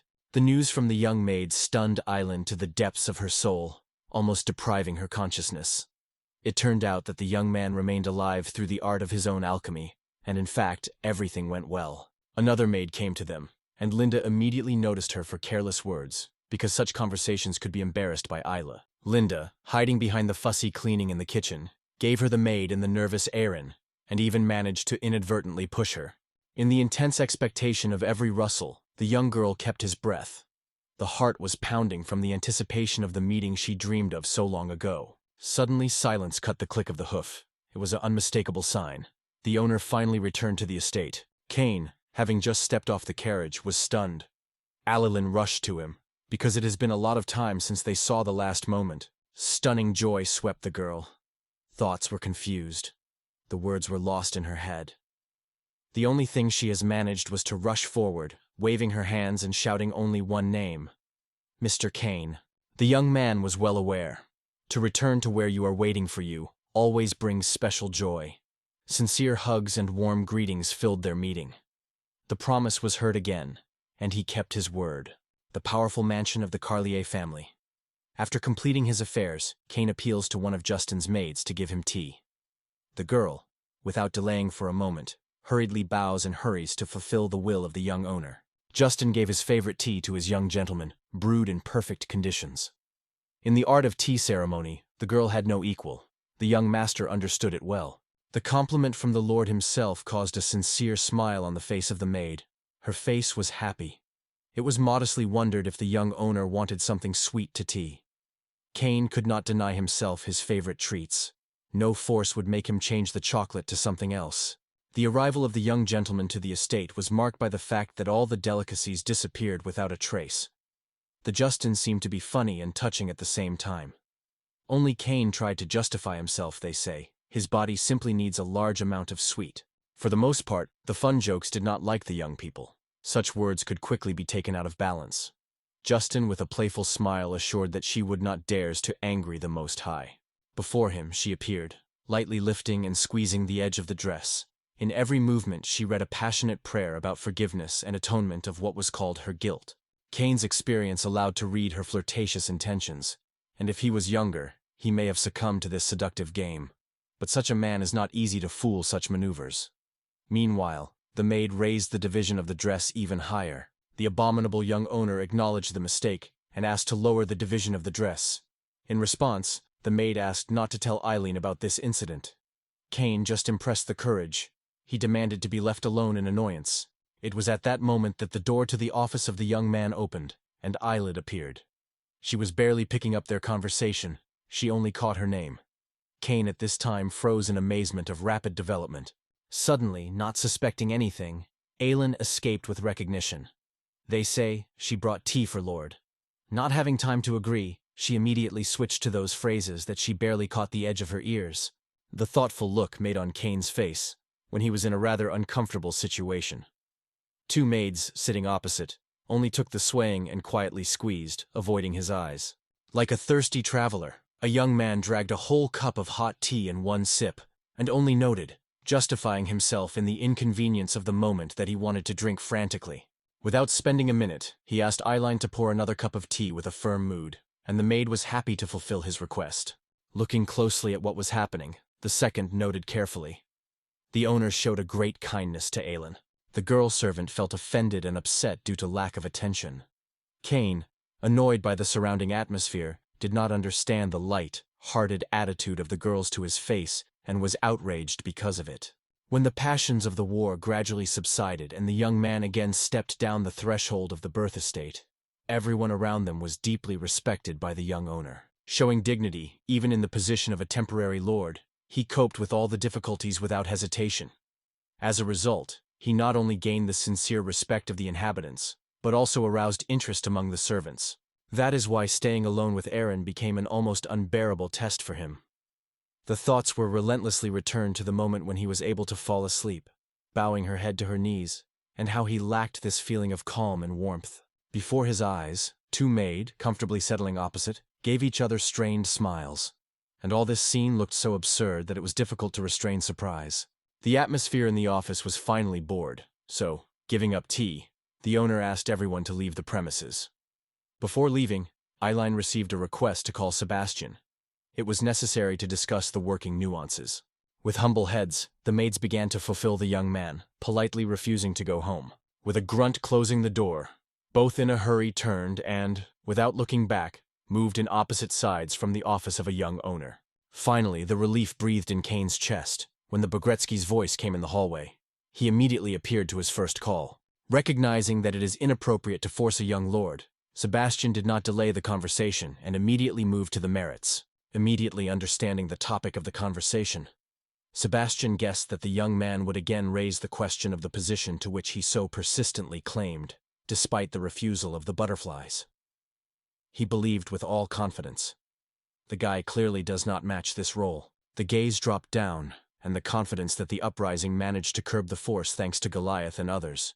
However, for full control, the young man was sharply lacking an official who is skillfully aware of the intricacies of management. Sebastian agreed that he understood everything, and noted that the fate of these lands depends entirely on the one to whom the choice would fall. So he asked a little time to think. With a passionate enthusiasm, the guy agreed, wary of going to the second part of the conversation, because no less persistently sought to find out all the circumstances about Count Louis. It has passed for a long time since the Lord directed his uncle with a request for help in the battle, but he never received any answer, and no one sent the help. It may have happened to him. Somewhere in the depths of the soul, the idea that a big uncle could well be a toy in the hands of Count Palladius. Provided that everything is fine with him, the young man seeks to meet him personally to ask for support for the further development of these lands, which is why he goes to the fortress of the Garden of Lin. Listening to the passionate considerations of young gentlemen, Sebastian decided to immediately ride the horses and prepare them for departure to the fortress. Going to Kane Street, Kine collided with Goliath. He wondered if Lord Kin would agree to join them in the capture of Lin Harden Fortress. With serious intonation, Kane replied that he intended only to communicate with the Graf and did not plan any detention. The ruthless warlord insisted, to conquer this old one should be sure, because his fortress will be a wonderful bridgehead for Carlei troops. However, the young man remained indifferent to such arguments and did not share this desire. Attaching all his arguments, Jeff tried to prove his friend. A young gentleman favors a luxurious mansion, not a harsh wall of the fortress. Goliath believed that this fortress was significantly overestimated, because there was nothing terrible or insurmountable. During a conversation with Jeff Goliath, he noted that the fortress stands on the possessions of Lord Kane, so it is his land, and no reason to put her in the reproach. However, Jeff did not rush to agree with such an opinion. Meanwhile, Kane strictly ordered to stop the chats and go on the road, because the path to the castle promised to be far and exhausting. He also noted that the owner of these lands is his father, and he only conscientiously performs his son in front of the duty. After these words, the war thought. But in their position it changed almost nothing. It seems as if both options were equivalent, and the status and value of the situation remained unchanged. Whatever it is time to go. The road to the castle promises to be long and exhausting. Kane assured that so much protection was not needed, because it is only an average meeting, not a siege of the fortress. Goliath remained unwavering. His determination had no limits, and even life was not too high if it was a young man. Having ordered Gurai to keep the estate, Goliath left everything under his supervision. Meanwhile, the young master was already eager for impatience and sought to go as soon as possible. In a conversation with Goliath, Gurai confidently assured that even the smallest mouse will not slip past the vicious look of the war. He can really rely on it. Armed with everything you need, the Trinity left a magnificent estate. They were forward with new adventures. They moved forward, full of curiosity for the future meeting. The Ligardian fortress is more like a small town, securely covered under the protection of majestic walls. Local people are accustomed to calling their home a fortress city. The defensive walls are striking with power and height, leaving even the capital behind, and the luxurious suspension bridge rises above the approaches, adding all the greatness of this fortress. Approaching the bridge itself, the company froze from surprise. The crossing was raised. The path through the river was cut off, and they were not left to the city. In the mind of Kane, an awareness broke out. The raised bridge will be an impassable obstacle, and the townspeople will be trapped from food and weapons. Despite the fact that the young gentleman was thinking further, there was no doubt about sufficient reserves in the Linggarden fortress. Much more disturbed. For what reason they raised the bridge. Goliath was not going to listen to any explanation. He was not bypassed or justified. The cold rage covered the heart when he remembered how the residents of the fortress neglected the visit of the owner of these lands. The desire for revenge was blinding. The only thing that was meaningful is to make them answer for their boldness. With tension in the air, the young man tried to quench his general, understanding that such behavior would only worsen the situation. Jeff shared the views of the young owner and also made an effort to influence Goliath. Meanwhile, Goliath dispersed, and, without holding back the passion, rehearsed a full voice to those who stood outside the walls, emphasizing their inability to even represent the grandeur and the high position of the guests who came to them. Without holding back irritation, the general was outraged loudly about the arrival of his son from the Carlier family, Cain Carlier. His indignation had no limits because the guest did not show proper respect during the meeting. The loud exclamations of Goliath did not voice, and the bridge still stretched peacefully over the abyss, remaining unmoved. In Cain's imagination, the castle in the city of Mito, a fortress, where not to get and where no one from escape. Goliath's rage did not go out for a moment. The indignation broke inside, because such bold ignorances dared to neglect it, and then openly, as if it did not exist at all. Squeezing his fists, the giant burned with the desire to deal with everyone immediately. Through the narrow windows of the fortress, the young ruler greedily stared at the enemy of the bench and sought to climb the walls on his own to cut the way forward for his people. However, the intention has changed instantly. The plan is postponed. Goldet's vigilant look immediately caught his reflection on the young man's face. Meanwhile, Cain's thoughts were in doubts about the events, and he suggested that the situation from the side of the situation. Next to the tent, built under the wall himself, the young man watched Goliath carefully. He, hurrying, lifted a real Garmiter, who heard on the whole camp. Despite this fussy, the general's soul drew up the surprise. Why does no one meet them with the Lord? Feeding that his cousin was suspected of conspiracy with the Palladium board, Kai doubted that it would really be true. The event would have long been met with reinforcement in the form of an entire army. The young man reflected further, noting that no answer from them was received, and the bridge was raised. The uncertainty and alarming doubts captivated his mind without resting all these events. The fortress could completely fall under the pressure of the robbers, or the power was seized by the foreigner, killing him a great uncle. Young Lord built one assumption after another, imagined all possible options. The secret of the loss of a home covered many guesses. The smile floated on the boy's face when she noticed what a stir was because of their unexpected appearance near the bridge. If the enemies were hidden somewhere in the ambush, now they would certainly go hunting for their lives. Goliath was starred, because he did not seek such development at all. Awesome, aware of the situation, Cain still decided to take advantage of the inflammation of his generals to test them, and had good reason. The realization that the young man so skillfully beat him upset the general, and Jeff, barely holding back a smile, noted the correctness of his master's actions. Suddenly the sound came near. Goliath strongly ordered his lord to stay in place, so as not to put him in vain danger. None of his friends would be able to allow him to go alone, whatever the confidence of the general in his own power, because such a step was equated with suicide. The young gentleman, along with Jeff, rushed after the general. Full of determination and courage, Goliath pulled out their weapons and loudly asked the soldiers whether they belonged to the protection of the fortress. The comrades who were in a timely manner were lined up behind his back, ready to pick up his every word. Their eyes were a fascinating picture. Everything, from majestic horses and colorful flags to the smallest details of the equipment of warriors, was decorated with the coat of arms of the Carlier house.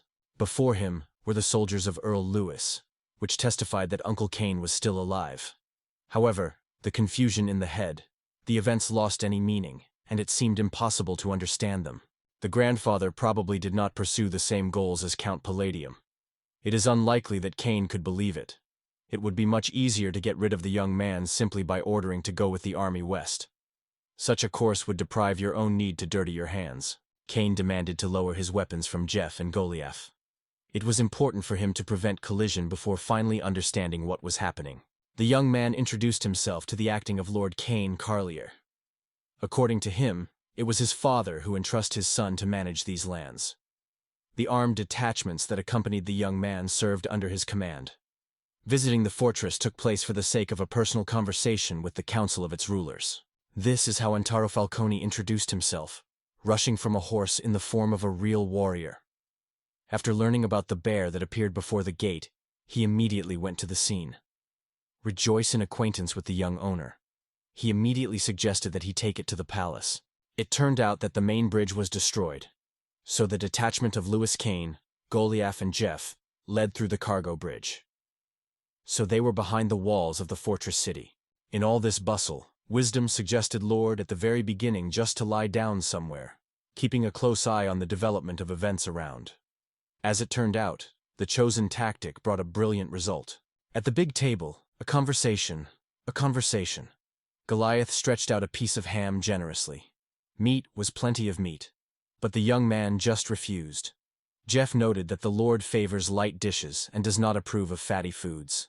The new outbreak of anger swept Goliath when he emphasized his friend and brother Jeff, much more than just a young master. Jeff only noted that young Lord always prefers small but nutritious dishes. It is not the amount of eaten, but how satisfying it becomes. Running to friends, Kane persistently persuaded them not to be distracted, but to enjoy a cozy dinner in a warm circle. From his childhood, the young man tasted every piece carefully and leisurely, as if he wanted to feel the whole palette of tastes. The marinated duck, which was served this time, seemed to him a true gastronomic pleasure. Meanwhile, Jeff burst a whole jar of wine, the more annoyed Goliath. He liked the pig very much, and how he wanted to grab such alcohol for his grandfather. In his thoughts, Kane had confidence.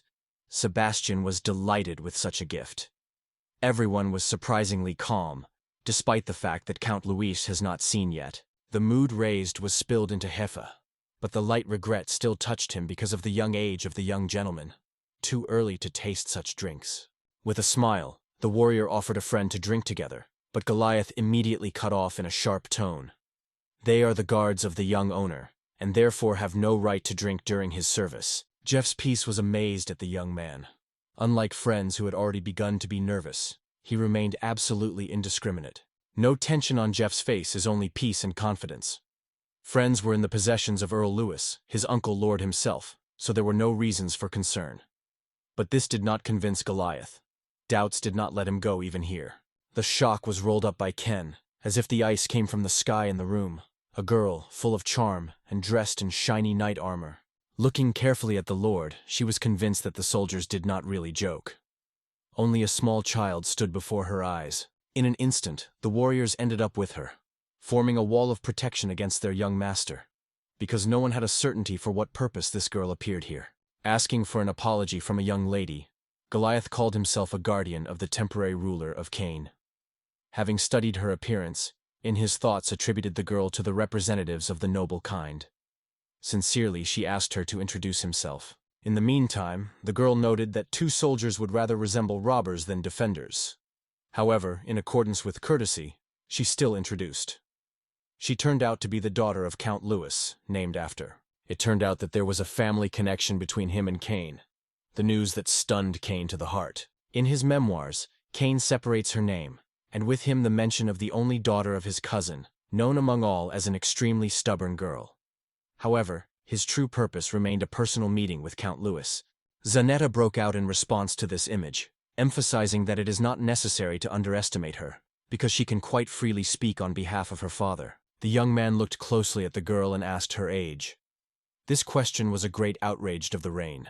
She considered such lightness absolutely unacceptable, because it is not necessary to ask such questions a real lady of her years. However, indignation has changed to mercy, and with Kane family communication, decided to open his true age. She admitted that she would be 16 this year. Kane asked, only suggested that they were almost peers. The indignation of Zaida did not know the limits. Anger literally boiled in her veins, because she could not consider herself a naive teenager at all. Lowering his head, Kane humbly announced that he was performing the duties of the ruler of Carly, receiving the approval of the Ramrez royal family. The hint of the young man was a warning. Zenaida's behavior could be perceived as a disdain for the royal family Ramses, or as a testimony of ignorance of modern events. However, he added that the young age of the girl justifies her unspecified. Maybe she just had no idea about the true state of things. The indignation was lit in the girl's eyes. Kane seemed to laugh at her. Although the guy was just trying to explain his act, there was no malice in his words. Squeezing, Zanita exclaimed that the young man frankly mocks her knowledge. Trying to quench the inflammatory character of a young girl, Cain assured her that he would never have allowed himself such behavior. The invitation to drink cool tea came from his mouth, so that she could calm down a little and restore her breathing. The young man asked about the fate of Count Louis. The jam in response shared that the Count's condition worsened. Almost all days he had to spend in bed, mostly in a dream.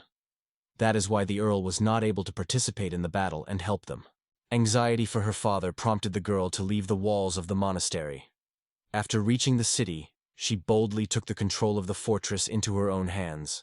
Realizing that the girl in the monastery is unlikely to be accustomed to men's attention, Cain hastened to see it with her own eyes. Dipping on one knee, the man assured, "In such a situation, one should definitely turn to him for help, because the care and responsibility for the girl's fragile shoulders has already become excess." The girl's cheeks broke out. She began to deny, but Cain tirelessly poured compliments on her kind, while insisting that a real leader was suitable for armor and heading the city. Such negligence of lore does not give him authority. Politely apologizing for his rudeness and expressing his hope that he would be allowed to help the girl, the man gently touched the lips of her fragile hand. Such unexpected attention was knocked down from the panther and stunned to the heart. The confusion was forced to admit the guilt and overcoming words to young Mr. Cain. At the same moment the girl confessed. At the gate she noticed the Trinity. It was she who ordered the guests to find, and her father had no idea of their appearance. Recognition of the mistake was sincerely made. It was necessary to trust his father immediately and tell him everything without concealment. Without spending a minute, the girl hurried to hang her father about the visit of the young lord. Her sudden appearance and determination left two commanders who took care of it in full confusion. Seeing the invisible gesture of the young gentleman, the men interestedly wondered his thought. Is it worth treating women so? Cain was confused by similar issues. In addition, everyone fell into the eye of a clear interest in the young man, and Cain gradually began to torment doubts. Did he bend with his own play? The room included a shaped gray grandfather with a beard, accompanied by two lovely and caring twin girls who gently supported him. As soon as the threshold was crossed, the old man apologized with warmth for long waiting. Having met his great-uncle, Cain congratulated him sincerely. He was too happy to meet this important meeting. This made his need to tell about alarming with bandits. The young man apologized for appearing in the fortress without an invitation. Although Count Louis had no longer influence, meeting with his grandson still filled his joy. The Earl subtly hinted at the fatigue that has accumulated over the last day, and suggested to postpone difficult conversations in the morning. However, the young man denied. Because of the long separation between them, unresolved cases were gathered, which demanded immediate attention. A formidable authority full of the elder's voice came in the air. The young man was ordered not to hurry, but to calmly take a pause and relax. In Cain's memory, he immediately came. About his cousin, he heard that he painful for all diseases of the world. Despite the fact that 60 years had a serious effect on his figure, the old man had already eaten the body. The old eyes were sparkling with unbreakable harshness. The icy voltage hung in the air, and the vague end of the conversation did not herald anything good. Cain was worried, noticing the suspicious behavior of the Graffs. These persons have never happened on the lands of Charlie. Are they really twins, and how long do they live in this estate? The gloomy look of the elder rested in Cain, causing alarming confusion. In the movements of the young man, there was a suspicion. There was some wonder in the behavior of the mentor. After reassuring his grandfather, the young heir wished him a good night, postponing the conversation the next day. The anger was overwhelmed by Goliath. Instead of a warm meeting, he was indifferent. After many years of separation, the old count even invited his grandson to stay. Cain was just catching up, trying to justify his grandfather's behavior with poor health and the surprise of his visit. More optimistic Jeff supported Lord, noting that Mr. Lewis is probably really bad now, and therefore to make him in such a state is inappropriate. He merciless caned Goliath for his carelessness in his judgments, reminding that Mr. Lewis was his younger brother of his grandfather, whom Goliath always worshipped above all. The young man urged not to forget about this fact even in the war. The unexpected actions knocked down the warrior from the Panthelic and brought in his heart confusion. Uncertainty about his own words and actions clogged. Goliath Gayson, looking for excuses, referred to the fact that he had forgotten this detail. She seemed to be out of memory. With all the questions behind, the warlike Berkoon felt unrestrained hunger. Jeff only surprised his eyebrows, thinking why his friend refused to treat when the table was generously covered. Having realized that a friend is not one of those who was easy to get out of balance and tightened with lunch, Kane suggested going to the kitchen and banging something delicious. Left alone, the young man sank on the bed. His great-grandfather always marked peace, avoided disputes, and did not make enemies. There was no threat to lord for him. He simply bypassed his side. The indifference of Mr. Lewis. As soon as the young lord crossed the threshold of the fortress, he did not even want to talk to him. The echo of these thoughts in the head of the young aristocrat was even more exacerbated by the sense of the surprise of what is happening. There was almost no choice. I had to call the old man to talk. However, the guy realized perfectly. He should make at least a careless word, and the inhabitants of this fortress, and even Mr. Lewis himself, will turn against him. In Kane's head, the idea was to send Jeff to the estate, asking for reinforcement so that the army took them under its defense. Having recovered from his distant reflections, Kane noted with concern that his friends have not returned for too long for food. Frankly, the young man would dream of something sweet. It was at such a moment that Elen always appeared with everything you need. It was not even possible to ask. At the same moment, a knock on the door sounded, and Kane, without spending time, invited visitors to enter. Twins frozen on the threshold. At the request of Mr. Lewis, they submitted tea and plate with fresh fruits. With fear and suspicion of Kane's gaze, her hand lay firmly on the sword's sleeve. Clearly and persistently asks the servants to stay away, because she does not want to resort to forceful methods. Some of them noted that the real lord always calculates his steps in advance. But after the pause, the girl assured, this time they came only with food, without any hidden intentions. Taking advantage of the right moment, Kane wondered whether the girls came to the eyes of his guard. The servants only shrugged. They did never see these people. Without letting go of the sword's hand, the young man asked the names of these maids, who were impressively similar to each other. Sincere joy filled their hearts. The young master finally turned at them at least a crumb of his attention. One of the girls, named Liz, is a long twin. She responded to a call later, and then sister joined a living call, and the second of the youngest was named. In appearance and luck, she, like a mirror, repeated the charm and softness of her sweet sister. Familiarity with Lord Kane brought them real pleasure. Their views, as if predatory, absorbed every feature, radiating at the same time sincere compassion. The voice, full of awkwardness, ordered to leave the tray at the door and leave the room without waiting for gratitude. Despite all the exhortations, the guests stubbornly remained in place. Kane tried to intimidate them with his guards, but the twins only advised not to treat them with a smile. Having told the young master how much her sister was happy about the arrival of the ruler to the fortress, Liz noticed how a deeper blush blossomed on his younger sister's face. The guy looked at the sisters with distrust. Meanwhile, the older, floating with a blush because of her own honesty, was in a hurry to hide her face with her palms.